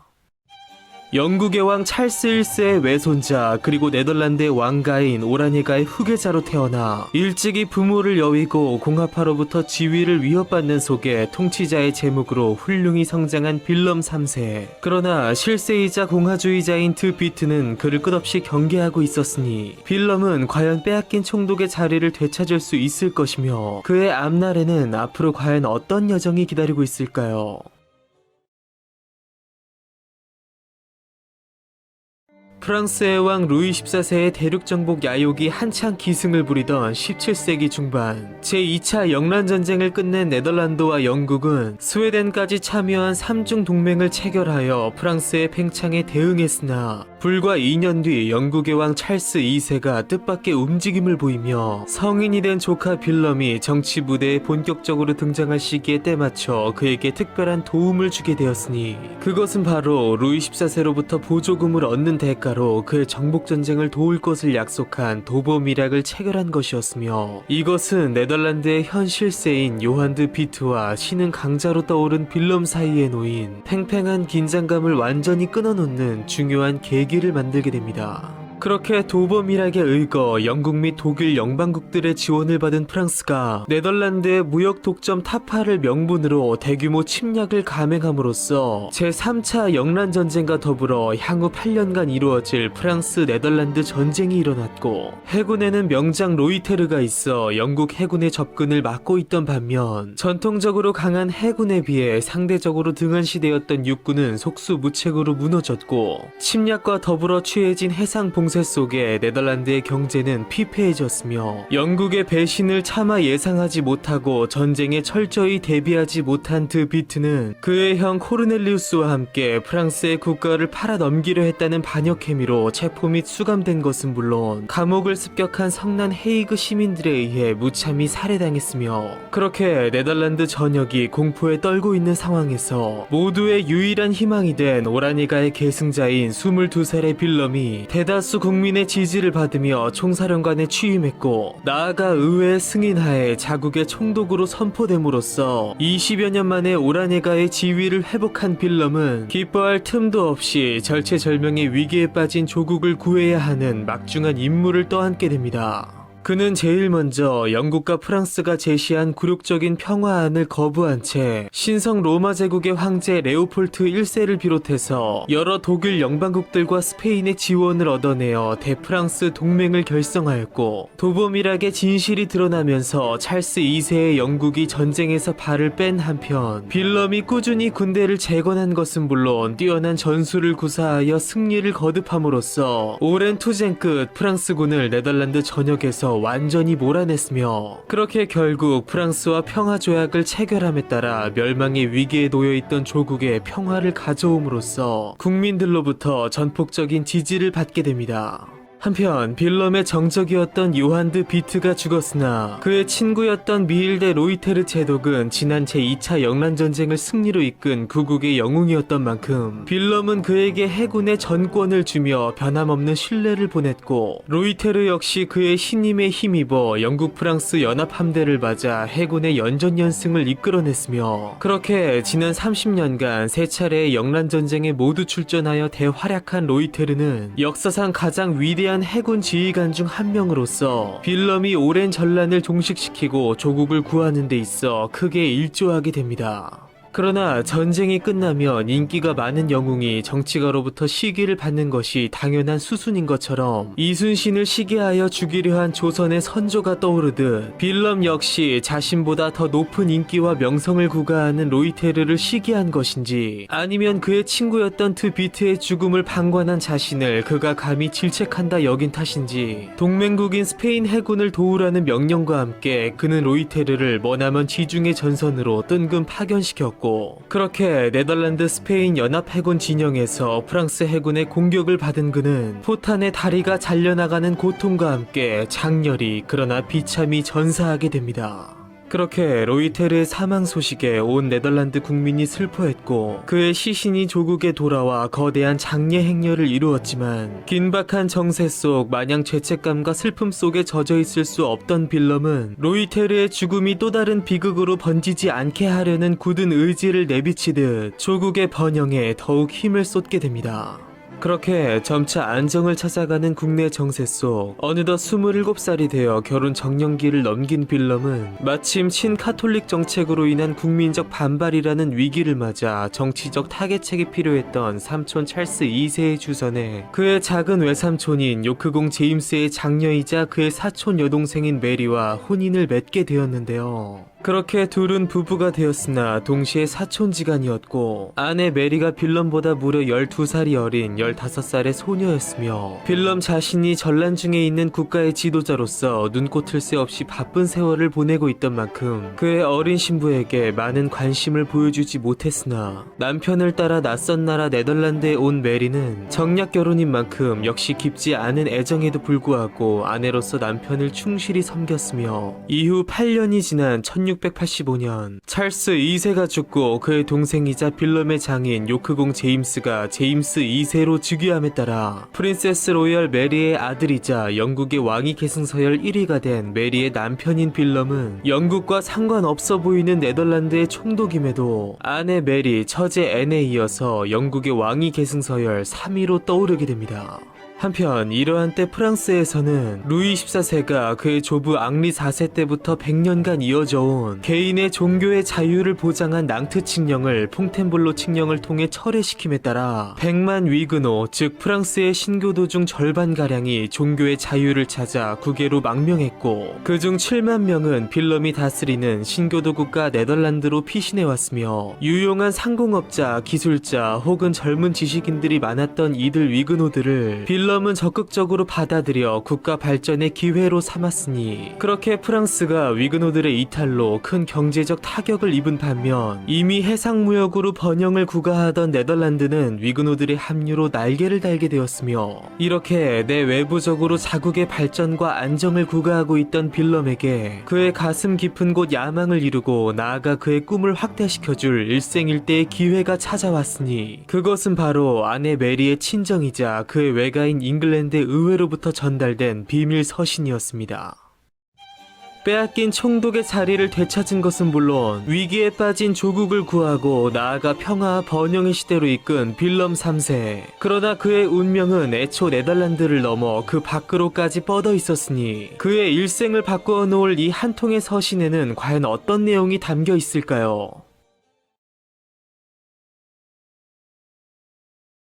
빌럼 3세는 지난 10년간의 기나긴 전쟁이 끝난 이후에도 끝없이 자국의 영토를 넘보는 프랑스에 대한 경계를 늦추지 않았으며 영국을 비롯한 주변 국가들의 상황을 예의주시하며 루이 14세의 위협에 대항할 국가들 간의 대규모 연맹체제를 구축하려 했는데요. 이러한 때 그의 계획을 하늘이 도우려는 듯 처가이자 외가인 잉글랜드로부터 그가 오래전부터 고대하던 기분 좋은 소식이 당도한 것이었으니 그것은 바로 잉글랜드 의 새로운 왕위에 등극한 장인 제임스 2세가 친카톨릭 전제 정치를 피면서 국교도와 청교도가 주를 이룬 의회에 불만을 사던 상황에서 뒤늦게 그의 카톨릭 왕위를 계승할 늦둥이 아들이 태어남에 따라 신교도인 다른 자녀들의 승계가 물거품이 되어버렸고 제2의 블러디 메리의 시대가 도래할 것을 우려한 의회가 토리파 휘급파할 것 없이 한마음 한뜻으로 신교도이자 차기 계승서열 1위와 3위인 메리와 빌럼에게 잉글랜드의 자유와 프로테스탄트 수호를 명분으로 자국으로 군대를 이끌고 들어와 줄 것을 요청한 것이었습니다. 그렇게 영국의 민심이 자신에게 향하고 있음을 확신한 빌럼은 더불어 한마음 한뜻으로 자신을 지지해준 아내 메리를 보며 거리낌 없이 그들의 요청을 수락했으며 3개월 뒤인 1688년 11월 빌럼과 메리는 11,000명의 군대와 4,000의 기마대, 48척의 전함과 260척의 수송선을 대동한 원정대를 이끌고 잉글랜드 남쪽 토베이만에 상륙하게 됩니다.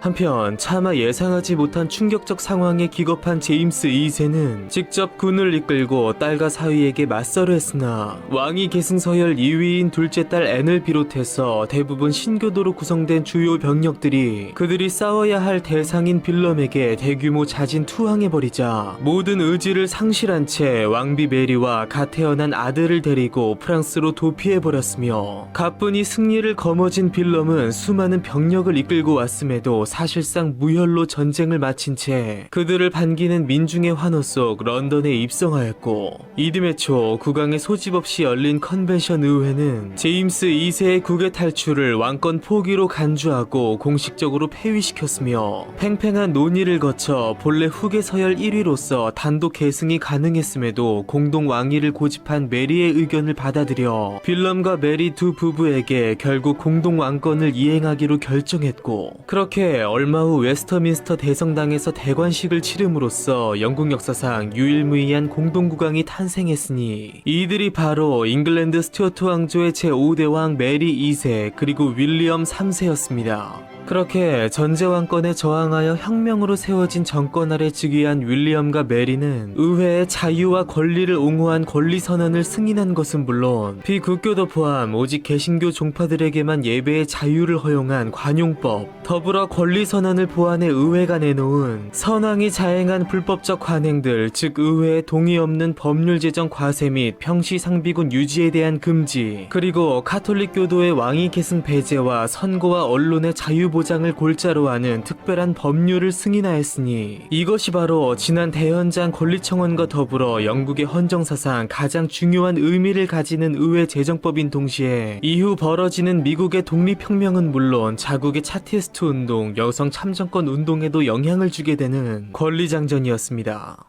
더불어 수많은 희생자를 낸 지난 청교도 혁명과 달리 큰 저항 없이 정권 교체를 이루어낸 이 사건은 사실상 피를 흘리지 않고 혁명을 이루어냈다 하여 명예혁명으로 불리게 됨과 동시에 지난 찰스 1세 때부터 시작된 오랜 혼란의 시기를 끝내고 왕권과 의회의 갈등의 역사에 중요한 이정표를 마련함으로써 영국의 정치적 안정을 가져온 것은 물론 이를 바탕으로 이후로도 끝없는 개혁을 통한 법과 규칙 제정을 통해 개인의 경제활동의 자유가 보장됨에 따라 영국을 넘어 세계 역사에서 근대의 시작을 알린 산업혁명이 일어나는 데 기여했으며 혁명의 직접적 결과인 권리장전을 통해 전제군주제와의 결별, 입헌군주제의 출발점을 알린 것은 물론 국가와 개인의 관계를 개인의 권리를 중심으로 재정립함으로써 영국의 전세계 최초로 시민사회가 형성되는 계기를 마련하게 됩니다. 한편 혁명이 일어난 이듬해 내전 당시 크로멜치아 기병대장의 아들이자 독실한 신교도이자 친의회파로서 네덜란드의 망명에 있으며 친카톨릭 정권에 저항했던, 그리하여 찰스 2세를 비롯한 영국 정부가 유럽에 지명수배한 반역자 명단에 오르기도 했던 한 불운 사상가는 자신이 반대한 친카톨릭 정권을 무너뜨리고 신교도에 의한 정부 재건을 이루어낸 명예혁명을 열렬히 지지하며 여기에 이론적 기초를 제공하고자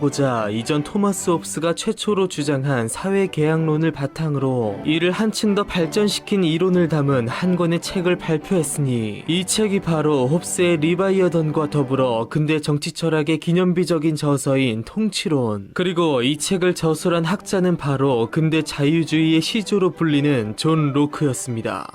인민은 폭정으로부터 벗어날 권리뿐만 아니라 그것을 예방할 권리 또한 갖고 있다. 주권자에게 모든 권리를 양도할 것을 주장한 홉스의 사회계약론과 달리 정부는 본질적으로 국왕과 의회로 대표되는 국민 사이의 사회적 계약이므로 정부가 계약을 성실히 수행하지 않을 경우 인민이 저항권을 행사할 수 있음을 주장한 로크의 사상은 그의 본래 목적대로 자국의 명예혁명을 정당화시켜준 것은 물론 나아가 미국의 독립전쟁과 프랑스 대혁명의 사상적 기틀을 제공함으로써 근대 민주주의 사상의 원료를 만들어냈고, 그렇게 로크는 민주주의를 이론적 기반으로 하는 현대 인류 사회의 탄생에 있어 가장 거대한 영향을 미친 인물 중 한 명으로 남게 되었으며, 이렇듯 위대한 철학자의 사상적 뒷받침하에 권리장전을 승인함으로써 전제 왕권의 시대를 종식하고 오랜 과제였던 군주와 의회 사이의 진정한 권력의 균형을 이루어낸 윌리엄과 메리는 앞으로 다가올 더욱 빛나는 미래를 향해 더 힘찬 발걸음을 내딛게 됩니다.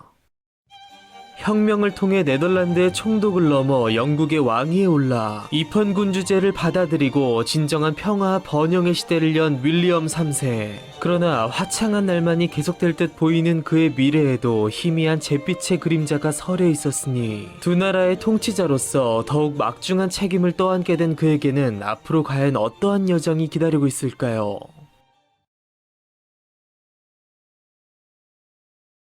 큰 무력 충돌 없이 왕권 교체를 이루어낸 명예혁명의 성공을 자축하던 잉글랜드와 달리 아일랜드와 스코틀랜드에서는 제임스 2세의 폐위를 인정하지 않는 반정부적 움직임이 도사리고 있었는데요. 갓 즉위한 윌리엄과 메리는 이러한 대외적 혼란을 해결함으로써 그들의 정당한 왕권과 통치 능력을 나라 안팎으로 증명해야 하는 과제를 떠안게 되었습니다. 우선 명목상 공동 왕이었으나 윌리엄 3세의 경우 이미 오랜 기간 네덜란드의 총독을 지내며 산전수전을 다 겪고 지도력을 인정받은 검증된 통치자였고, 메리 2세는 그런 그의 충성스런 아내였던 만큼 국정에 대한 의사결정권을 사실상 남편 윌리엄에게 위임했으며, 그렇게 아내의 신임 속 윌리엄은 그들의 반발하는 세력을 맞아 그의 타고난 군인으로서의 능력을 곧바로 발휘했으니, 먼저 그는 스코틀랜드 로우랜드 지역의 제임스 2세파들이 일으킨 봉기를 2달 만에 진압한 뒤 이어서 하이랜드 지역에서 던디 자작이 일으킨 무장 봉기를 즉각적으로 진압했으며, 그렇게 스코틀랜드의 상황이 대충 정리되자 그는 이제 더욱 심각한 상황 속에 놓인 아일랜드로 시선을 돌리게 되는데요. 당시 아일랜드는 프랑스의 지원 속 그들의 합류한 패주 제임스 2세를 지지하며 이번 기회에 국교회를 비롯한 잉글랜드 세력을 축출하고 그들의 카톨릭 신앙과 토지 및 주권을 되찾고자 자국 내 잉글랜드 개신교도의 거점인 런던 대리를 공격하는 등 반 윌리엄 반 잉글랜드 저항을 개시했고, 이에 윌리엄은 사태를 정리하고자 아일랜드로 직접 출정하여 보인강 전투에서 그의 삼촌이자 장인의 군대를 대파했으니 전의를 상실한 제임스 2세는 다시 프랑스로 도피했으며, 남겨진 아일랜드 세력의 저항은 이듬해인 1691년에 와서야 리머릭 조약을 통해 가톨릭 교도에게 신앙의 자유를 허용하기로 합의함으로써 가까스로 마무리되었으나, 직후 윌리엄이 이 조약을 재차 무시하고 아일랜드 카톨릭 교도에 대한 탄압을 지속시킴으로써 앞으로 일어날 더욱 거센 저항을 예고하게 됩니다.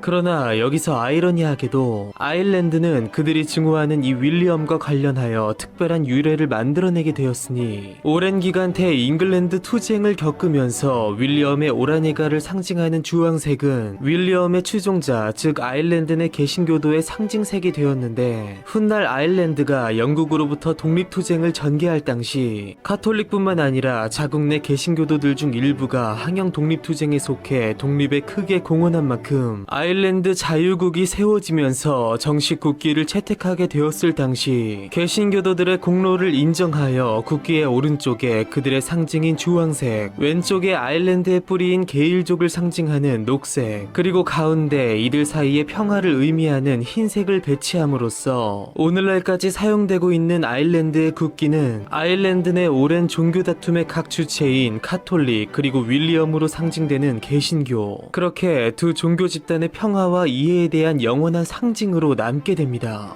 이렇게 아일랜드와 스코틀랜드의 반란이 어느 정도 진정됨에 따라 윌리엄 3세는 반란의 주체였던 스코틀랜드 하일랜드의 지정학적 중요성과 향후 산업적 측면을 고려해 북서 해안에 포트 윌리엄을 세워 전략적 요충지로 활용하고자 했고, 더불어 그동안 극렬히 저항해온 하일랜드 가문의 대표들이 그에 대한 충성 서약을 시한 내에 완료할 시 제임스 2세를 지지했던 그들의 반역죄를 전면 사면하겠다고 약속했으나 여기에 정치적 오해와 타산이 맞물림에 따라 하일랜드 맥도날드 가문의 민간인 수십 명이 무차별 학살당하는 글렌코 학살이 벌어졌으며, 이 사건의 여파로 스코틀랜드, 특히 하일랜드 지역의 반잉글랜드 정서는 더욱 심화되었고 이것은 지금까지도 완전히 해소되지 않고 있습니다. 한편 윌리엄이 이처럼 대외적 혼란을 수습하고 있을 동안 공동 왕으로서 윌리엄의 부재 시 그의 의사에 따라 국정을 운영해온 메리 2세는 혁명 이전 겪은 두 차례의 유산으로 이미 몸이 많이 상해 있던 데다 그녀가 배신한 부친에 대한 떨쳐낼 수 없는 죄책감, 무엇보다 대외전쟁에 여념이 없는 남편의 무관심으로부터 여자로서 느끼는 상대적 박탈감 속 심신이 지쳐버린 것인지 건강이 급격히 악화되었고, 남편과 더불어 왕위에 오른 지 5년 만인 1694년 12월 32살의 한창의 나이로 천연두로 급작스레 사망하게 됩니다. 평소 많은 관심과 사랑을 주진 못했으나 한결같은 헌신과 순종으로 자신을 보필해준 아내가 먼저 세상을 떠난 것에 충격을 받고 깊은 슬픔에 잠긴 윌리엄은 온 국민의 애도 속 여왕의 장례가 끝나고 단독 왕권을 인정받게 됨에 따라 이제 공동이 아닌 영국의 단 한 명의 왕으로서 홀로 새로운 시대를 이끌게 됩니다. 그러나 그는 어디까지나 스튜어트가의 피가 섞여 있는 것일 뿐 사실상 네덜란드에서 나고 자란 네덜란드인이었던 데다 정식 계승도 아닌 전란을 통해 왕이 되었고 그의 방패막이었던 아내마저 사망해버린 만큼 그를 증오하는 잉글랜드 박 자코바이트는 물론 국내적으로도 호전적인 그에 대한 불만이 터져나오기 시작했고, 그의 오랜 숙적인 프랑스의 왕 루이 14세도 어느덧 다시 불온한 움직임을 보이기 시작했으니 그는 과연 단독 왕권을 지켜낼 수 있을 것이며 그의 다사다난했던 인생은 과연 행복한 결말을 맺을 수 있을까요?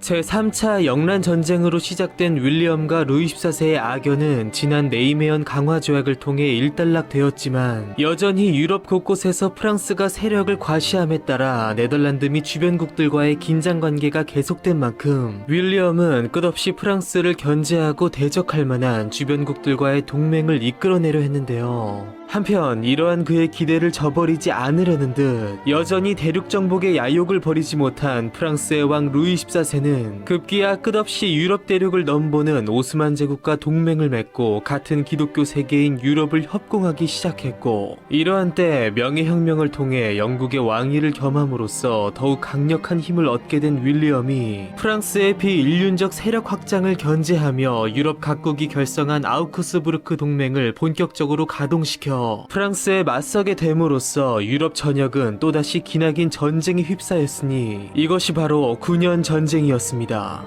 그렇게 본토에서 전쟁이 일어나자 그들의 식민지인 북아메리카 대륙에서도 영국과 프랑스 식민지 간에 최초로 전쟁이 벌어졌으니 이것이 바로 영국의 왕 윌리엄 3세의 이름을 따서 명명된 윌리엄 왕 전쟁이었으며, 이 전쟁을 발단으로 시작된 영국과 프랑스 간의 식민지 전쟁은 이후 그 유명한 프렌치 인디언 전쟁으로 발전하는 등 약 한 세기에 걸쳐 이루어지며 영국 식민지의 확장과 프랑스 식민지의 후퇴를 가져옴으로써 영어권 국가들이 주를 이룬 오늘날 북아메리카의 형태를 이루게 됩니다. 무엇보다 루이 14세에게 대항하면서 그가 자신의 왕권을 인정하지 않고 장인 제임스 2세를 지지하는 것을 주요 투쟁의 명분으로 내세운 윌리엄 3세였으나 아일랜드, 네덜란드, 플랑드르 등 각지에서 프랑스와 치열한 전쟁을 벌인 끝에 결국 1697년 제임스 2세의 복위에 대한 희망을 접은 동시에 유럽 각지에서 수세에 몰린 루이 14세가 레이스베이크 평화조약을 체결하여 윌리엄 3세를 정당한 영국의 왕으로 인정함에 따라 영국을 비롯한 유럽 대륙에는 아주 잠시간의 평화가 찾아오게 됩니다.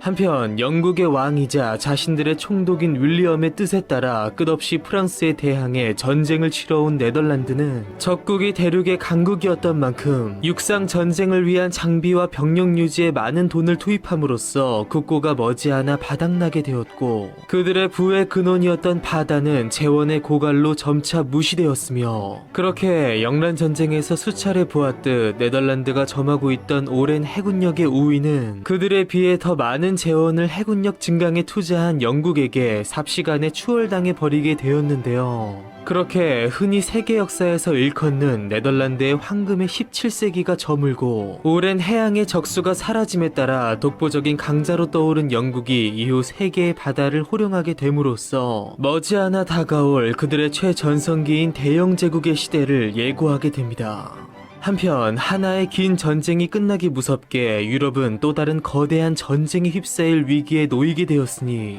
허약했던 스페인의 왕 카를로스 2세가 후사 없이 사망함에 따라 루이 14세가 그의 손자 필리프를 새로운 스페인의 왕으로 앉혀 두 카톨릭 제국을 부르봉 왕가로 통합시키려는 불온한 움직임을 보였고, 여기에 마침 프랑스의 망명 중이던 제임스 2세가 사망하자 급기야 그는 지난 레이스베이크 조약을 깨고 제임스 2세의 아들 제임스 프랜시스 에드워드를 영국의 새로운 왕 제임스 3세로 인정했는데요. 이처럼 사실상 선전포고를 한 루이 14세의 도발에 대응해 또다시 주변국들을 규합해 대동맹을 결성한 윌리엄은 어느 한 국가도 나머지 나라들을 압도할 수 없는 국제질서의 확립을 꿈꾸며 다시 고개를 드는 루이 14세의 야망을 저지하려던 차 갑자기 뜻하지 않은 순간을 맞게 되었으니, 프랑스와의 결전을 준비하고 있던 1702년 3월의 어느 날 우연찮게 낙마사고를 당한 것이었습니다. 이후 폐렴으로 합병증을 얻은 그는 단 며칠 만에 네덜란드의 총독의 자리에 오른 지 29년, 영국의 왕위에 오른 지 12년 만에 향년 51세의 나이로 생을 마감하게 됩니다. 그렇게 윌리엄 3세가 사망하자 그와 메리 사이에 후사가 없었던 만큼 남아있는 유일한 계승권자였던 그의 처제가 뒤를 이어 영국의 왕위에 오르니, 그녀가 바로 영국 역사에 또 다른 이정표를 세우게 되는 앤 여왕이었으며, 마찬가지로 네덜란드의 오라녜 가문 역시 그의 후사가 없었던 만큼 빌럼 1세의 동생 가문이 뒤를 잇게 됨에 따라 영국과 네덜란드의 동군연합 역시 자연스레 해체되게 됩니다.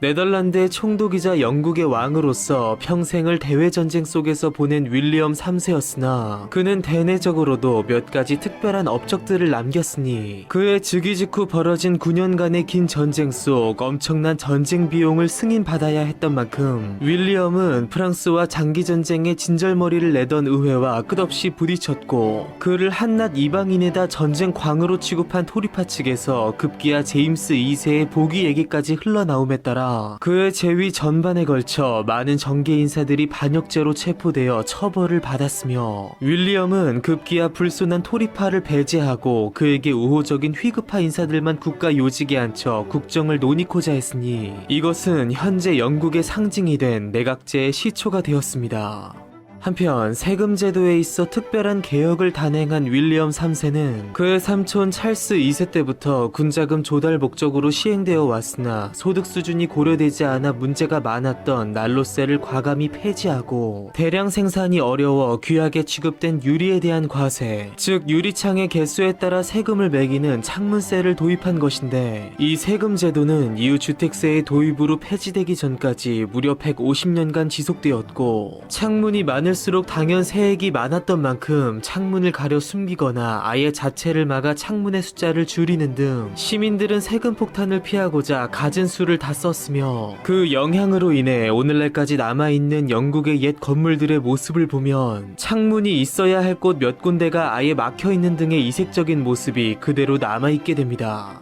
또한 제2 초기 오래된 화이트홀 궁전이 천식을 앓고 있는 자신의 건강에 좋지 않다고 생각한 윌리엄은 공기가 맑은 곳이 필요했던 만큼 런던 남서부 지역에 한 거대 저택을 사들여 유명한 건축가 크리스토퍼 렌을 통해 개축시킨 뒤 일종의 휴양을 위한 별장의 개념으로서 사용하였으니, 이것이 바로 버킹엄 궁전과 더불어 또 하나의 유명한 영국의 왕궁인 켄싱턴 궁전으로서 얼마 후 지난 170년간 영국 군주들의 거주지였던 화이트홀 궁전이 화재로 소실됨에 따라 켄싱턴 궁전은 이후 70년간 영국 군주들의 주요 처소로 사용되었고, 궁의 첫 주인인 메리 2세와 윌리엄 3세 모두 이곳에서 임종을 맞이한 것은 물론 이후 빅토리아 여왕의 탄생지이자 다이애나 왕세자비의 마지막 거처가 되기도 했으며, 현재 차기 왕위계승서열 2위에 있는 윌리엄 왕세손 일가의 공식 거처로 사용되고 있습니다.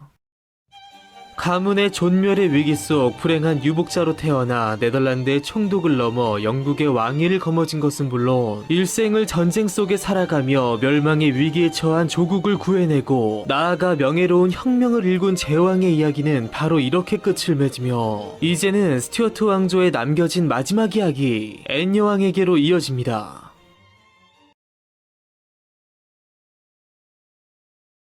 대규모 전염병이 영국을 강타한 공포의 해인 1665년, 잉글랜드의 국왕 찰스 2세의 동생인 요크공 제임스와 그의 아내 앤 하이드 사이에 첫째 딸 메리에 이어서 두 번째 딸이 태어났으니, 모친의 이름을 따서 지어진 그녀의 이름은 바로 앤 스튜어트였습니다. 어려서부터 심한 눈병을 앓았던 앤은 치료를 위해 프랑스로 보내져 할머니 앙리에타 마리 왕대비의 보살핌을 받았는데, 앤이 4살이 되던 해 노쇠한 왕대비가 서거함에 따라 보호자를 잃은 그녀는 결국 영국의 부모의 품속으로 돌아왔고, 2년 뒤에는 그녀의 어머니 앤 하이드마저 세상을 떠나게 되었는데요. 그렇게 어린 나이에 맞이한 연이은 가족의 죽음으로 깊은 슬픔 속에 빠져있던 앤에게 5살 연상의 한 귀족 소녀가 다가와 그녀를 위로해 주었으니, 그녀의 이름은 바로 사라 제닝스로서 이후 유명한 말버러 공작 존 처칠과 결혼하여 사라 처칠이 되는 그녀는 앤의 어린 시절부터 그녀의 평생의 친구이자 연인 조언자가 됨으로써 생애 전반에 걸쳐 여러모로 막대한 영향을 끼치게 됩니다.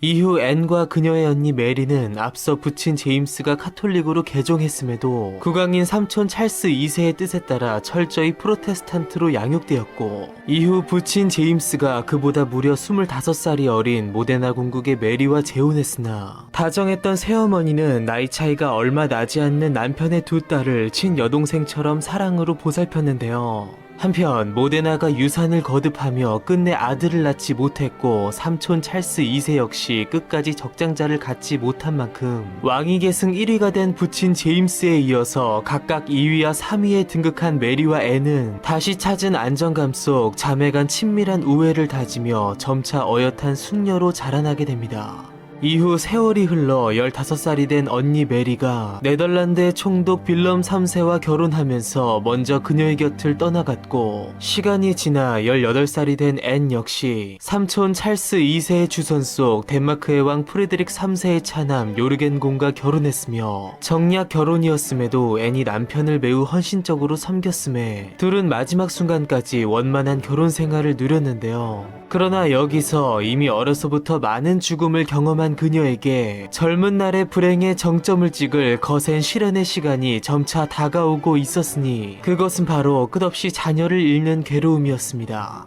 결혼 이후 17년의 세월 동안 앤은 무려 18번의 임신을 했으나 유산과 사산을 끝없이 반복했고 겨우 5아이만 살아서 태어났으나 이 중 4명 역시 두 번째 생일을 맞기 전 사망했으며 오직 단 한 명의 아들 윌리엄만이 살아남아 무사히 유아기를 넘김으로써 슬픔에 빠진 그의 어머니를 위로했는데요. 한편 윌리엄의 탄생 5년 전 찰스 2세의 뒤를 이어 새로운 왕이 된 앤의 부친 제임스 2세는 친카톨릭 전제 정치를 펴므로써 개신교도가 줄을 이룬 의회에 불만을 사게 되었고 늙은 카톨릭 왕의 사망과 그의 개신교도 자녀 메리 혹은 앤의 왕위 계승을 간절히 바라고 있던 차에 모데나 왕비가 이복 동생 제임스 에드워드를 낳게 됨에 따라 그들의 모든 기대가 물거품이 된 것은 물론 제2의 블러디 메리의 시대가 도래할 것을 우려한 의회는 네덜란드에 있는 왕위 계승 1순위 메리 공주와 그의 남편 빌럼 3세를 그들의 군대를 대동해 잉글랜드로 끌어들이게 되는데요.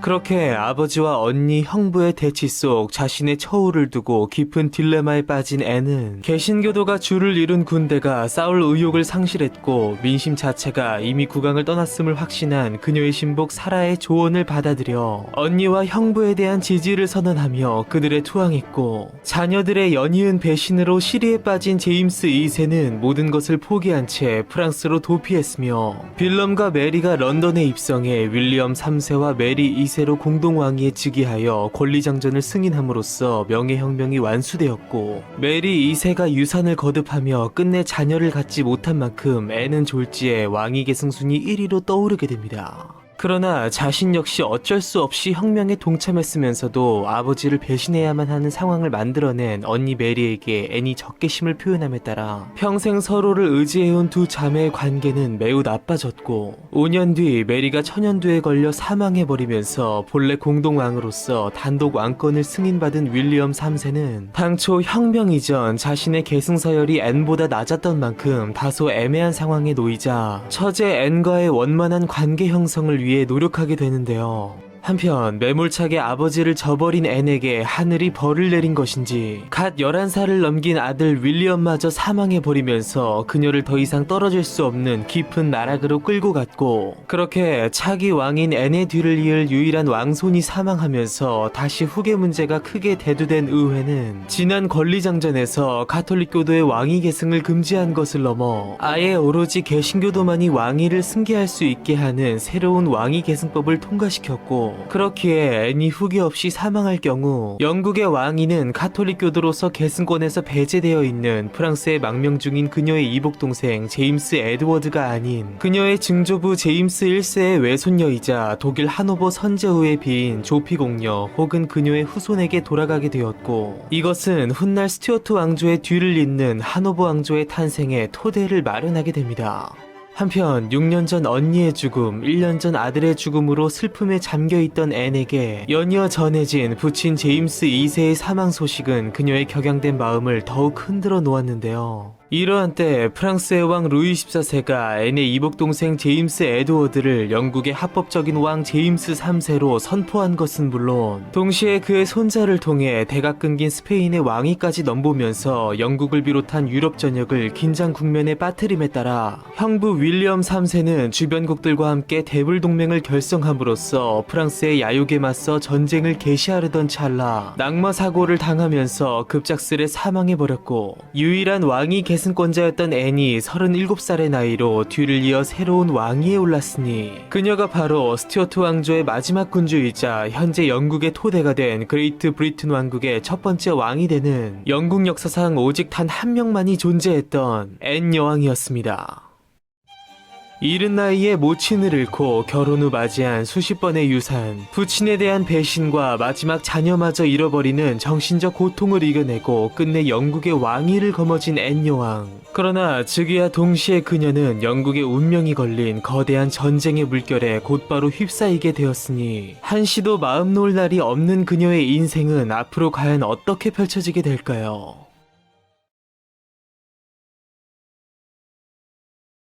1700년 병약했던 스페인의 왕 카를로스 2세가 끝내 후사 없이 사망하면서 스페인 합스부르크 왕조의 대가 끊겨버렸고, 이것을 기회로 여긴 프랑스의 왕 루이 14세가 그의 손자 필리프를 스페인의 새로운 왕 필리페 5세로 앉혀 두 카톨릭 강대국을 부르봉 왕가로 통합시키려는 야심을 드러냈는데요. 그러자 영국을 중심으로 그의 패권 야욕을 막으려 한 오스트리아, 네덜란드, 프로이센 등 유럽의 열강들이 대연합을 결성해 프랑스, 스페인 연합에 대항하면서 전 유럽의 역사를 바꿔놓을 대규모 전쟁이 벌어졌으니 이것이 바로 스페인 왕위계승 전쟁이었습니다. 한편 선왕 윌리엄 3세가 주도한 계속된 전쟁에 지쳐있던 영국은 새로운 왕 앤의 즉위와 함께 일어난 또 다른 전쟁에 대한 참여를 놓고 찬반 양론이 강하게 일었으나, 루이 14세가 자신이 수족으로 부리게 된 스페인으로 하여금 오직 프랑스에게만 막대한 경제적 특권을 누리게 한 것은 물론 제임스 2세의 아들을 제임스 3세로 인정하여 영국 정부의 합법성을 부정함에 따라 정치적, 경제적으로 큰 위협을 느낀 영국의 각계각층은 모두 전쟁의 대열에 집결하게 되었는데요. 한편 그렇게 본토에서 전쟁이 일어나자 지난 9년 전쟁과 함께 일어난 윌리엄 왕 전쟁과 마찬가지로 그들의 식민지인 북아메리카 대륙에서도 영국과 프랑스 식민지 간에 또다시 긴 전쟁이 벌어졌으니 이것이 바로 영국의 왕 앤의 이름을 따서 명명된 앤 여왕 전쟁이었습니다. 한편 갓 즉위한 앤 여왕은 자신의 통치자로서의 역량을 확신하지 못하는 한편 거대한 전쟁에 휩싸이게 된 대국가적 상황에 큰 두려움을 느꼈으나, 이때 곧바로 그녀의 근심을 덜어줄 위대한 인물이 등판을 앞두고 있었으니 그는 바로 사부하 공작 외젠과 더불어 한 시대를 풍미한 명장이자 영국 역사상 두 손가락 안에 드는 위대한 지상전 전략가인 제1대 말버러 공작 존 처칠이었습니다. 본래 제임스 2세의 신임받는 장군이었던 존은 명예혁명 중 앤과 함께 윌리엄 3세에게 투항하여 왕이 된 그로부터 초대 말버러 공작에 자기를 하사받은 것은 물론 아내 사라와 훗날 왕이 된 앤 사이의 친분을 바탕으로 기존의 뛰어난 능력을 인정받아 군 사령관에 임명되었는데요. 그는 영국군을 이끌고 스페인 왕위계승 전쟁에 출전하여 블레넘, 라미에, 오우데 나르데 등에서의 굵직한 전투에서 뛰어난 전술을 선보여 대불연합의 승리를 이끌어낸 것은 물론 크고 작은 수많은 전투를 치르며 단 한 번도 패배하지 않았고, 라인강 너머 독일 영토에 대한 프랑스의 야망을 꺾고 스페인령 네덜란드에서도 프랑스군을 쓸어내는 등 큰 공을 세웠습니다. 이처럼 혁혁한 전공을 세운 말버러 공작에게 앤 여왕은 가장 컸던 블레넘 전투에서의 승리를 치하하며 포상으로 아름답고 거대한 궁전을 건축해 하사했으니 이것이 바로 뛰어난 바로크 양식을 바탕으로 역사적 건축적 가치를 인정받아 훗날 유네스코로부터 세계문화유산으로 선정되는 블레넘 궁전이었습니다. 그리고 약 150년 뒤 이곳 블레넘궁에서 말버러 공작의 9대손이 태어났으니 그가 바로 윈스턴 처칠이며, 온갖 우여곡절을 겪은 끝에 제2차 세계대전 중 영국의 총리의 자리에 오른 그는 나치 독일로부터 존망의 위기에 처한 영국을 구하고 자유세계를 지켜내며 전시국가 지도자의 상징이 된 것은 물론 아이작 뉴턴과 윌리엄 셰익스피어를 넘어서는 자국민이 뽑은 역사상 가장 위대한 영국인으로서 그 영원한 이름을 역사에 새기게 됩니다. 한편 찰스 2세 때 탄생하여 제임스 2세와 윌리엄 3세를 거치며 심화된 정당 정치는 앤 치세에 들어서면서 본격화되었는데요. 그녀의 재위 기간 동안 의회에 진출한 천여 명의 의원 중 대부분이 휘그 혹은 토리파에 속했고, 이러한 의회 내 당파적 대립은 주와 도시, 교회와 군대 등 사회의 각지 영역으로 전파되어 국민을 반으로 갈라놓았으니 본래 당파를 싫어했던 앤은 초기 휘그와 토리의 양당의 사람들로 연립내각을 구성하려 했으나 점차 소수의 측근 자문관 그룹이 전국의 주도권을 잡으려 하자 왕권 유지를 위해 양당 간의 불화를 점차 이용하기 시작한 그녀는 마치 같은 시기 서인과 남인 사이에서 한국 정치를 펼쳤던 조선의 숙종이 떠오르듯 토리당과 휘그당을 번갈아 중용하며 한 세력이 너무 강해진다 싶으면 실각시키는 방법을 사용했습니다. 그러나 그처럼 독자적인 통치를 원했음에도 만성적인 허약 체질과 지적 한계에 부딪힌 그녀는 결국 점차적으로 강요들에게 의존하게 되었고, 그 결과 점차 다가오는 하노브 왕조의 시대를 예고하듯 이미 그녀의 치세에서 제한 왕정이 크게 발달하게 됩니다. 한편 이러한 당파 싸움이 여왕의 애인들에게까지 투영된 듯 오랜 기간 앤의 신복 자리를 지켜온 사라 처칠이 그녀의 라이벌로 등장한 에비게일 매썸과의 권력 다툼 속 끝내 여왕의 총애를 잃게 되면서 더불어 갖은 영광과 최고의 권력을 누려온 그녀의 남편 말버러 공작에게도 영향을 미친 것인지 긴 전쟁의 말미에서 프랑스와의 평화를 주장해온 토리당이 주도권을 잡게 됨에 따라 휘급하였던 말버러는 그만 실각하였고 단순 공작인지 아니면 정말 사실이었을지 횡령의 부정부패 혐의까지 더해짐에 따라 내정과 군사 관직에서 모두 해임되었으며 그렇게 수많은 영광을 뒤로한 채 토사구팽당한 말버러는 여왕의 사후 하노브 왕조 때에서 이루어질 아직 끝나지 않은 그의 시대를 기다리게 됩니다. 한편 무려 13년간의 오랜 전쟁 끝에 펠리페 5세에 대항한 또 다른 계승 후보 오스트리아의 카를 대공이 신성 로마 제국의 황제 카를 6세로 즉위하게 됨에 따라 그가 만약 동시에 스페인의 왕으로 즉위할 경우 프랑스 스페인 연합의 버금가는 오스트리아 스페인 연합이 탄생하게 되는 것이었던 만큼 명분이 없어짐에 따라 대프랑스 연합 구성국들은 전쟁에서 줄줄이 이탈하게 되었고 결국 위트레흐트 강화 조약을 통해 펠리페 5세의 스페인 왕위 승계를 인정하는 대신 프랑스의 왕이 스페인 왕을 겸하는 것을 금지하는 것에 대해 합의함으로써 스페인 왕위 계승 전쟁은 그 장대한 막을 내리게 됩니다. 전쟁의 결과 17세기 유럽 제1의 국력을 자랑하던 스페인은 계속된 전쟁으로 인해 몰락이 가속화된 한편 부르봉 왕조가 들어섬에 따라 프랑스의 한낱 이중대로 전락해버렸고 피아를 가리지 않고 이 거대한 전쟁의 무대를 제공한 프랑스, 오스트리아 등의 강대국들이 막대한 피해를 입는 속에 비교적 큰 힘을 들이지 않은 영국은 강대국들의 몰락 속 어부지리를 취하는 한편 그 유명한 영국의 세력 균형책이 시작되었음을 알렸으며 아메리카 식민지에서 일어난 앤여왕 전쟁의 결과로서 프랑스로부터 뉴펀들랜드, 아카디아 등의 영토를 획득했는데요. 더불어 역시 조약에 따라 이베리아 반도 남단부에 위치한 대서양으로 나가는 유일한 해로인 지브롤터를 스페인으로부터 할양받음으로써 해군력의 절대적 우위를 가져오게 되었으며 그렇게 영국의 영토가 된 지중해의 입구 지브롤터는 오늘날까지 스페인과 반한 분쟁을 일으키고 있는 동시에 그 유용성 때문에 절대로 포기할 수 없는 영국의 영원한 속령으로서 지금까지 남아 있습니다. 한편 전쟁이 종결되기 무려 7년 전인 1707년으로 돌아가 영국에서는 그들의 역사에 길이 남을 또 하나의 중요한 사건이 일어나려 하고 있었으니 즉위와 함께 거대한 전쟁과 당파 싸움에 휘말리게 된 앤에게는 과연 또 어떤 일이 기다리고 있는 걸까요?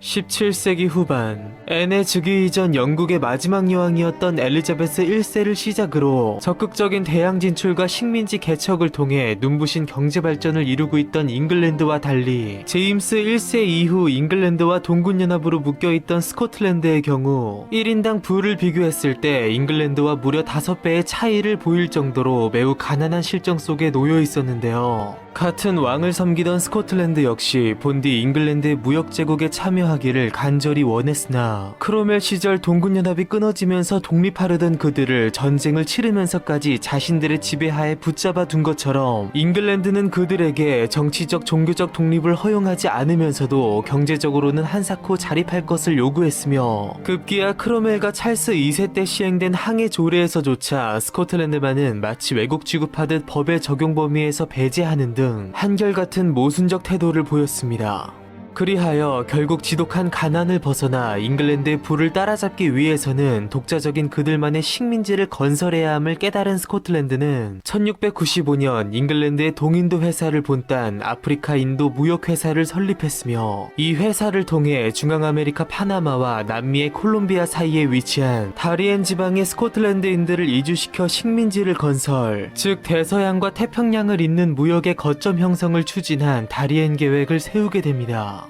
그러나 그들의 거창한 계획이 충분한 사전 준비 없이 너무도 급작스럽게 이루어진 탓인지 열악한 기후 조건에다 전염병 유행, 스코틀랜드산 모직물에 대한 원주민들의 무관심은 물론 아메리카의 실세이자 개신교의 적대적인 카톨릭 세력, 파나마의 스페인 제국군이 자신들의 영역을 침범한 다리엔네 스코틀랜드인들을 공격함에 따라 국가적인 대대적 투자가 이루어진 이 대모험은 비참하게 실패하고 말았고 여기에 엎친 데 덮친 격으로 1690 1960년대 불운한 7년으로 불리는 엄청난 가뭄이 본토를 강타한 것은 물론 자코바이트로부터 비롯된 반란 및 내전이 발생, 잉글랜드로부터 철저한 진압과 탄압이 이루어짐에 따라 스코틀랜드의 유력 귀족 가문과 도시 대부분이 파산 혹은 파산 직전에 몰리는 등 국가적 대위기를 맞게 됩니다. 그렇게 완전히 나락으로 떨어진 상황에서 스코틀랜드에서는 사태를 수습할 수 있는 유일한 방안이 제시되었으니 그것은 바로 단순 동군연합이 아닌 잉글랜드와의 법적 통합을 이루어 그들의 그늘 아래 들어가는 것이었는데요.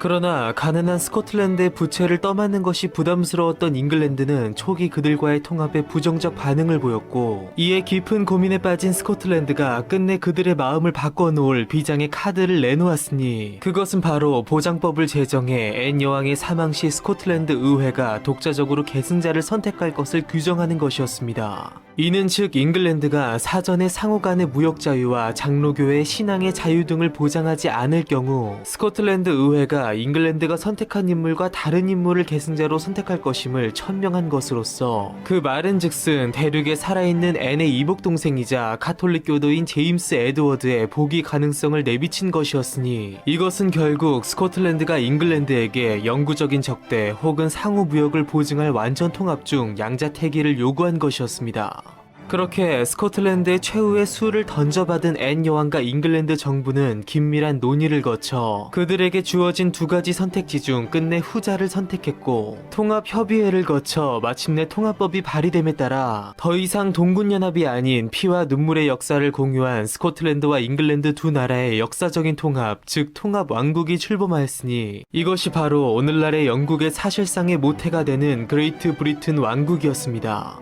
그리하여 이제껏 한 명의 왕 아래 두 개의 의회를 운영해온 양국은 이제부터 한 명의 왕 아래 한 개의 의회를 갖게 되었고, 그렇게 정치적 독립을 잃은 대신 잉글랜드 및 그들의 식민지와의 교육의 자유를 획득한 스코틀랜드는 최초 요구대로 그들 고유의 법체계와 장로교의 전통을 유지한 한편 머지않아 산업혁명기를 맞이하면서 영국이 점차 대영제국의 시대로 진입하게 됨에 따라 그들의 역사에 전례 없는 번영을 누리게 됩니다. 더불어 이 역사적인 통합을 이루어낸 앤 여왕은 이후로는 나올 수 없는 잉글랜드 혹은 스코틀랜드만의 왕이 아닌 그레이트 브리튼 왕국의 초대 국왕으로서 그 영원한 이름을 남기게 됩니다.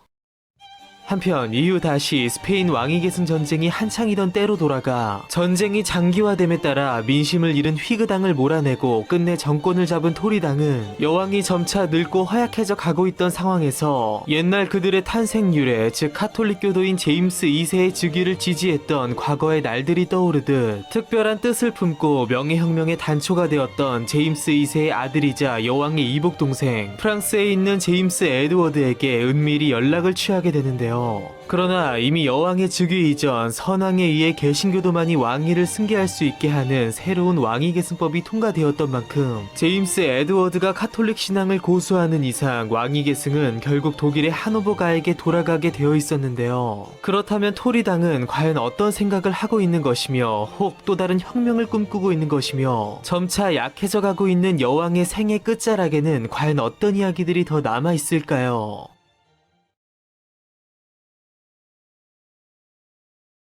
스페인 왕위계승 전쟁이 막을 내리던 해인 1714년, 영국의 실정을 모르는 사실상의 완전한 외국 하노버가에게 영국의 왕위가 넘어가게 된 현실을 부정적으로 바라보며 진정한 스튜어트가의 직계 후손이 왕위를 계승해야 한다고 생각한 토리당, 그리고 그들의 지도자인 로버트 할리는 대륙에서 기회를 노리고 있는 제임스 프랜시스 에드워드에게 비밀리에 연락을 취해 왕위 계승자로 지명될 수 있도록 카톨릭 신앙을 포기하고 개종할 것을 제의했으나 합법적인 왕을 폐위시킨 현 정부를 애초 인정하지 않은 제임스 에드워드는 아버지로부터 물려받은 자신의 신앙을 끝까지 포기하지 않았고 1년 뒤 스코틀랜드에서 자신을 위시해 벌어질 자코바이트 운동의 본격적인 시작을 기다리게 됩니다. 그렇게 토리당이 자신들의 계획이 수포로 돌아간 것에 안타까워하고 있던 차, 삶의 끝자락을 향해 달려가고 있던 앤 여왕은 6년 전 사별한 남편 요르겐공, 14년 전 떠나보낸 아들 윌리엄, 아주 어릴 적 이별한 어머니 앤과 그녀 스스로 배신한 아버지 제임스 2세, 불행하게 헤어진 언니 메리에다 그녀를 떠나간 17명의 자녀들을 그리워하며 하루빨리 그들을 만나고 싶은 듯 급속도로 건강 악화를 보였고 잉글랜드의 왕위에 오른 지 1712년 그레이트 브리튼 왕국의 초대 국왕의 자리에 오른 지 7년 만에 49세의 나이로 결국 사망하게 됩니다.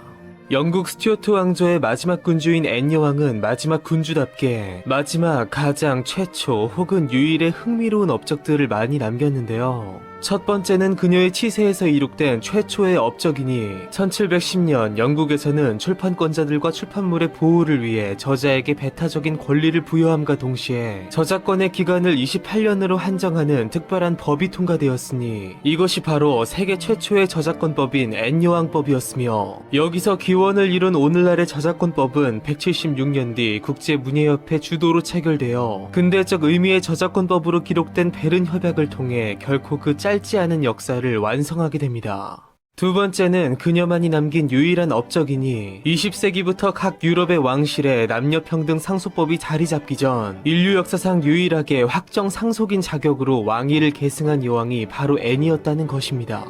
세 번째, 앤이 가장이라는 이름으로 남긴 대목은 바로 그녀가 영국 역사상 가장 뚱뚱한 군주였다는 것인데 많은 미화가 이루어진 초상화에서의 모습과 달리 그녀는 이미 젊은 시절부터 심각한 비만이었던 만큼 평생 건강이 좋지 않았고 이것은 그녀가 선대왕들의 사망 당시 나이에 비해 비교적 어린 40대에 사망하게 되는 주요 원인으로 작용하게 됩니다. 그리고 네 번째는 바로 앤 여왕이 마지막으로 남긴 업적이니 그것은 바로 그녀가 국왕의 거부권을 행사한 영국 역사상 마지막 군주였다는 것입니다. 1708년 잉글랜드와 스코틀랜드의 통합 당시 그레이트 브리튼 왕국에서는 두 나라가 하나가 된 만큼 스코틀랜드 민병대 해산 법안을 통과시켰는데 여기서 프랑스가 스코틀랜드의 자주권 수호를 돕는다는 명분으로 잉글랜드를 침공하려는 움직임을 보이자 앤은 의회의 조언을 받아들여 해당 법안을 거부함으로써 프랑스의 침공 구실을 차단했으며 이로 인해 스코틀랜드의 민병대 해산은 이후 100년이 한참 지나 빅토리아 여왕 때에 가서야 비로소 성사되게 됩니다.